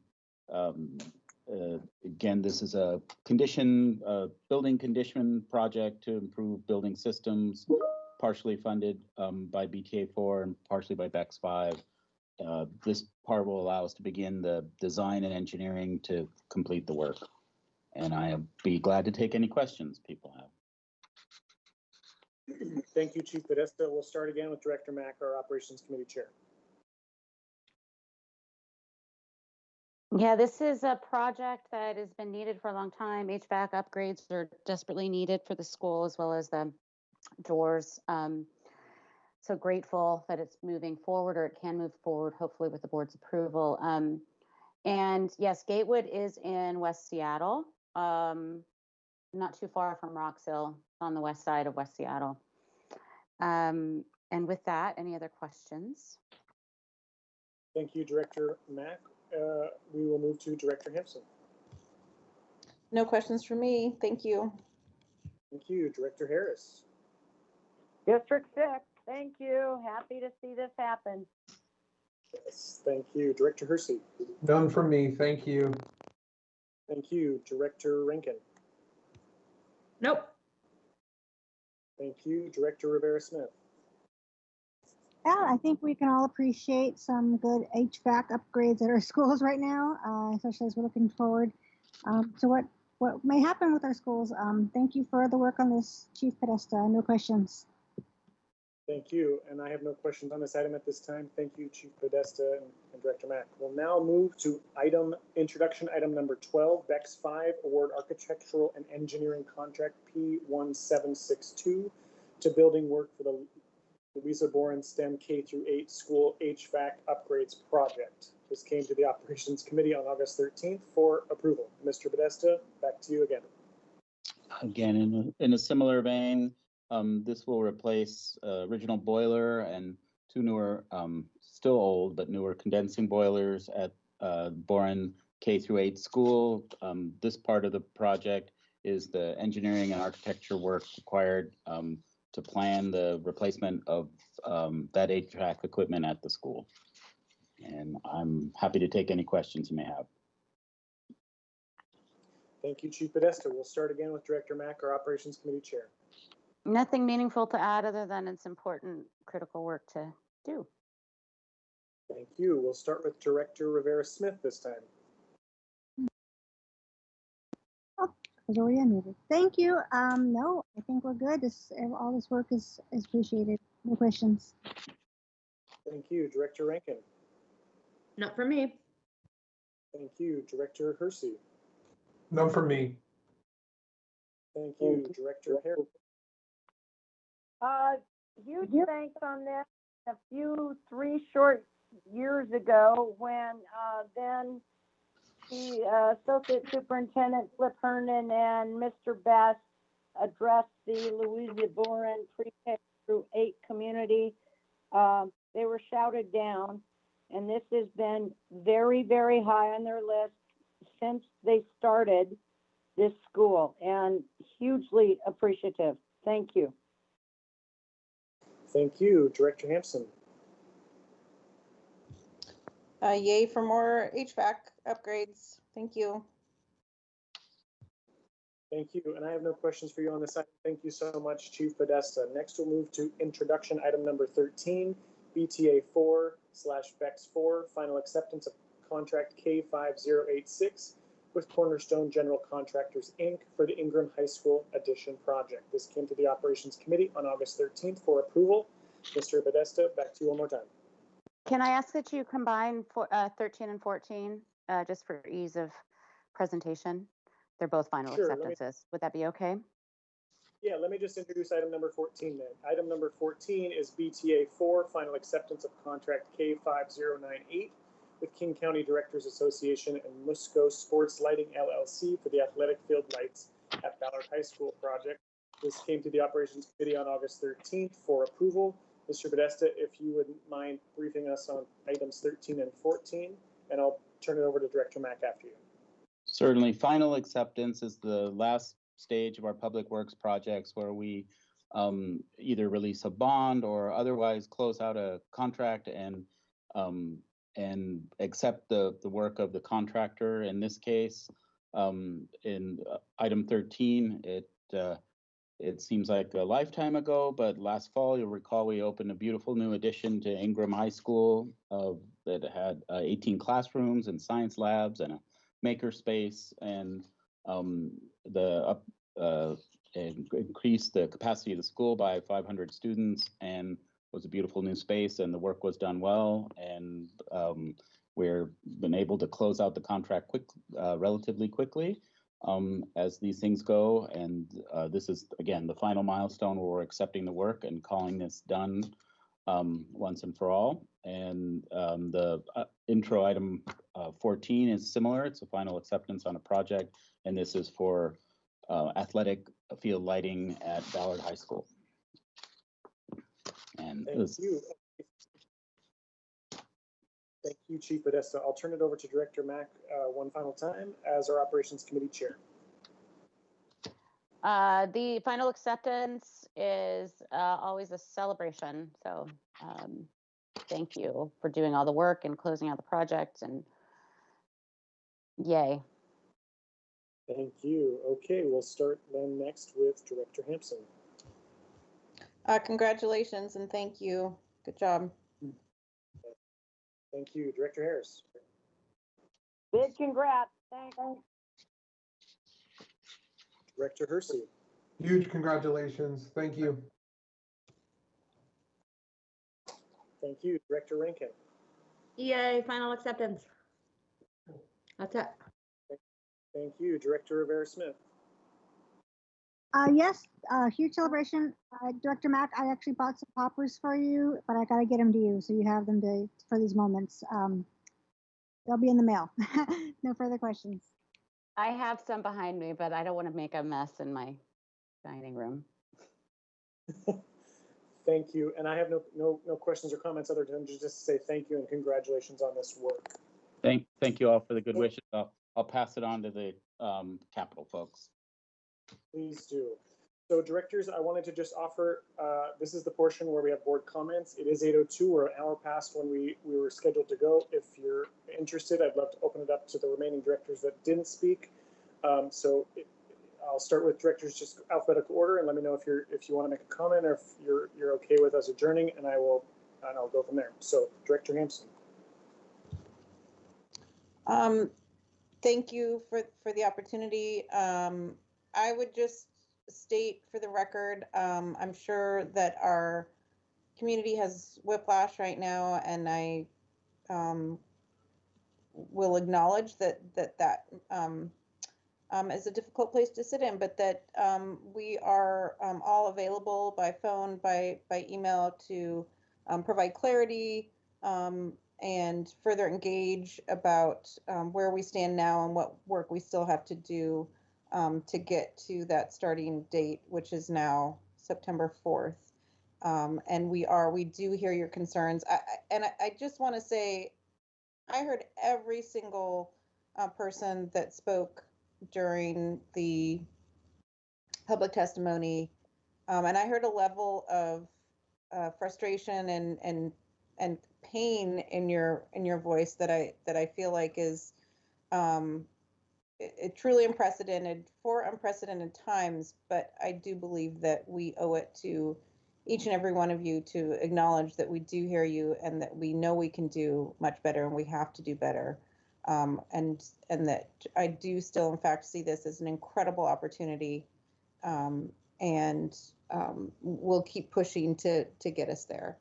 So I look forward to speaking with any of you that are still listening offline and online, and continuing to move things forward. Pinikiki, thank you. Thank you, Director Hampson. Director Harris. It's hard to follow such an eloquent colleague, and I agree with everything she said. And in addition to that, all the folks that have been emailing us and the big school board address, I want to give huge shout out and props to the special ed Seattle PTSA group that's been doing such great webinars and are going to upload them to their website. I look forward to hearing more information about our special needs students and where they'll be located and how we're going to do the extraordinarily heavy lift. And again, I'm beyond excited that Tara has accepted the challenge from principal at Rocks Hill at EC Hughes to special education director.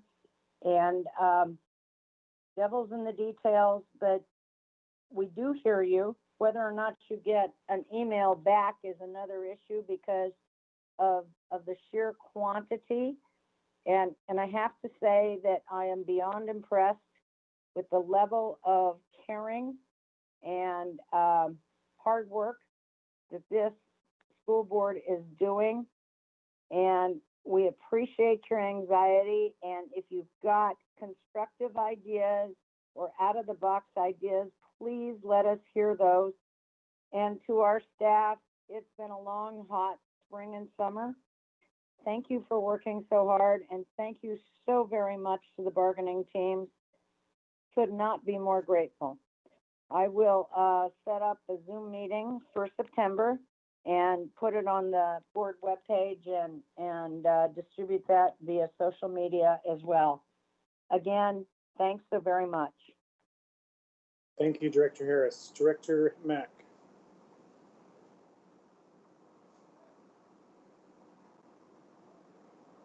After 4 hours of meetings, it's hard to pull my thoughts together of what would be meaningful or actually think I'm going to sound even remotely eloquent at this point. I second and appreciate both Director Hampson and Director Harris's comments and thoughts, and Director Hersey's previously. I appreciate you calling out the engagement with the PTA leaders in your district, and we'll pass on that to folks that I know that might want to be engaged. And the public comment that we had today, really appreciate people taking the time to share those thoughts. And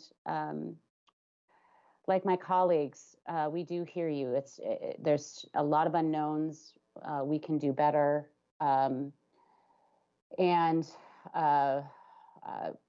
know, I believe that we have a commitment to do the best that we can in difficult environment. And I look forward to continuing to collaborate with the board and with staff moving forward on opening school on the 4th.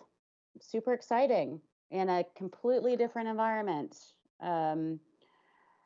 With so many things to get done between now and then. So recognize that we're all under a lot of stress. It's a difficult time. And so I do appreciate everyone that's sticking with it, and that we're trying to row in the same direction here to support our students and families in all of Seattle. Wanted to just also call out that I do appreciate the person who came and talked about the lehigh.org housing developments, because it's helpful for us to know that we need to be considering those in relation to capacity enrollment planning. So I put a little tick mark here that to circle back, and if Mr. Podesta is on the line and listening, that question of whether or not those housing developments and potential increase in enrollment might or might not be on our radar. I just wanted to make sure that didn't get lost in all of the conversation. Thank you very much. Thank you, Director Mack. Director Rankin. Thanks everybody for sticking through. For those of you that did, whatever this this meeting. I wanted to also comment on some of the public testimony, and I think it was Balvina Cortez. I may have misread or be misremembering the list of names, but I was really struck by something she said, which is that she feels like she's failing her community and families, and that's pretty heartbreaking. Nobody has the answers, and nobody's doing it right. And I think anybody that says they have it all figured out and have no concerns is not being super honest. So I guess I just wanted to say to Ms. Cortez and to anybody else that might feel like they don't, that nobody's letting anybody down at this point, if we're all just doing the best that we can.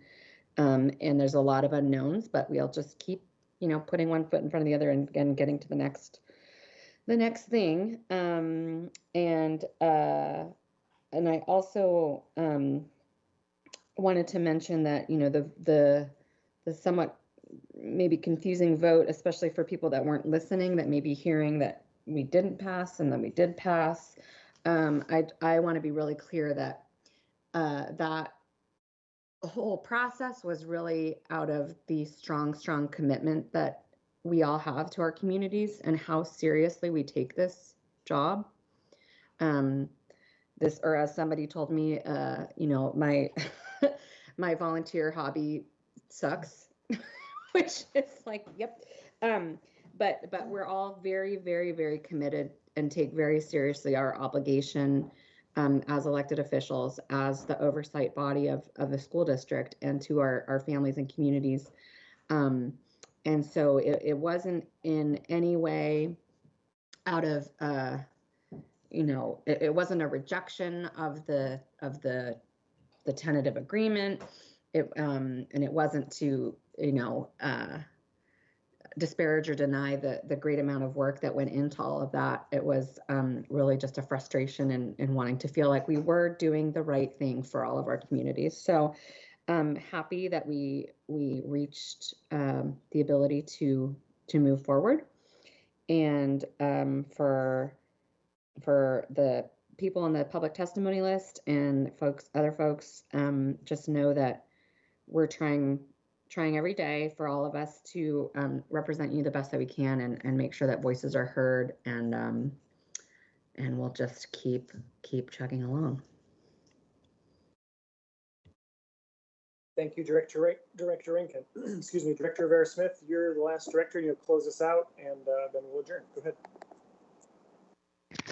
Well, thank you. Well, I think my fellow directors have done a lot of good, made great comments addressing our public speakers and our families. I want to speak, I guess, to our staff, because I know this has been really rough, and I know that the appreciations and the affirmations have been really few and far between. And all your hard work has perhaps felt thankless, and sometimes you may not feel heard.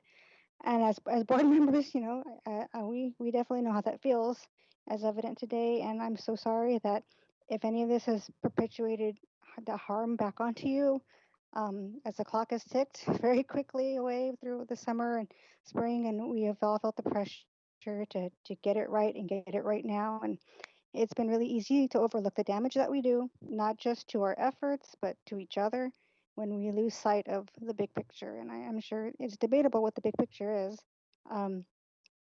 But I believe that we are all partners in this profound and impactful work. That to me is the big picture. And because of that, we will rise together or we will fall together as a district, communities, and most significantly our students. So I want you to know that I admire, I appreciate, I acknowledge you.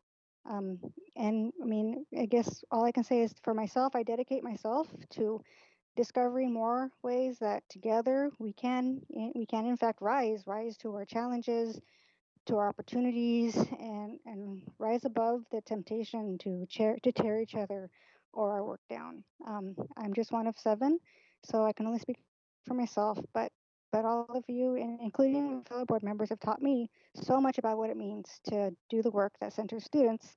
And I thank you, all of you, Chief Scarlett, Jesse, DeBacker, Podesta, I hope I don't forget somebody, Chief Codd, Chief Berge, Campbell, Narver, Williams, new Chief Cox.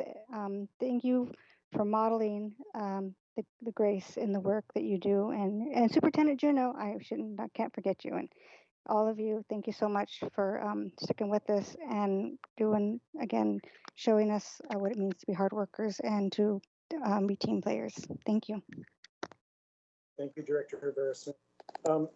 Before we adjourn, is there anybody that can help clarify the next steps as far as the TA that was reached with Seattle Education Association today? Do you have a sense of what we should expect as a board from here on out, or kind of a timeline?